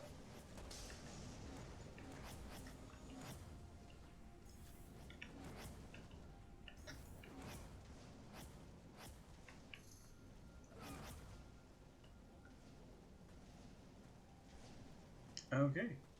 I guess the Cyclones must have done most of our work for us, because there are no longer any chieftains. For now. The game might spawn some more in just to spite us, as it has been doing apparently. But with all this air, all this wind going on, I don't think even freshly spawned conscripts would stand much of a chance. No secret chests off the cliff today. Away we go.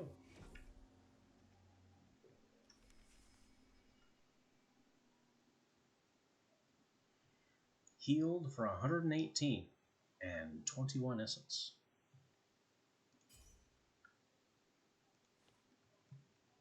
We got a whole bunch of stuff, like another arcing ball tome that we don't need. Spark Whip, as it turns out, is worthless.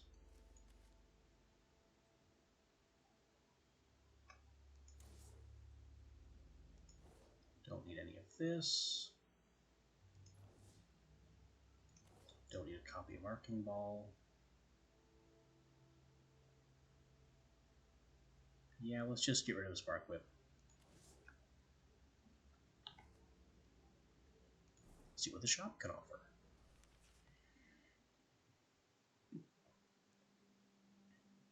We are in Vigfear with the Sharp-Eyed Witch.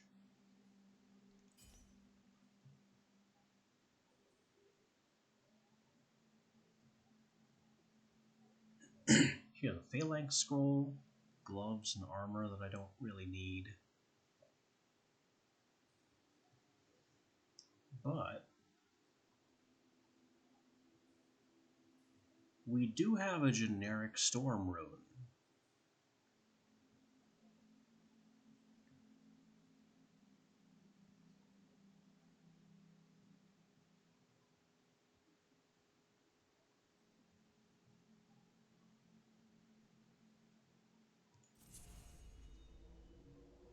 I will take that generic Storm Rune, though definitely not for Lightning Stream. We're going to put in Conjured Javelin.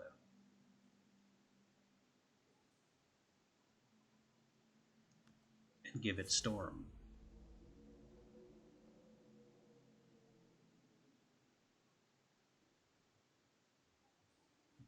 I don't expect this will be terribly effective, but it should be kind of funny.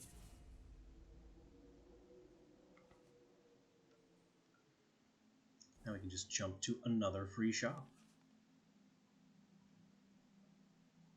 This is the trap door at the Barazan Trade Roads. He's got Tremor. I think Tremor is actually the spell that I want.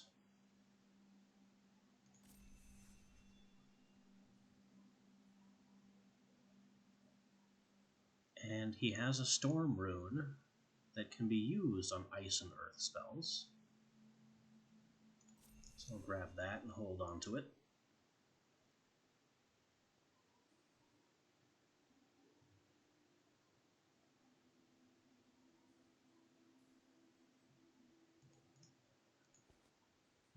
Now, before we go to the boss,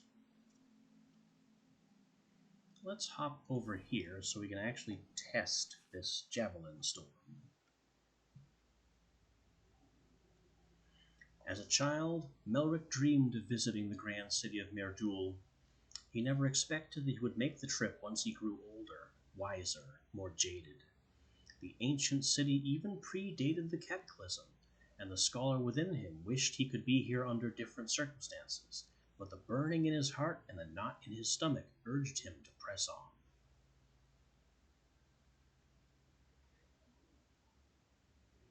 Yeah, let's visit.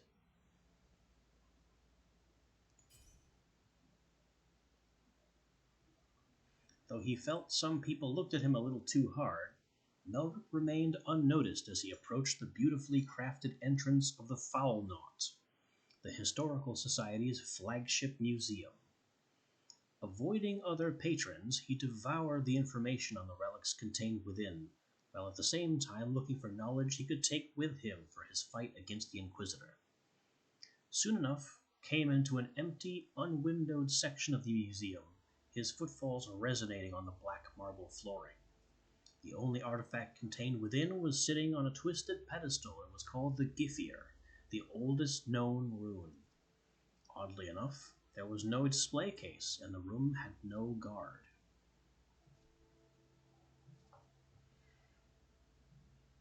Well, let's take it. The Fictorum reached for the Gifir. As his skin made contact with the unnaturally cold stone, twisting black energy flashed at the Fictorum's touch. Pain screamed through his arm, and images of tumbling through the miasma filled his mind. He responded with his own power, and the rune flashed as he purged it.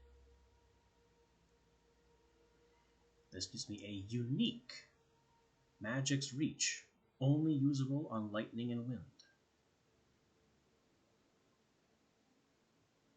And dealt me almost 60 damage.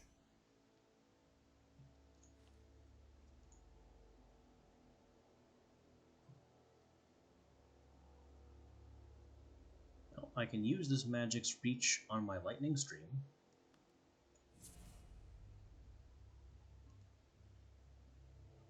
Other than that, it doesn't really seem to have much use.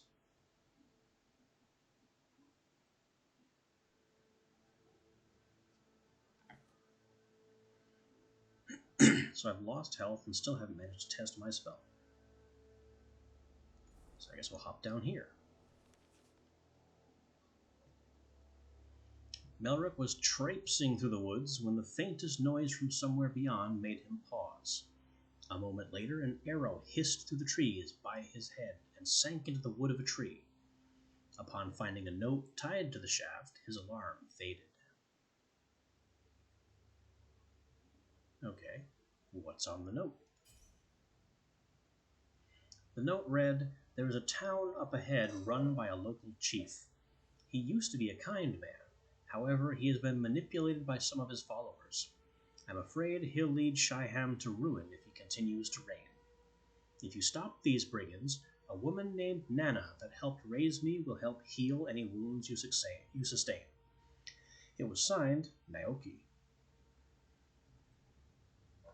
Well, I could use some healing after stealing from museum.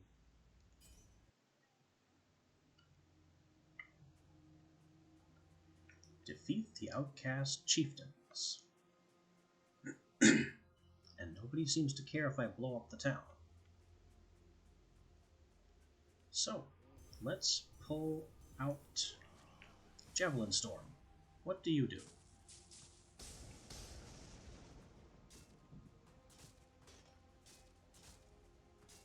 You drop javelins randomly. That's about what I expected would happen.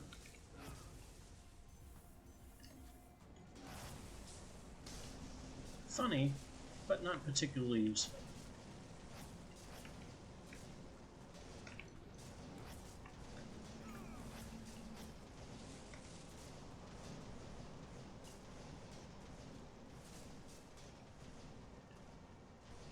Now the windstorms come tearing along with me.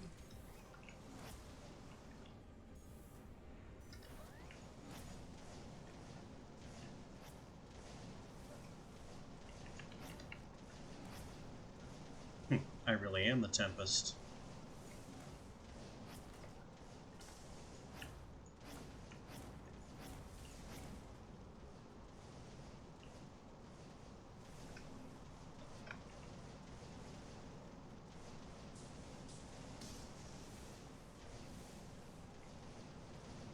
Kind of having mana problems, though.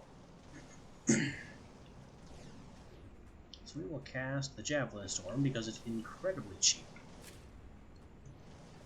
In fact, let's cast it like 4 times. It costs basically nothing.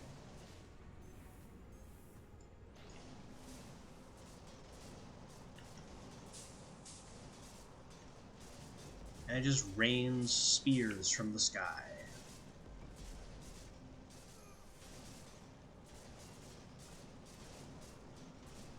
Either one of the spears, or more likely one of the tornadoes, took out the last soldier. Kind of curious what could be up here. Maybe it's... Oh. Well, at one time there was a house over here, but my tornadoes got there first.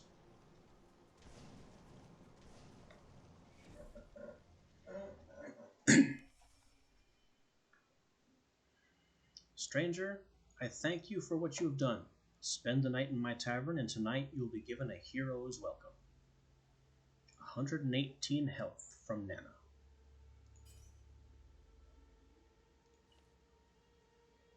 Okay, so Javelin is just nonsense. But I can take Tremor.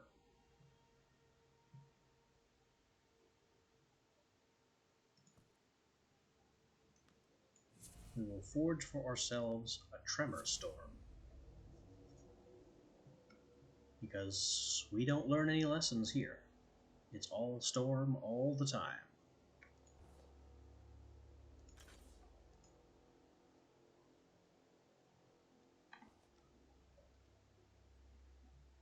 And now we go to the boss. Before the Inquisition catches us. When appealing to a god, one should keep in mind the god might answer. These three men pledged to Ventus, god of storms, for reasons best known to themselves, and their pledge was received. Their names burned away. They were empowered with the spirit of lightning and the power of thunder. Now they are bolt, flash, and strike, neither friend nor foe, but the living incarnation of the god's will, maintaining or opposing by its whim.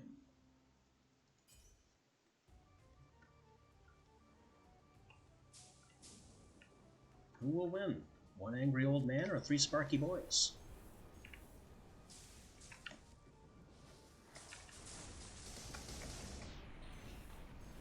Throw down a couple of Tremor Storms. Hide in a ditch.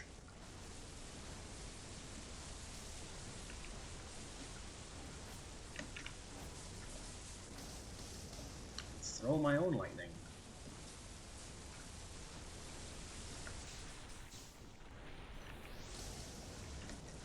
The Tremor Storms are certainly dramatic. You want lightning? I've got lightning. I killed one, so now they have to deal with my Cyclone Storms as well.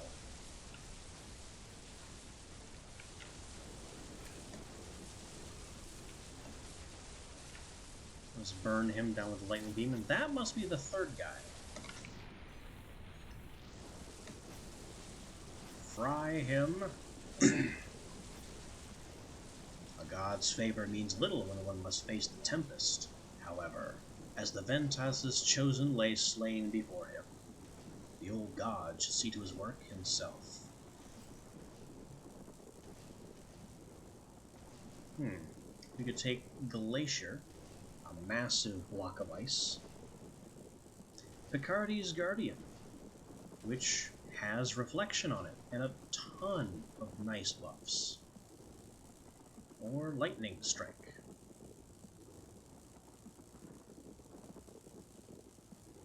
Given the lot, I think it's time for Picardy's Guardian. And then we can stop worrying about torso armor.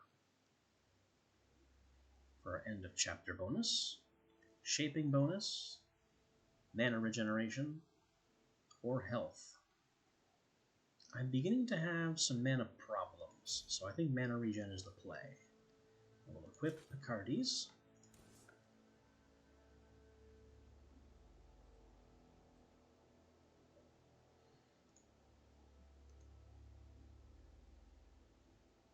We found another split. Or did we always have that? Oh, we always had this split.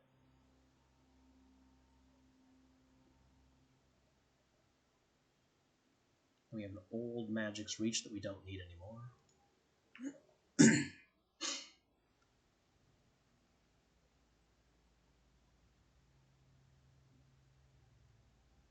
Yeah, the old Magic's Reach can go.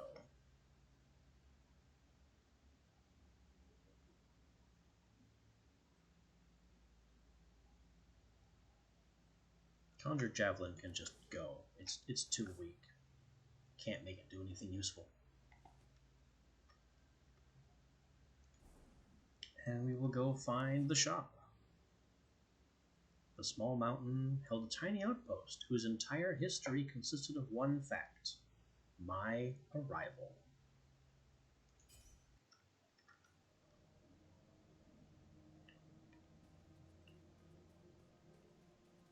Good news, fellas. We're about to make history.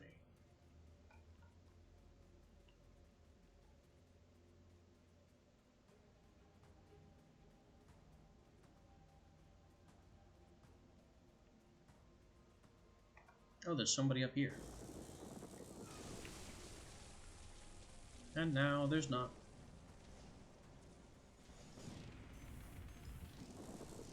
Whoa, what happened to my mana? Never mind, I know what happened to my mana. The automatic trigger of the Cyclone Storm.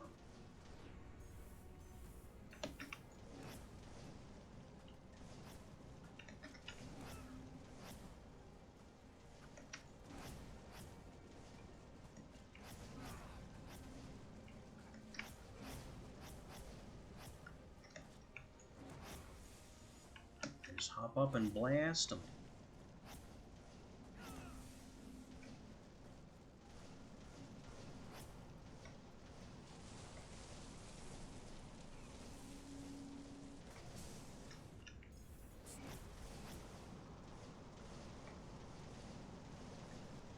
I think the automatic Tornado Storm, while very dramatic and very effective, is beginning to cost more mana than it's worth.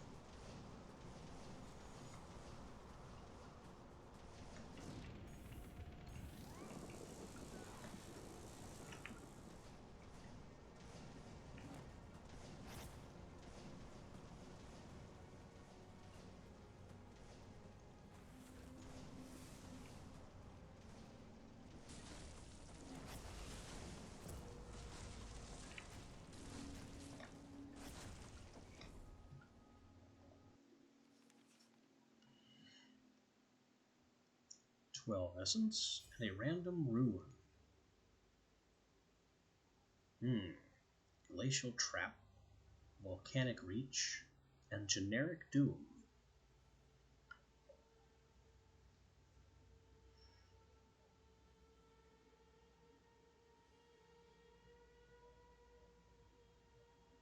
Let's take the Generic Doom. And I got rid of I got rid of the Javelin spell. The whole plan was to replace Cyclone with Javelin Storm,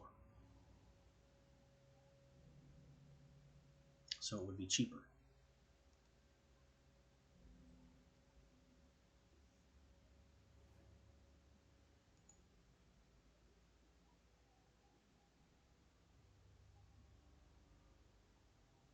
Well, let's use the Generic Doom on Tremor Storm.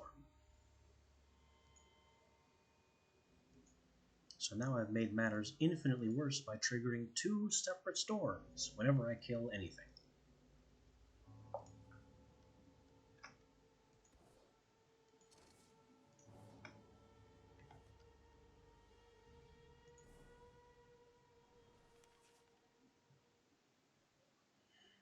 We are back in Vigfear with the Sharp-Eyed Witch once again.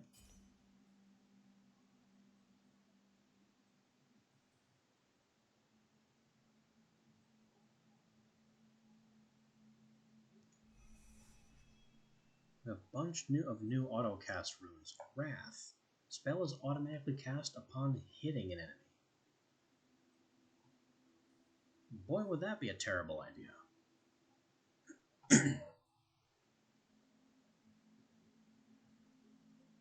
Fury. Automatically cast along with any other spell. I don't need more of those. I already have quite enough automatic triggers. We'll proceed south to catch the next shop. Melric traveled through Gleamton in the dead of winter. The sky was pitch black. It was a night for mischief and dark deeds, so part of him was not surprised when he came across a woman crumpled on the ground, sobbing. She noticed him and stood up. Dr. Caro stole my brother's body, right from his grave. I followed him to his laboratory, and it was... She looked down at her hands and shivered, trying to disentangle herself from the ordeal. I don't know what to do. Will you help me? Yeah, let's go after the doctor.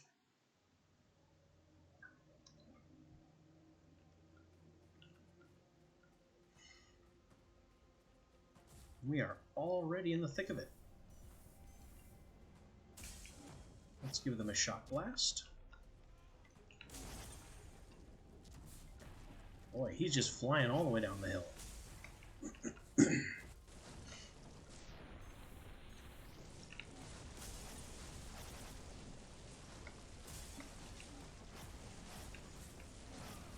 These guys are kind of tough. I can knock them down, but they don't want to die.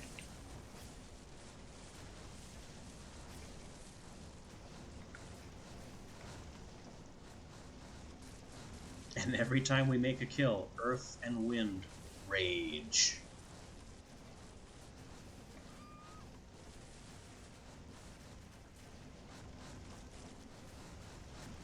My mana won't regenerate because it's just too busy auto-casting these two spells.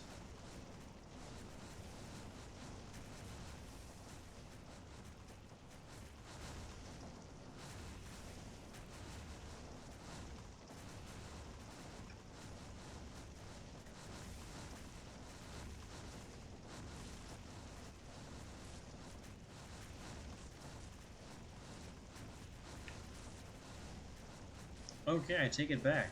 This was not a bad idea. This is hilarious.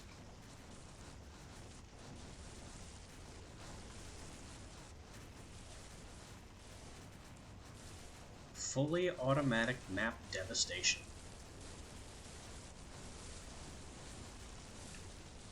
What I want to know, though, is what happened to all the seeking runes. I know that homing spell runes exist. I just haven't seen them in a while. We got Ice Blast, which is a ball of cold. Don't care. Chainmail Gloves of Shittiness. Okay. Yeah, that's pretty accurate. And Rock Wall. Can't get away from Rock Wall.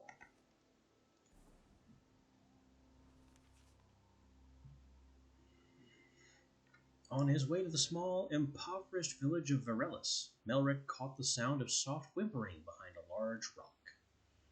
He approached carefully, ready for anything, but found only a frail-looking boy weeping by his dead, emaciated mother's side. He also spied a small purse clutched tightly in the mother's hand. Yeah, let's help bury her for the 5 max mana.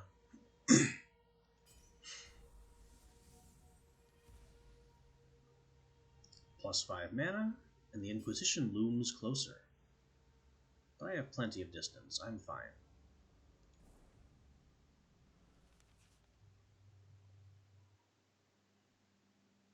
We are now at the shop with the broken wagon wheel.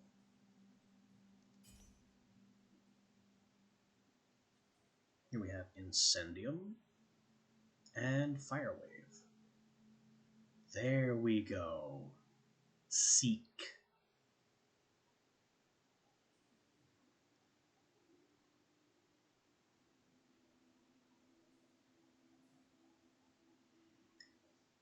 Almost a shame it is lightning and wind only, but we can make that work.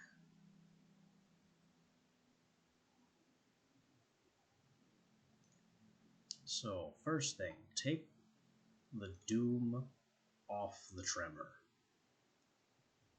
As amazing as that has been,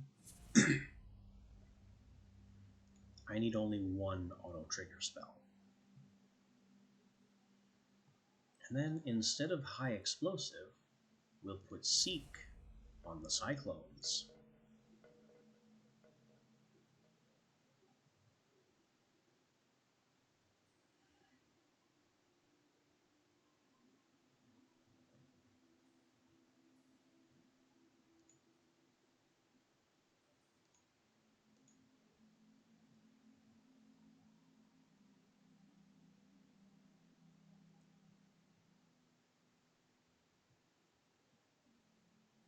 Maybe instead of bounce, we'll put seek on our arcing ball.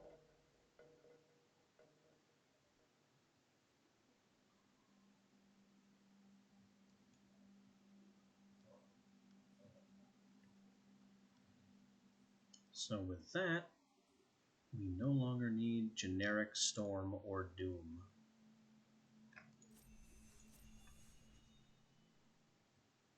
I'm still hanging on to Nova, though, kind of holding out hope that I can find something that works with this.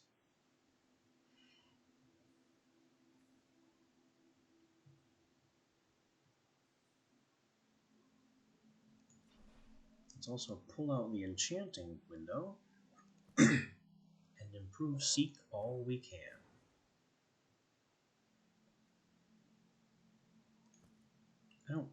I didn't really pay attention to what that did.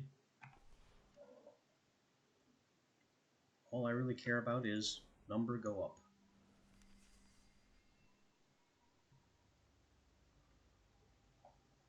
Melric stumbled across a farm on the outskirts of Rhyham. An outcast himself, he recognized the trappings of another, and so was not surprised when Enoch opened the door to her cabin and invited him in without hesitation. The woman offered him a meal in one breath, while complaining in the next about the local attachment of Inquisition who had been harassing her business lately. Well, dinner and an opportunity to wipe out some Inquisition. Defeat the captains over there somewhere. Imagine this is Enoch's house. If I could leave that standing, that would be nice. But, it's optional. Let's throw the Seeking Doom Ball. Oh, that's nice. I just send it floating over and it finds a target and blam!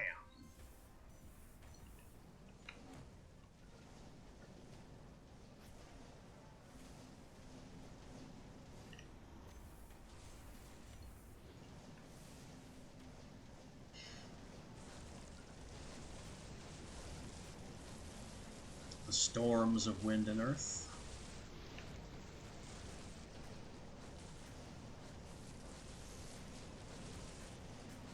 And everyone's dead. Well, everyone that needs to be dead is dead.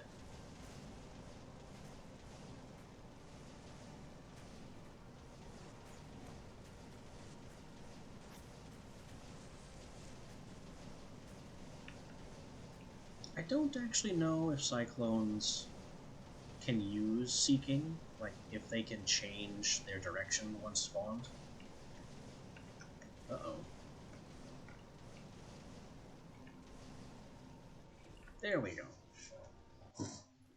Briefly clipped through the exit pedestal there.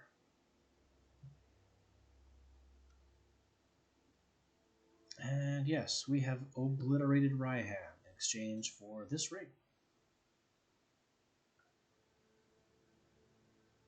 Which is, I mean, it's better than our base ring if we could get Blake off of it. But really, I'm still holding out for a unique ring before I move Blink. Moving abilities is expensive. The rolling hills of Arius. We are back at the Shattered Wheel. We have Pierce, Persist, and Spiral. Pierce has some uses. Not with any of the spells I currently have, but Pierce has potential with certain spell types. Rock Wall, Flamethrower, a Pauldron, a Glove. And yeah, this ring isn't better than my existing ring, so it can go.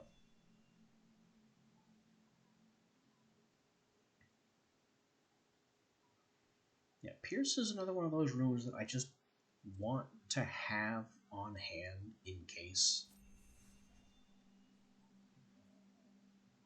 Even though I'm, at this point, highly doubtful that the in case will ever come to pass. With that, let's see what this boss is. The actions of the Tempest must have been garnering the attentions of the gods themselves. Caelest, the guardian angel of the Inquisition and the right hand of Ventus, awaited Melric upon Valoran with his bow drawn.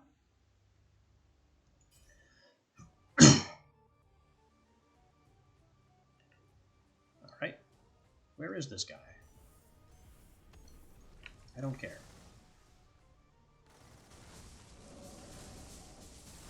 Okay, he is raining shots upon us. Is this him? The blue thing? Fry him.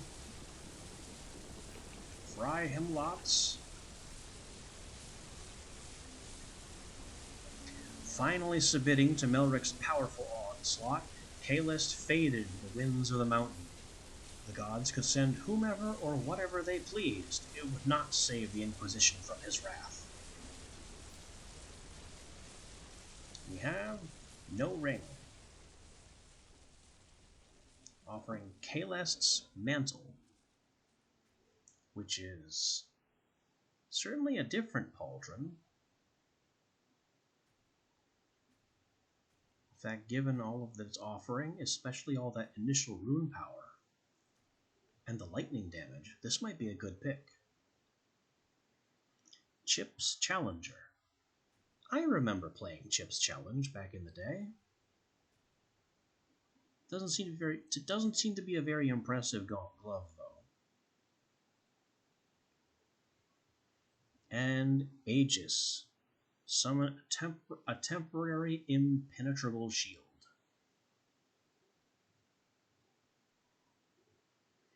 I think our play here is to take Caelest's mantle.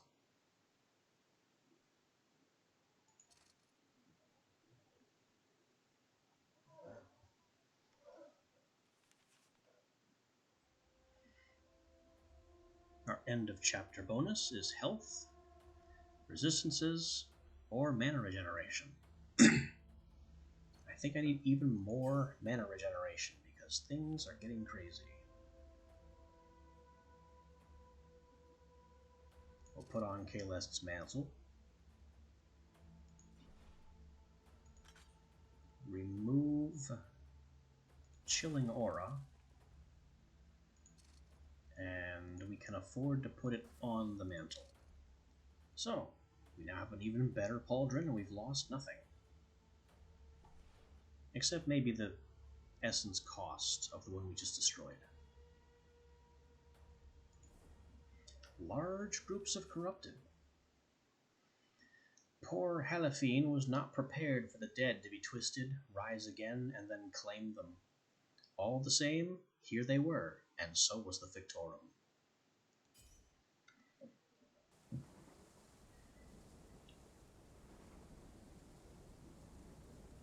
Well, this is awfully white. I can hardly see a thing.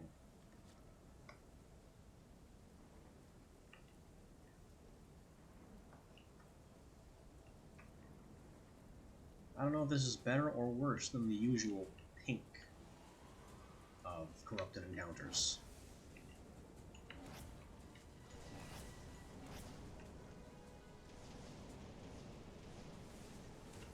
Oh, it looks like cyclones do indeed answer to seeking. They are going nuts down there.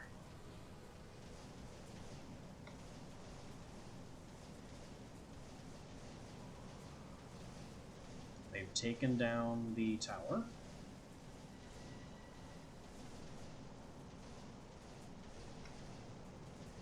So yeah, it looks like I basically no longer have to worry about anything.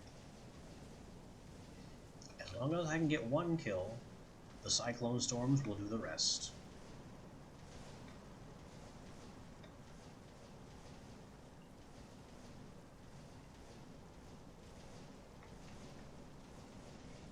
This is peak Fictorum.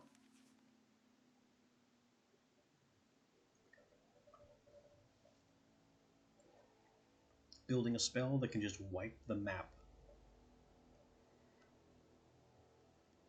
11 essence. And an item. Fireball, plate mail, spellblade.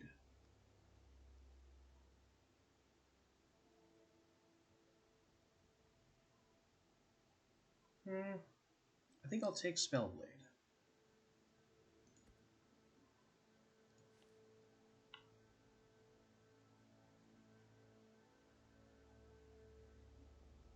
I don't really know what I could do with it. Oh, and what have I found here? Chain. Spell leaps to nearby targets. And blood. Damage is vastly increased, but health will be used instead. No thanks.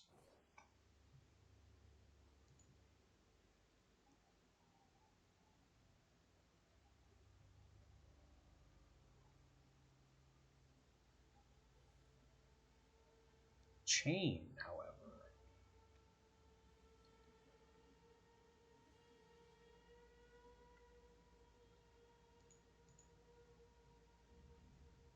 Chain. Yep, I'm going to put chain here instead of doom. And now this cyclone spell is just a map clearer. That's it. We've won.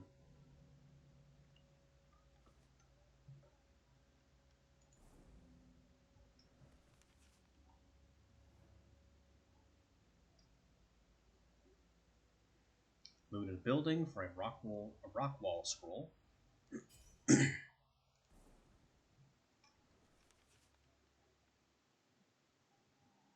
We are in duodecim for district deals and steals. They have stalagmites. They have prophecy, which looks different from mine. I don't know if I'd say better. And runes are really nothing to cry home about.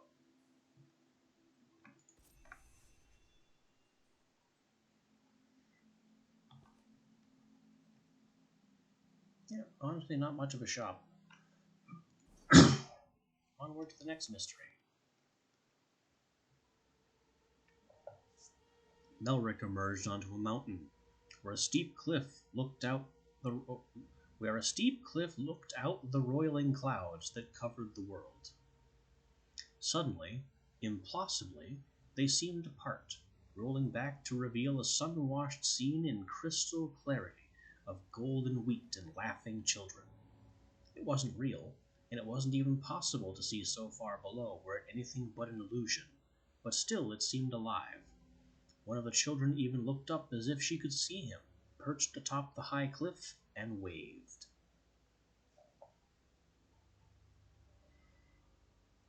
These are some interesting options for dealing with this vision. I can gain a rune, I can gain health, and I can gain essence.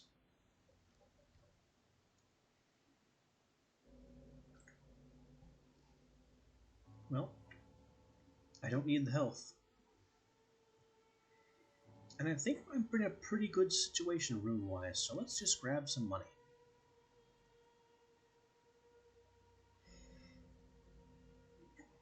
Shatter the illusion, and claim some of it for myself. If I go here, then I can hit this shop too.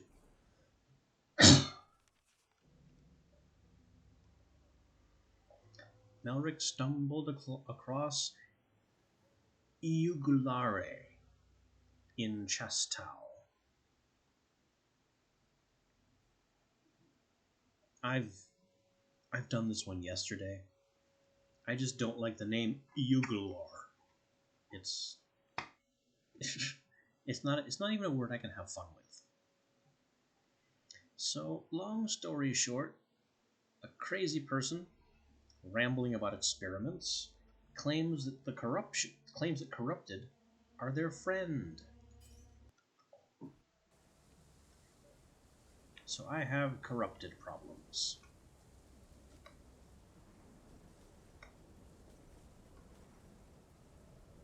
Which really is to say that the corrupted in this area have wind problems.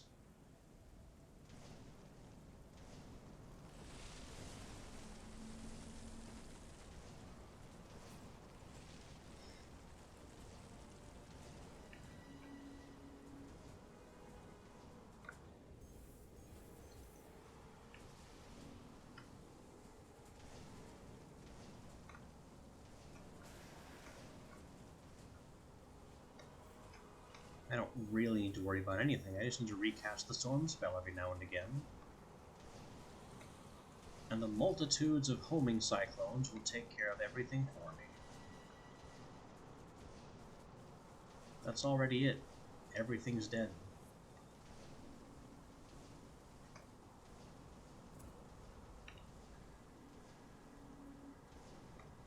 Now I just need to find where they put the exit. There it is.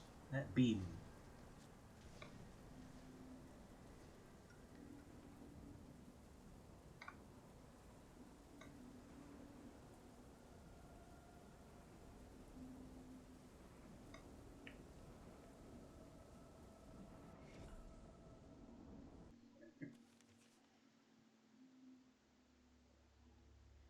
We discover the Cone of Cold tome.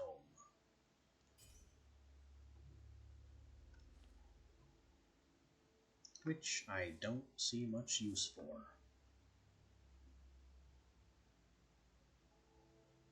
We also have an improved Doom rune, or maybe it's the same tier, it looks like. Yep, it's actually a worse Doom rune. Concentrate, Ice and Earth. Oh, never mind. We've frozen again.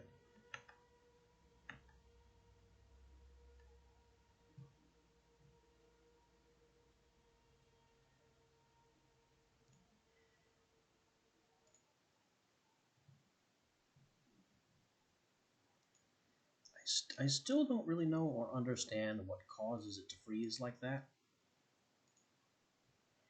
But it's just something that we'll have to deal with.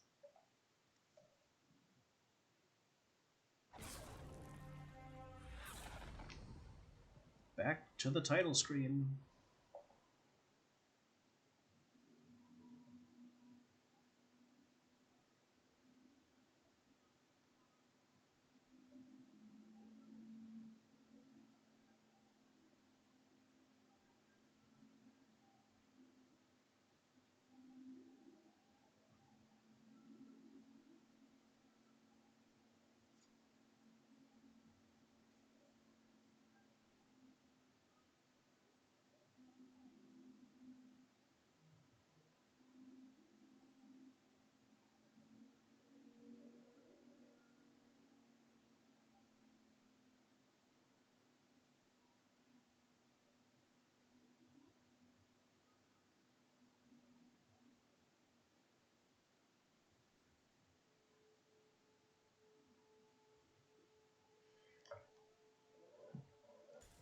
And hopefully back to the map. Okay.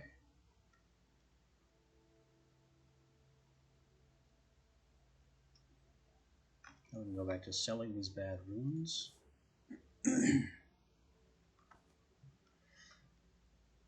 Oh, this is even before we went to the shop.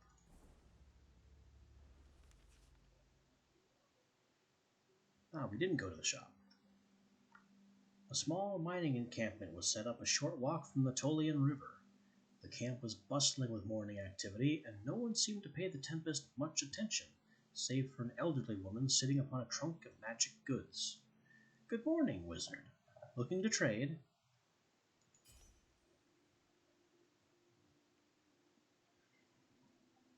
She has the Echo rune.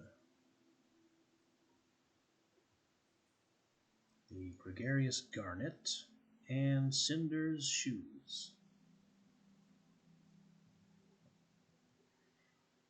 Well, if you're going to offer this unique ring for only 57, I'm going to take it.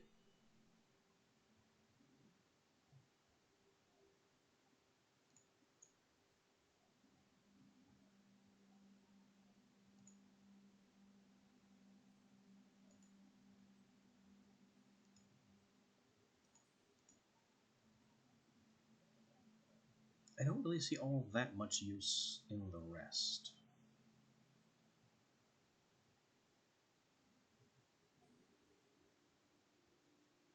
Although I can use spread instead of high velocity here, that might be interesting.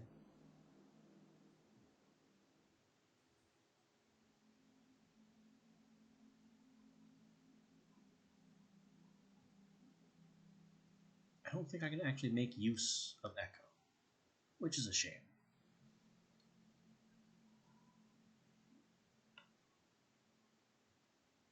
Now, let's take the signet ring with blink on it, extract blink, and put blink on the unique ring I just collected.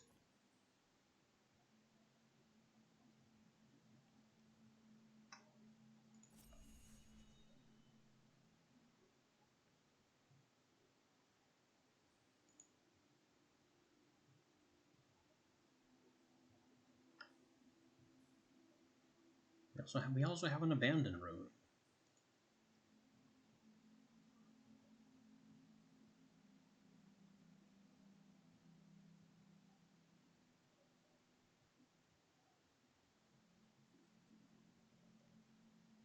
Sure, let's go absolutely nuts. Actually, chain will be even worse.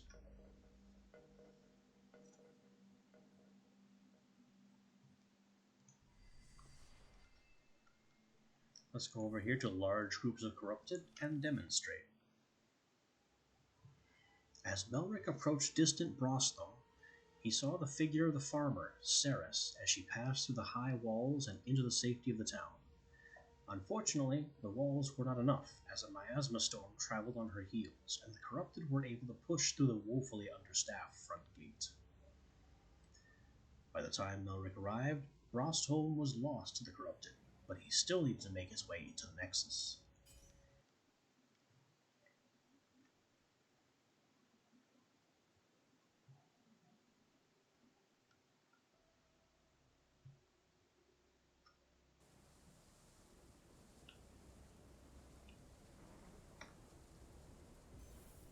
So let's queue up one of our new and improved spark bolts and just start flinging them everywhere.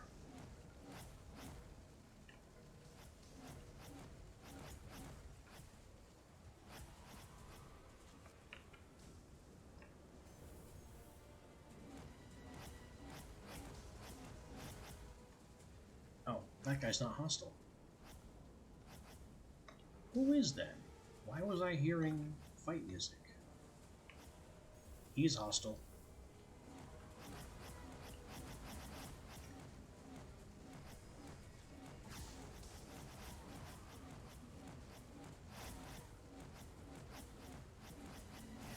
Just artillery blasting with homing, chaining explosives.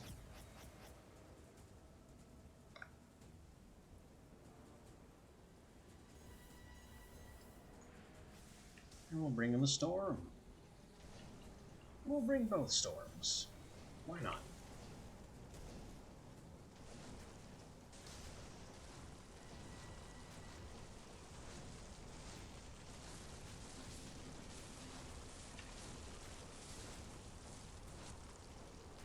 We'll just bring the whole fort down.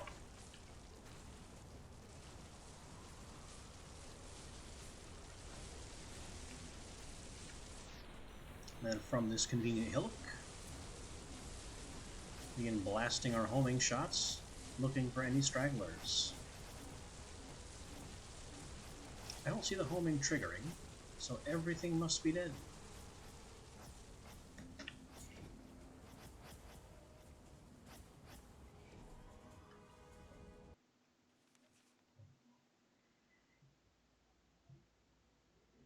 "13 essence and an item." I have legendaries in both of these slots, so I'll just take that one and immediately sell it. Look at all these runes we have now. There's another storm rune.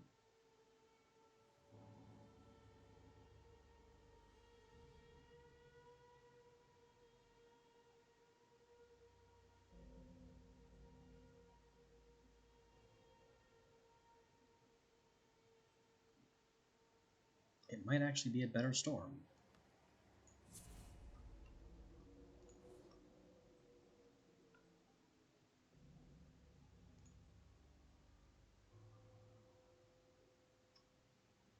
But at this point, I don't need Doom.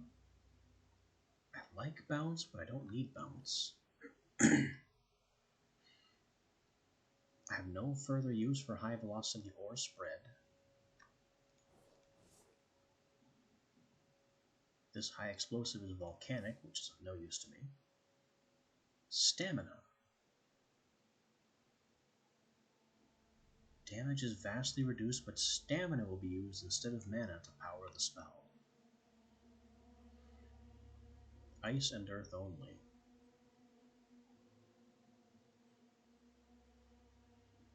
That can actually work out well for Earthstorm.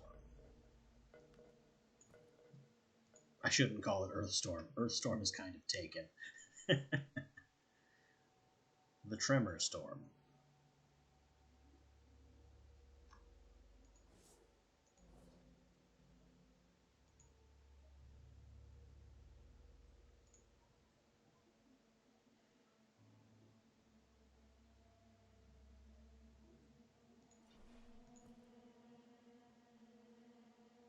I can't quite make...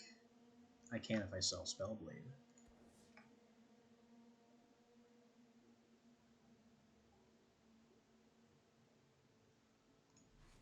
Seek is now maxed out.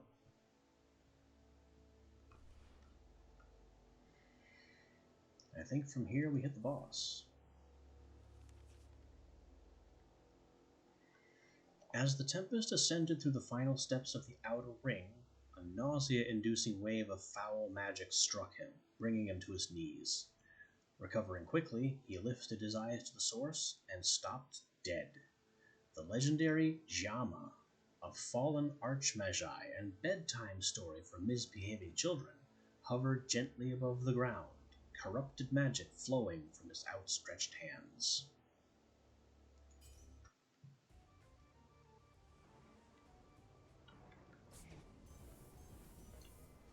Well, let's get our homing electric balls going.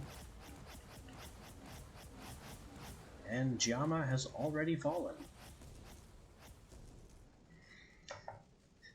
The notoriety one would gain from accomplishing the impossible task of finding and defeating Jama would content most wizards across the Forsaken Expanse for their lifetime. For the Tempest, it was an obstacle, nothing more. He grabbed a piece of equipment from the fallen form and moved on toward his true goal.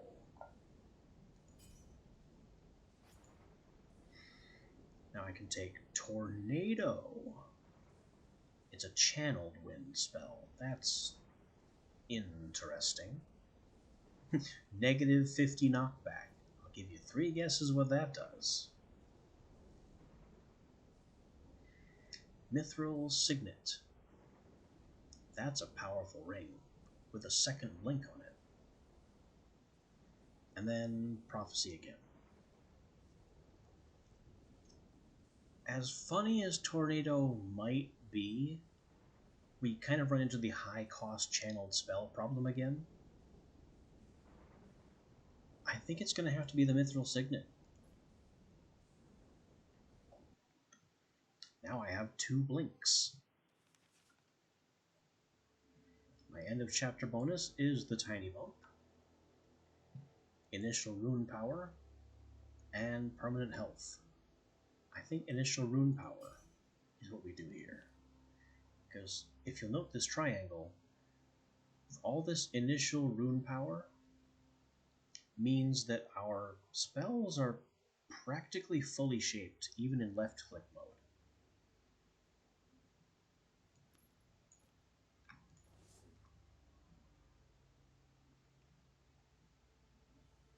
So I may not have to hold right-click and feed extra mana into these spells anymore. They're like 80% channeled right out of the gate.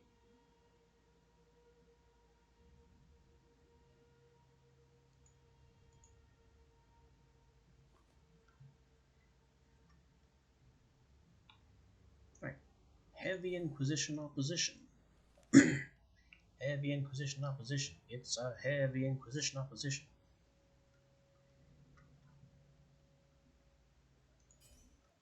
And this remote outpost chooses to bar my way.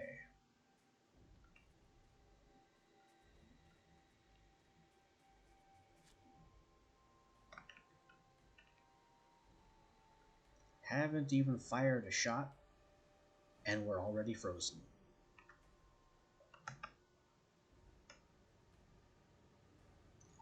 So, business as usual. Oh, that's interesting. There's actually a crash report client on the task manager. I don't see it, but it's there somehow. Oh well. I can't exactly report the crash if nothing is working. And now we're back to the title screen once again.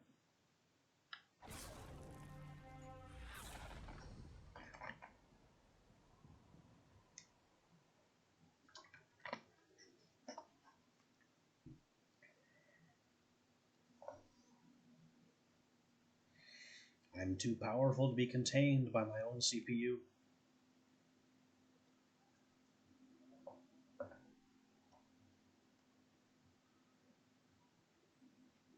The fabric of reality buckles and twists at my presence. And when it ruptures, the game breaks.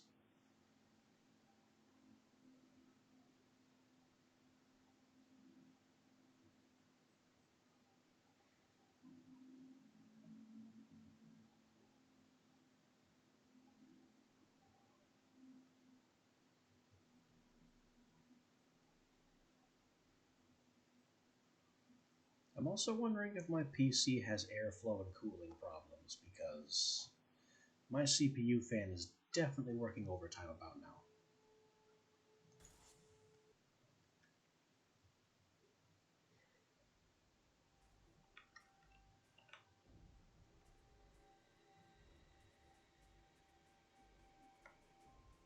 That's a lot of guys down there. Let's give them gifts.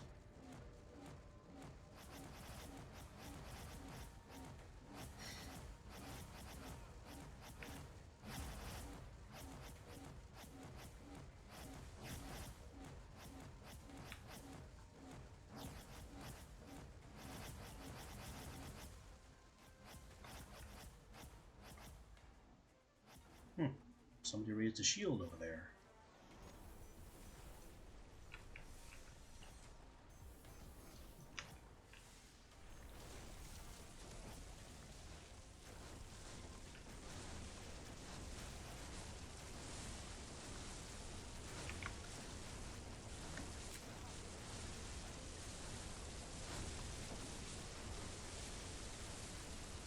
I don't think the shield matters when I fill the world with tremors.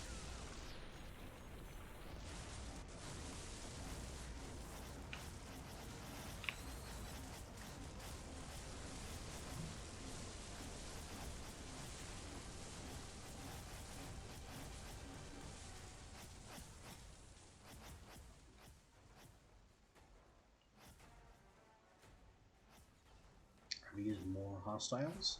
Have they learned nothing?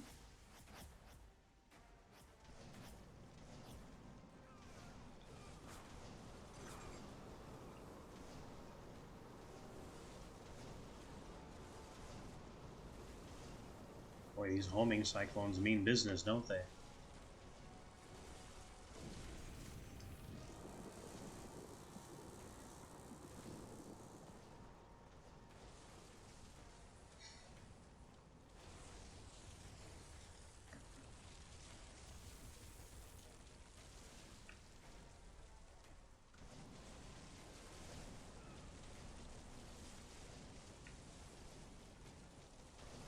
Come now, where's the exit? Here we are.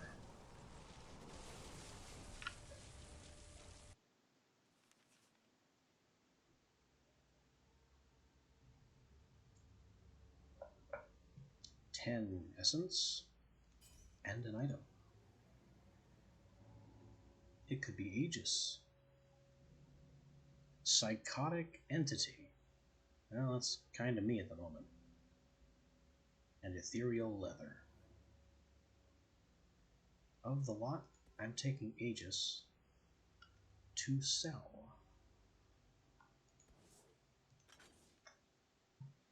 I also managed to pick up a familiar rune and a persist rune. But the persist rune is volcanic. It doesn't help us at all.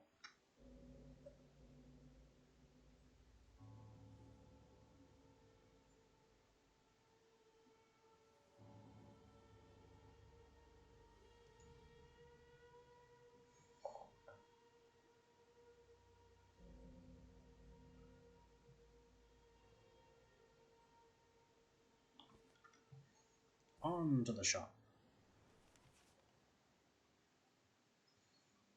The trapdoor at the Barazan trade roads.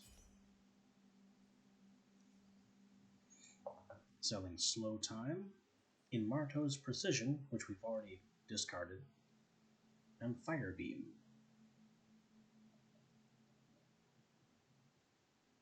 Also, some runes that I really can't make much use of, though a unique stun is interesting.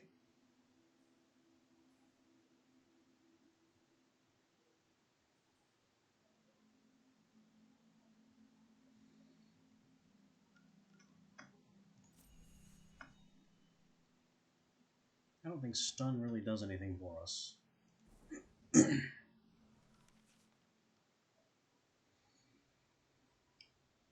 Narok was passing through a remote area of Studbury when a bartender named Matt Hart rushed out of a nearby tavern.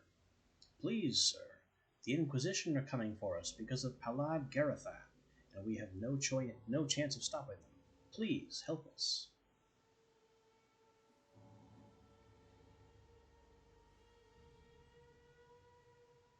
Well, I'm interested in smashing Inquisition even without the threat of advancing them further.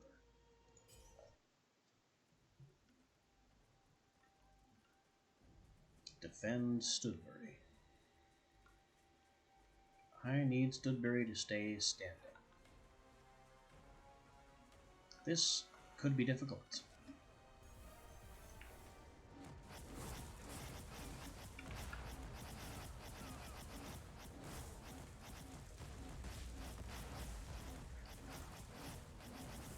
I'll just keep hopping and blasting. I have enough lightning balls for everyone.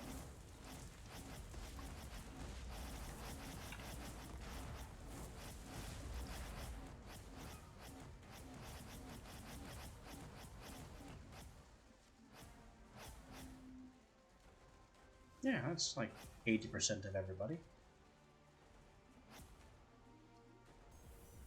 Still some straggler archers in this direction.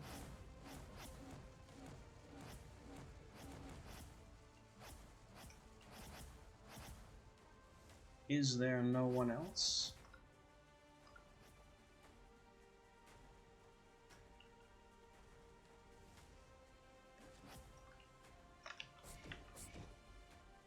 Double blink.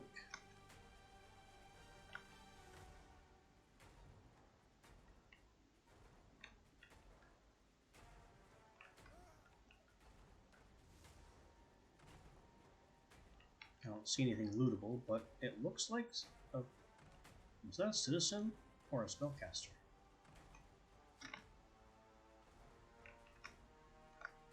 It was an enemy. And now it's not.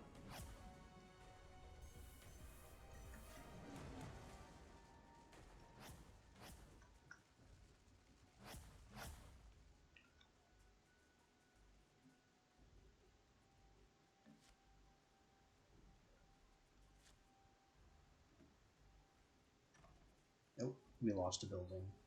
I'm sure that wasn't me.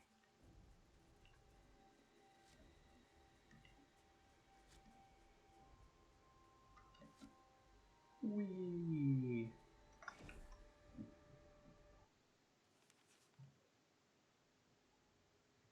$34 essence. That's a pretty good reward. I don't need a pain rune, or a concentrate rune, or a fireball. I've been turning down Fireball constantly.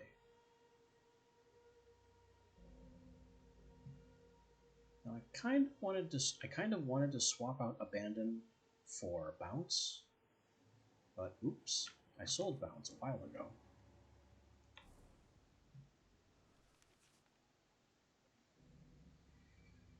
Melric slept deeply that night, but had the strangest dream about a Princess Lady von Meowsbury of Whiskerton Shire, stuck high in a tower surrounded by a moat.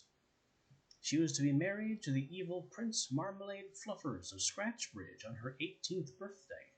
However, she was not sitting by idly.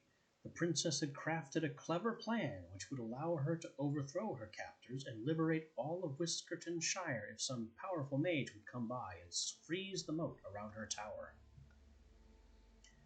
Melric abruptly awoke to the sounds of a miasma storm. Surely the storm was the cause of that dream.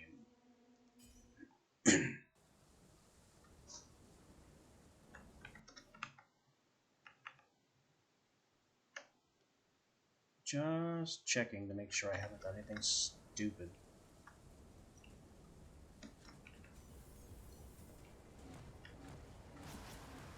And here we come, beginning the blast barrage.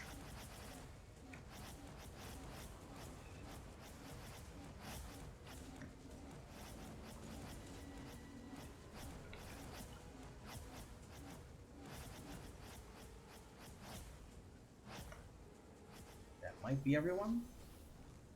It might not be. That's what the storms are for.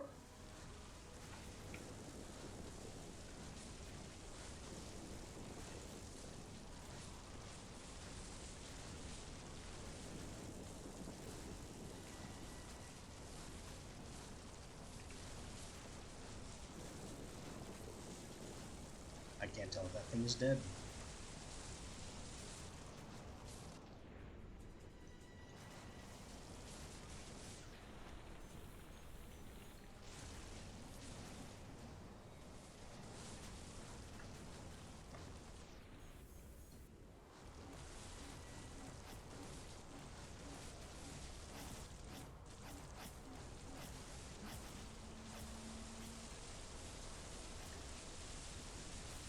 Okay, now that we've leveled the entire map, let's get out of here.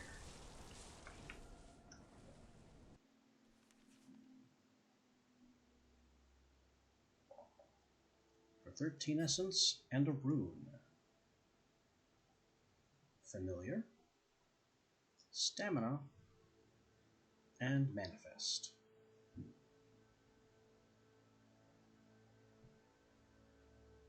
None of these are of any real use to me.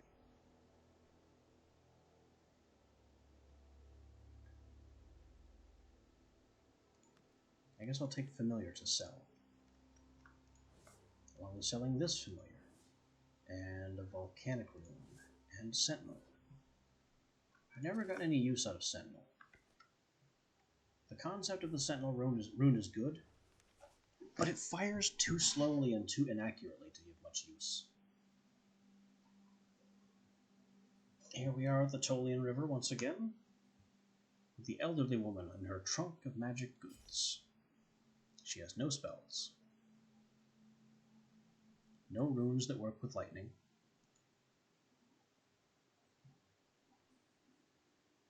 We could, in theory,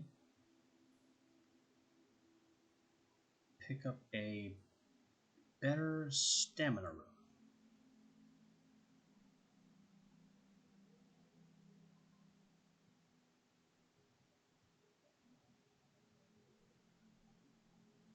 Or massive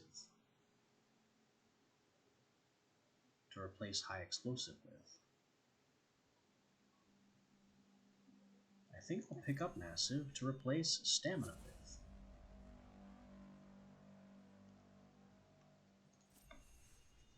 And then just sell the stamina rune.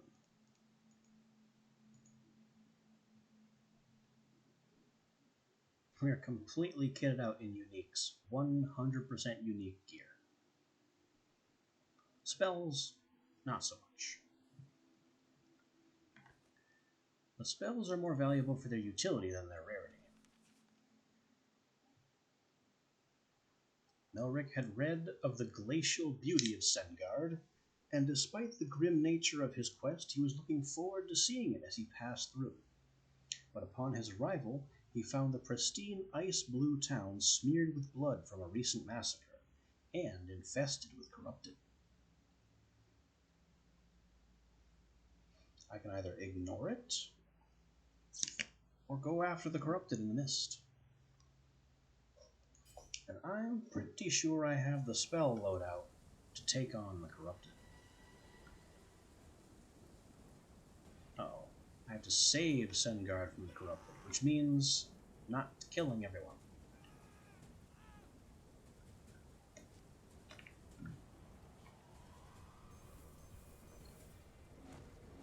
Sorry to say, this bridge is probably being demolished.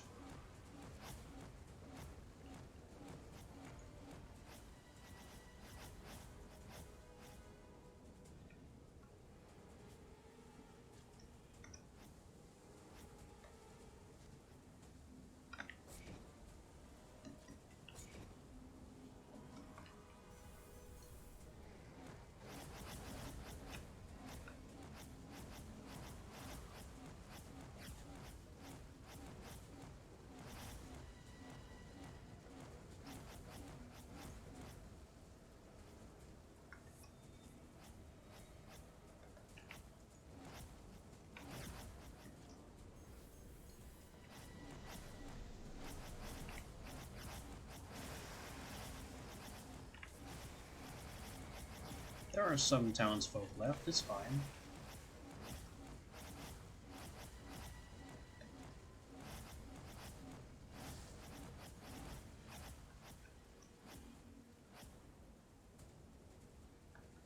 There are some more corrupted.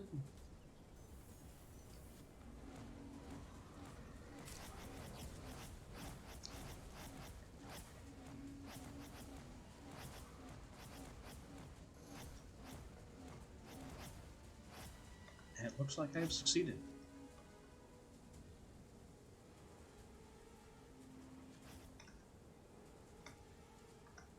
So if we're freshly out of enemies, then I need to find my way to the exit.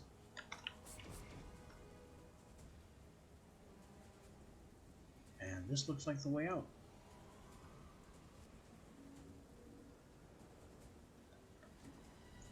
Knock out the tower.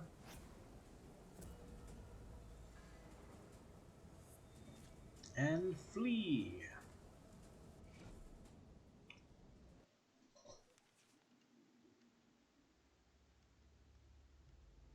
11 essence, and an item. 2 plate mails and a stop projectiles scroll. Worthless.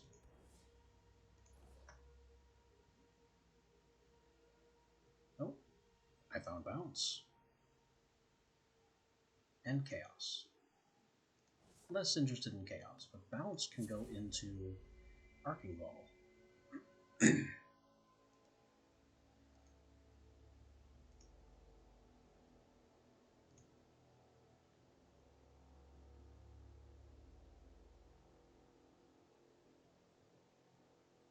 And then rather than storm, tremor can have abandon. Just so I'm still using that rune.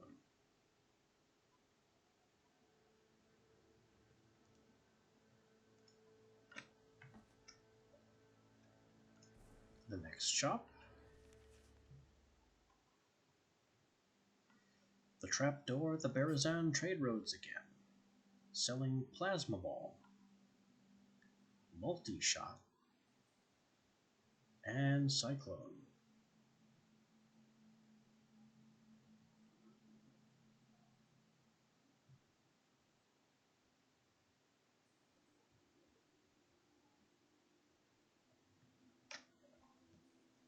I don't really think I have the resources to pivot into plasma ball, so too many of my important runes are lightning only.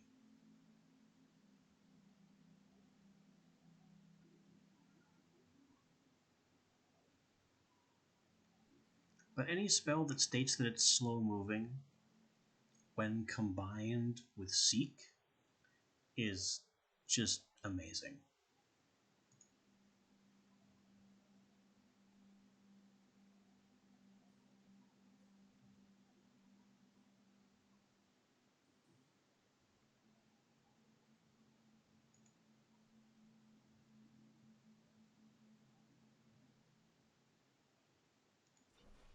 I think we'll enchant chain. Super chain. What improved? I don't know. Numbers go up.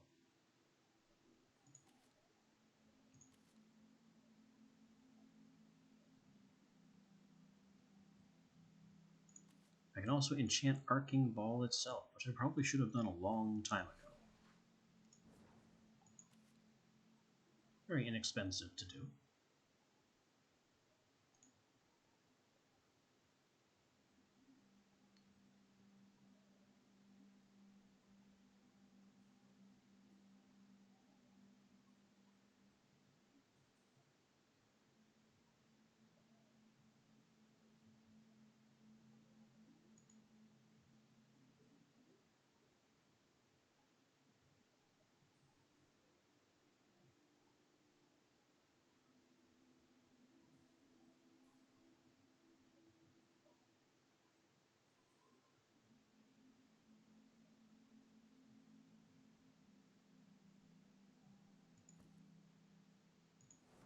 I can even boost this, though not by much.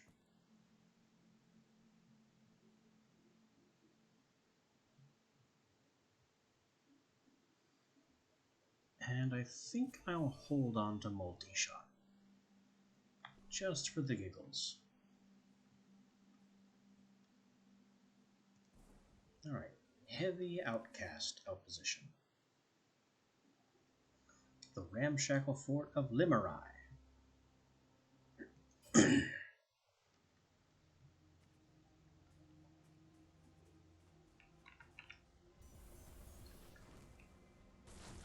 So anyway, I started blasting.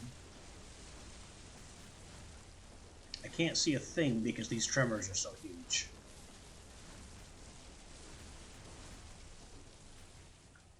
They also don't have much range. They have very little range. That spell is useless.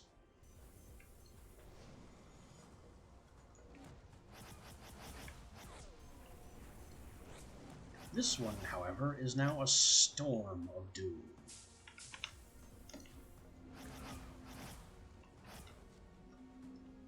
It bounces, it trounces, it takes on everybody by ricocheting every which way. Somebody over there threw something at me.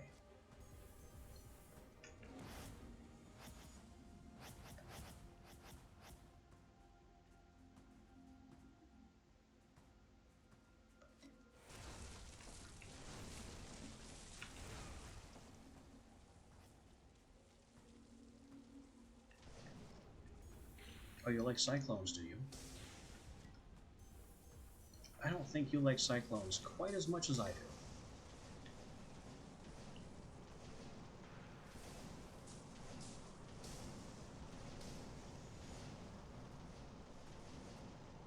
Go, my wind army. Level everything.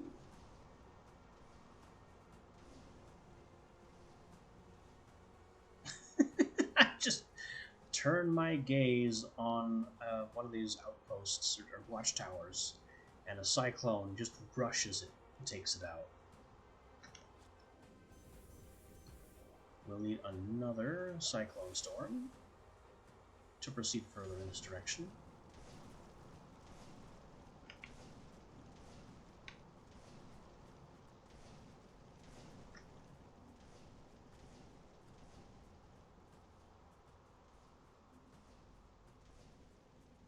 Seeking destroys the tower. I get loot out of it. And it looks like that's it.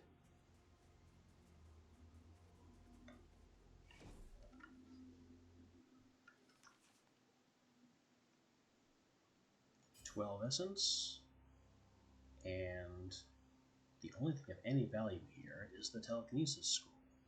And even that is just going to immediately be sold, along with all the gear by default, and phalanx too.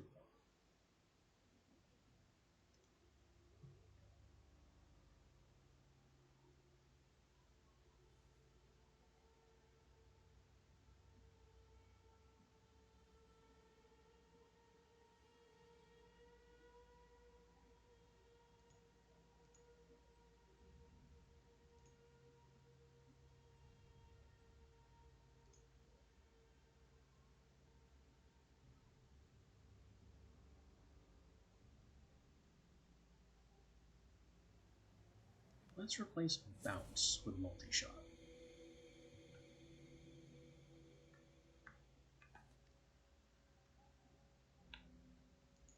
And with that, we dive into the boss. Brazmek, Fist of Tyrann. We have the hulking Earthen Golem. Shame about this guy. His death in yesterday's playthrough was both hilarious and went unseen. This is what he does. He jumps really high. And then land for an Earth Slam. When I had the Earth Slam Trap Storm, I just cast it, made his landing area extremely inhospitable, and he was immediately destroyed as soon as he landed.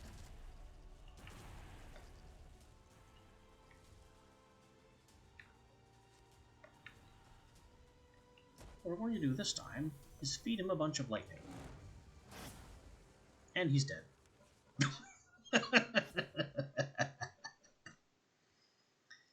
Perhaps Tyrann should be more discerning in her choice of champions.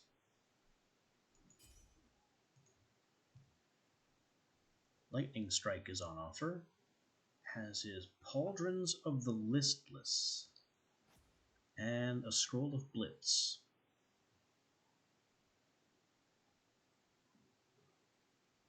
I think we're taking Lightning Strike. I've been holding on to some runes in case of Lightning Strike. Our end of chapter bonus could be Stamina and Movement, Shaping, or Mana After Kill and Mana Leech. Given how positively brutal we are, I think that the Mana Leech could have some utility. Now, Tremor. Can we fix Tremor? No.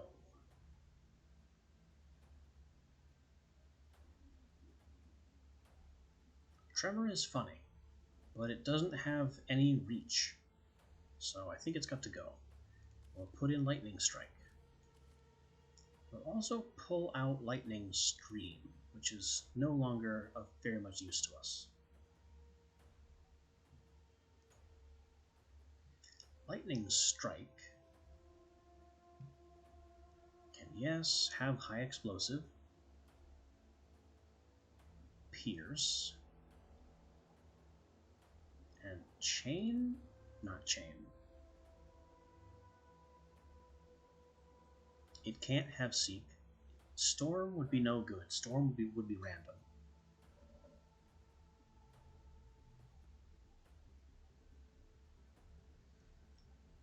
I think we give it Nova.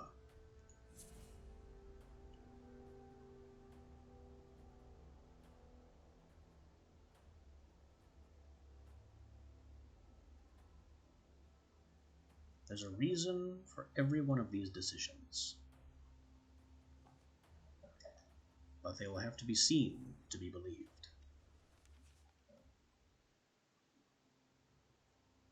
A network of bridges built by the Inquisition kept the inhabitants of the Scattered Valley out of death's clutches in the aftermath of the Cataclysm. The shimmering quality winter dawn painted the valley in an ethereal light, belying the hostile Inquisition garrison which inhabited the village.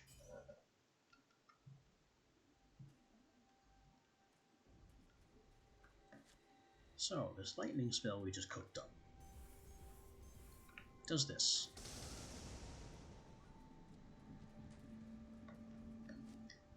Nova makes it huge and causes the first blast to be on my position. High explosive also makes it huge. And the final component is Pierce.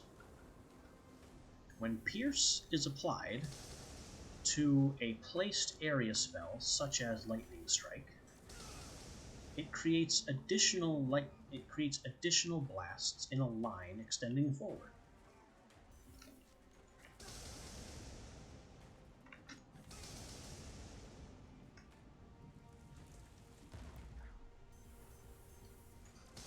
which is why a spell with Nova that's cast on my position is obliterating huge swaths of land in front of me. In fact, I think I can even reach that house from here.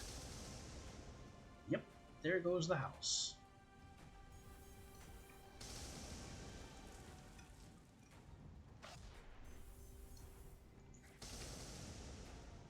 It only costs about half my mana to cast.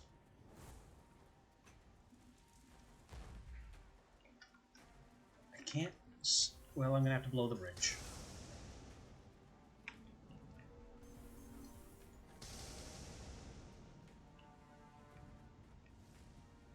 There goes the bridge.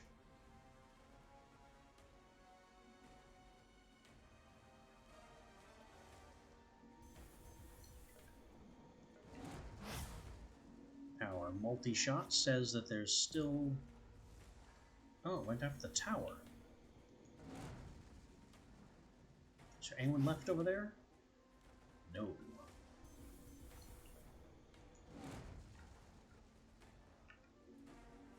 No one on the pass either. Can we make this jump? I don't think so. And this might be a throw, but you only live once. Hell yeah.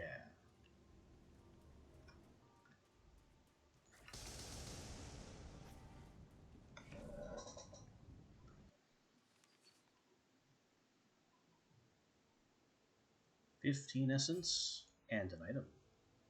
All of these are garbage. And with a maximum sale value of 6, they know they're garbage.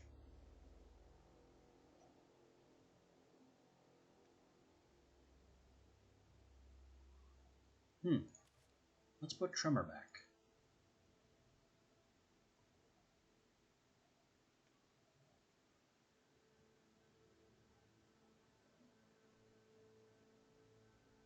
Because now I can give Tremor high velocity.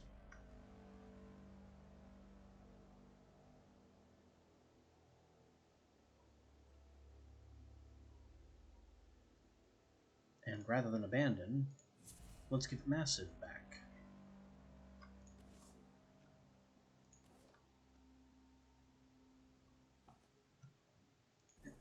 Now what's in the shop?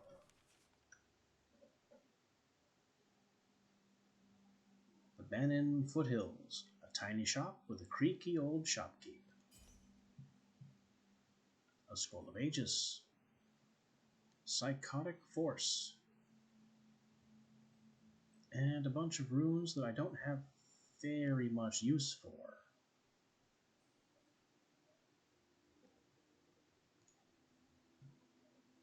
Although Wrath would be hilarious on Lightning Strike, I'd have to remove one of the other runes to make room for it.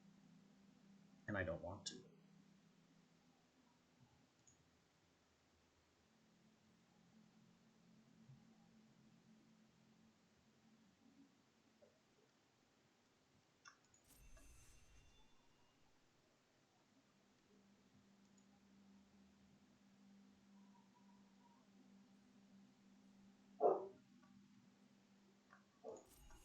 Also don't need that Storm. Which kind of leaves me with the unique Magic's Reach that I can't do much with.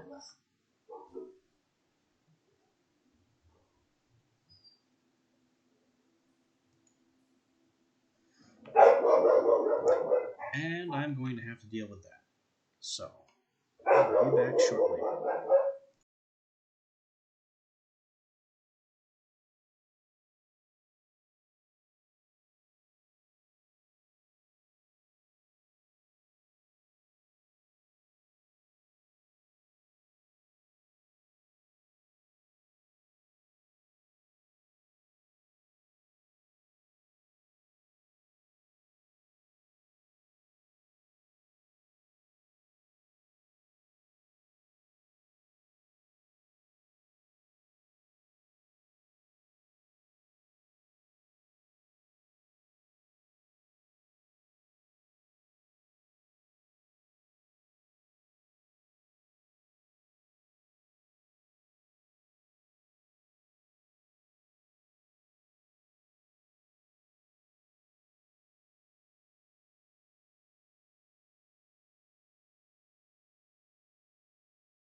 As always, false alarm.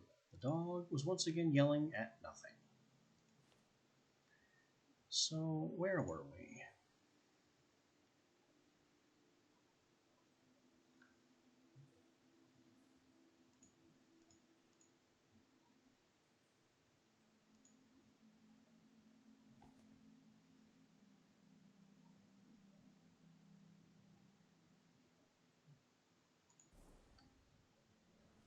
Let's head north and hit that other shop. Jock. Despite the precautions Melrick had taken, he was approached by a man named Revan as he neared the small town of Jock, a town that seemed under a permanent winter. Fictorum, I have discovered why winter never... Now, we did this yesterday, and we can listen to a whole bunch of Revan's problems, or we can just kill him and take his spell. Last time I went through all the rigmarole, and at the end of it, he just gave me a green quality spell. It wasn't even worth the effort. So what do you want, Revan? I found an old tome that I will give you if you destroy Richard Knapp's house. Richard has... no, my book.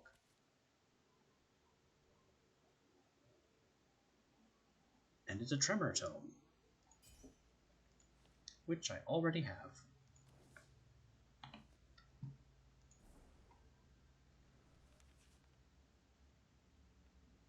Elric arrived at Jaden's Peak?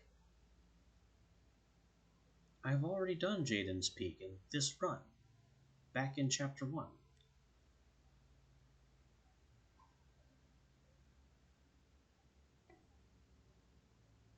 Well, sure. Let's make Inquisition lives more difficult.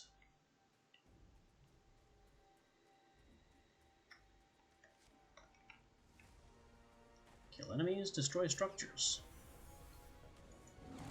Let's begin by bombarding them with very aggressive bouncy spells.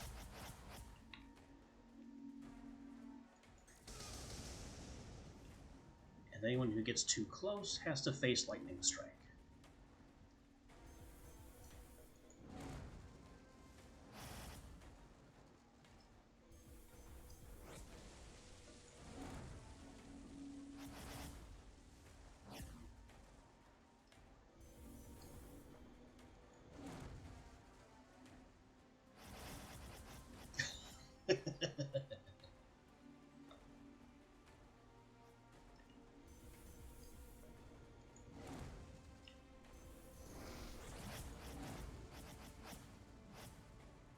Yep, the seeking component is just a little too much.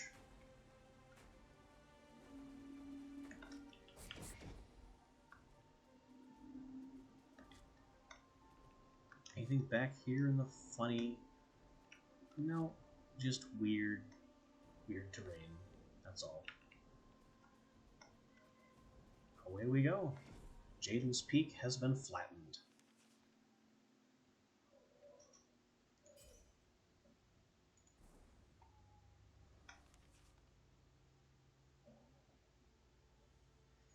Melrick walked down the road to Oxvian on a chilly morning when he was accosted by a burly, bearded man.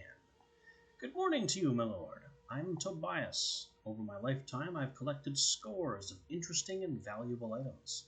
Might I interest you in purchasing one? A rare item for 40 essence, sight unseen? Sure, why not? I have plenty of essence. Pillar. A pauldron, and a prideful fist that has frenzy on it. It's all junk. I paid 40, I get 20 back. Not a very good deal.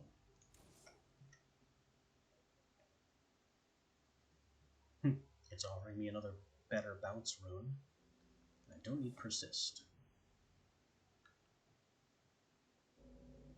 Would bounce be better than chain?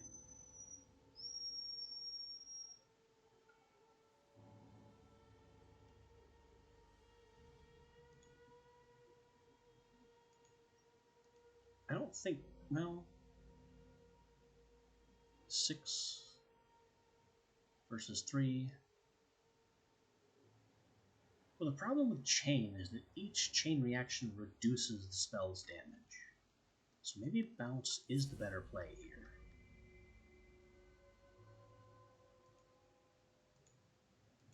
And we keep chain on for Cyclone, because Cyclones don't bounce.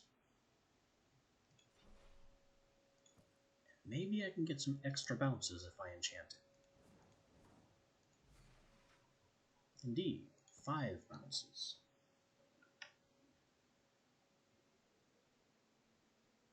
Can I get more multi-shots? 3 shots. Never quite reaches 4 shots.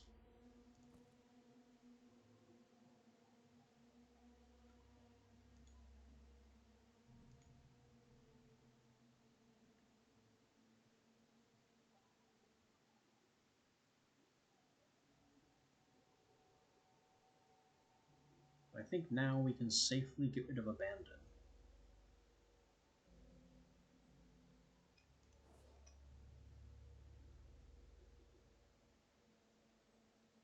Maybe even trade this massive for multi-shot here.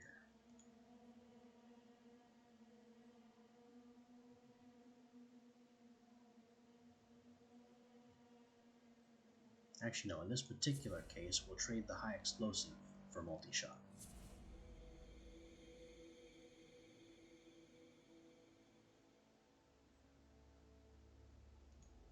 And I'm not using the unique reach. Still have no real use for the unique lightning reach. Which is kind of a shame. Kind of a major shame, actually, that I have no use for a unique rune that gives me over 800% range.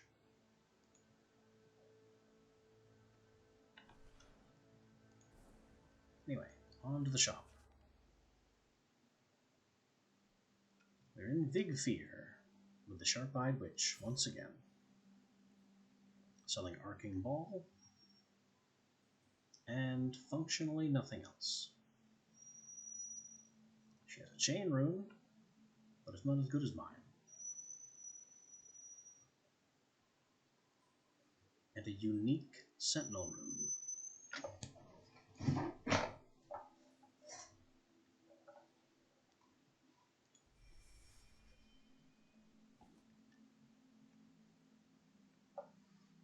Anyway, moving on to Corrupted.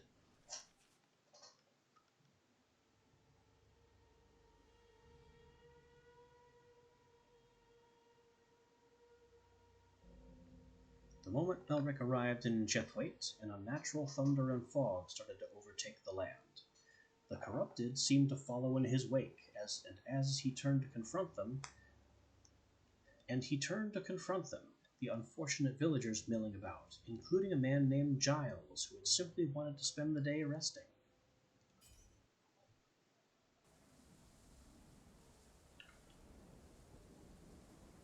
We begin with a very long bridge. I don't trust this bridge. And they're corrupted down there. So let's give them some spells to play with.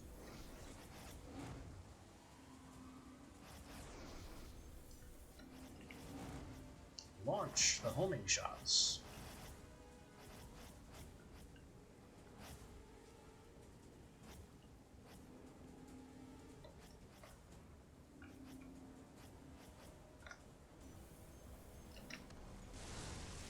Tremors. Wow, high velocity tremor is pretty scary.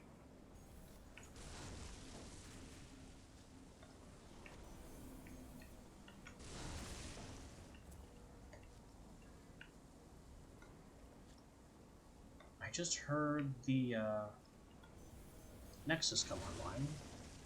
Must have accidentally broken a tower.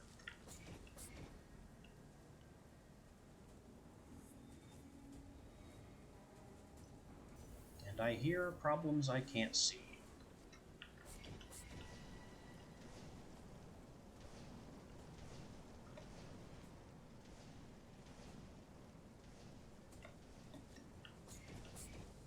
Looks like I need to find my way back up this bridge and take the bridge, since I'm not finding a way to get up the hill any other way.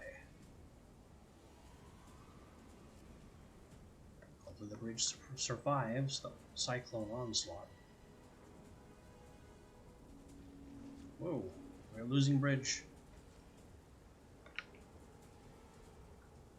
The bridge survived.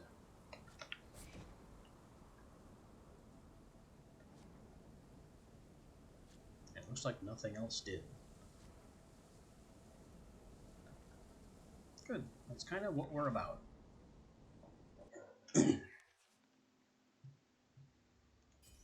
15 essence, and no good items. I can sell Lightning Bolt for 11. We have more runes, including a Pain rune and a Concentrate rune, neither of which do us any good. Then we have this shop.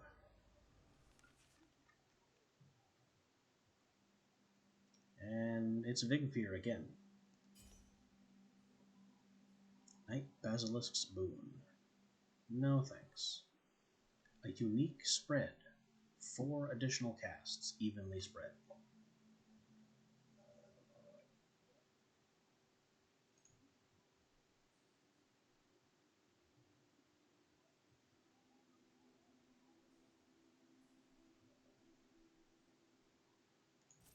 If I could enchant this...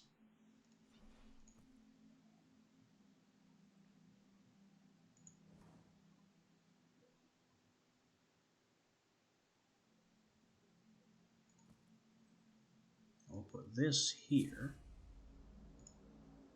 We will also put it here. In fact, we now no longer need multi-shot. I also don't need Manifest, and never did. Who invited Manifest?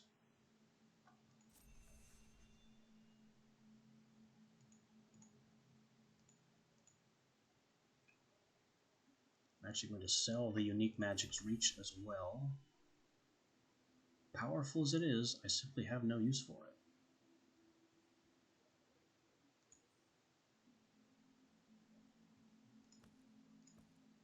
But we still can't further enchant spread.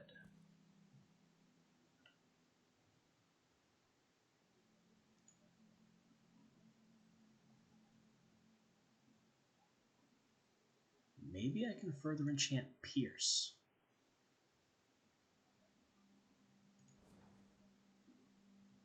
Yes, I can. And that is all the mess I can get up to.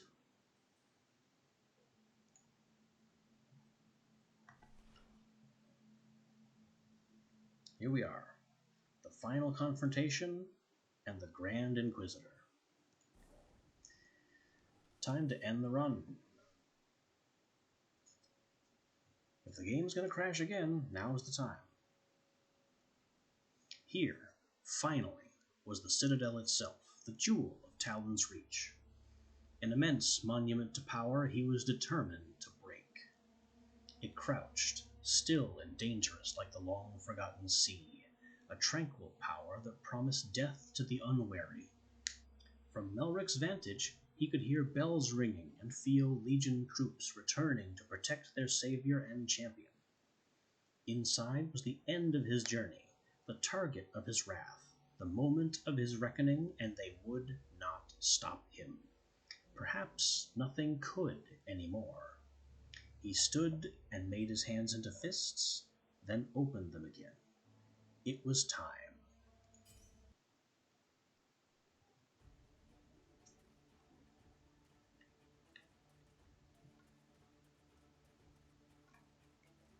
The final confrontation awaits.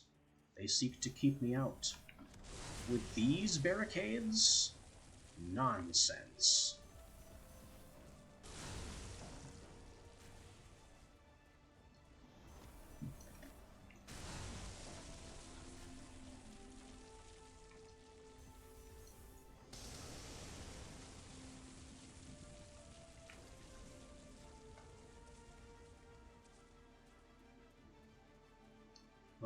Look at them come. And look at them go.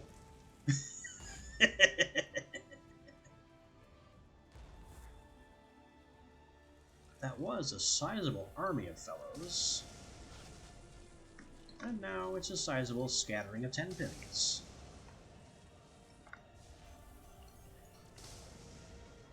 What makes this level remarkable compared to any other level in the game is that the enemies never stop coming.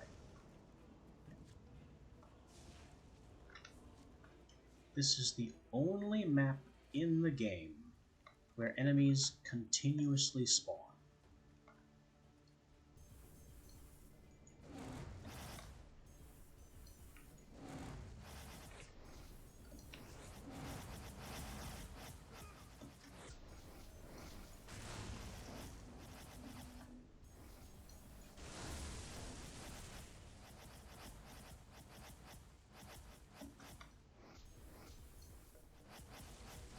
So let's leave a windstorm for them.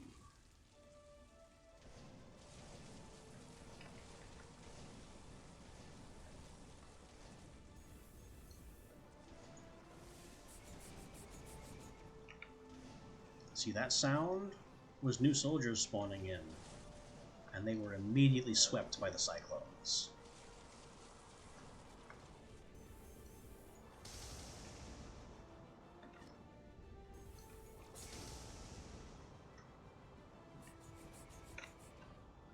See?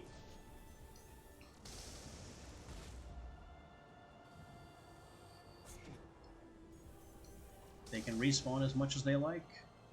I'm simply too powerful.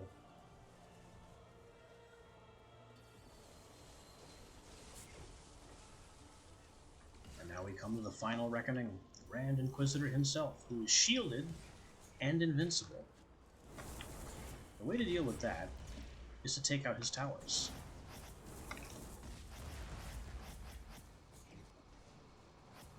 Without the towers, his shield is gone, and the cyclones immediately try and roll him. But he's invincible again, because a tower reappeared. In fact, multiple towers reappeared. But it doesn't matter, because all I have to do is take down the tower. The Cyclone Storm does the rest. It has been said that vengeance is a hollow thing, a hunger that destroys, even in the act of fulfilling it. It has also been said that vengeance is the sweetest taste, to be savored at length, until you are glutted upon it. With the Grand Inquisitor dead, Melric found he agreed with the latter, a smile crawling across his face as he stood over the corpse of the man responsible for the death of all he had known. A twisted smile, warped by the corruption on his face, but a smile nonetheless, one that only grew as he looked outward at the shattered carcass of the Inquisition's once sprawling empire. The Fictorum had won.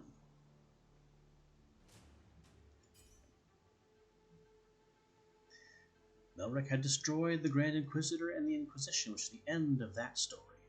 But perhaps not the end of this story, the story of the Tempest.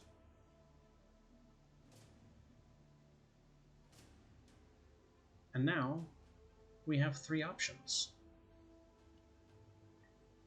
He had found victory, but he hadn't truly won.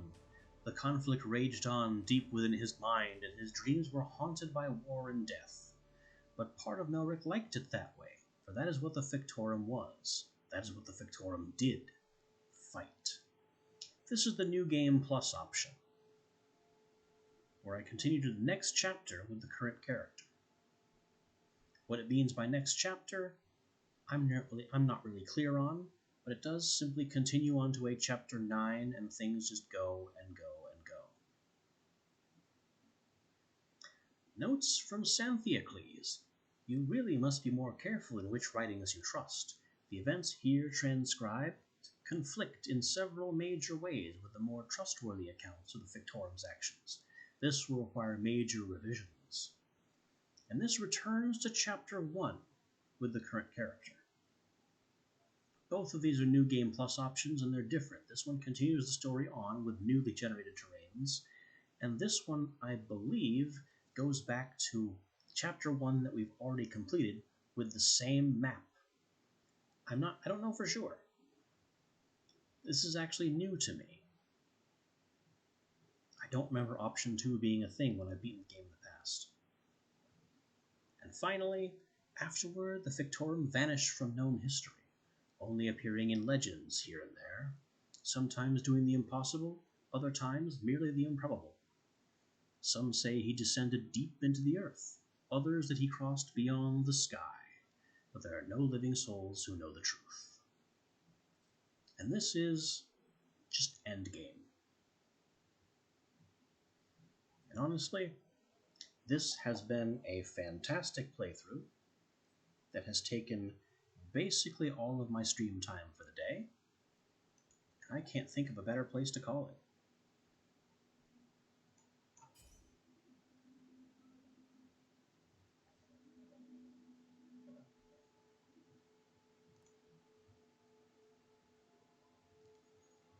So we have completed the game with the Tempest, gotten our solid border here, and next target will be to complete with the Frostbound. The Frostbound begins with armored robes rather than chainmail, and a frozen spear with Magic's Reach and Pierce. He's also given the classic Blink ability and some other basic equipment. In fact, I think all 4 of these are just the lowest tier that they can have in slot.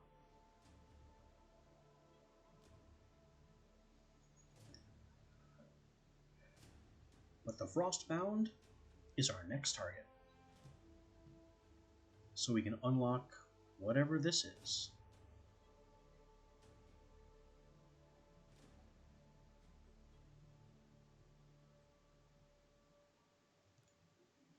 But that, I think, will have to be another tale, another time. Thanks for staying, and I actually don't know what my schedule will be in the immediate future, unfortunately. I know I have an appointment to deal with tomorrow, so that will disrupt things, and in the weekend, I really couldn't tell you. Things beyond my control are kind of up in the air there. But I will be back, regardless, at some time soon. Monday at the absolute latest. So, until the future.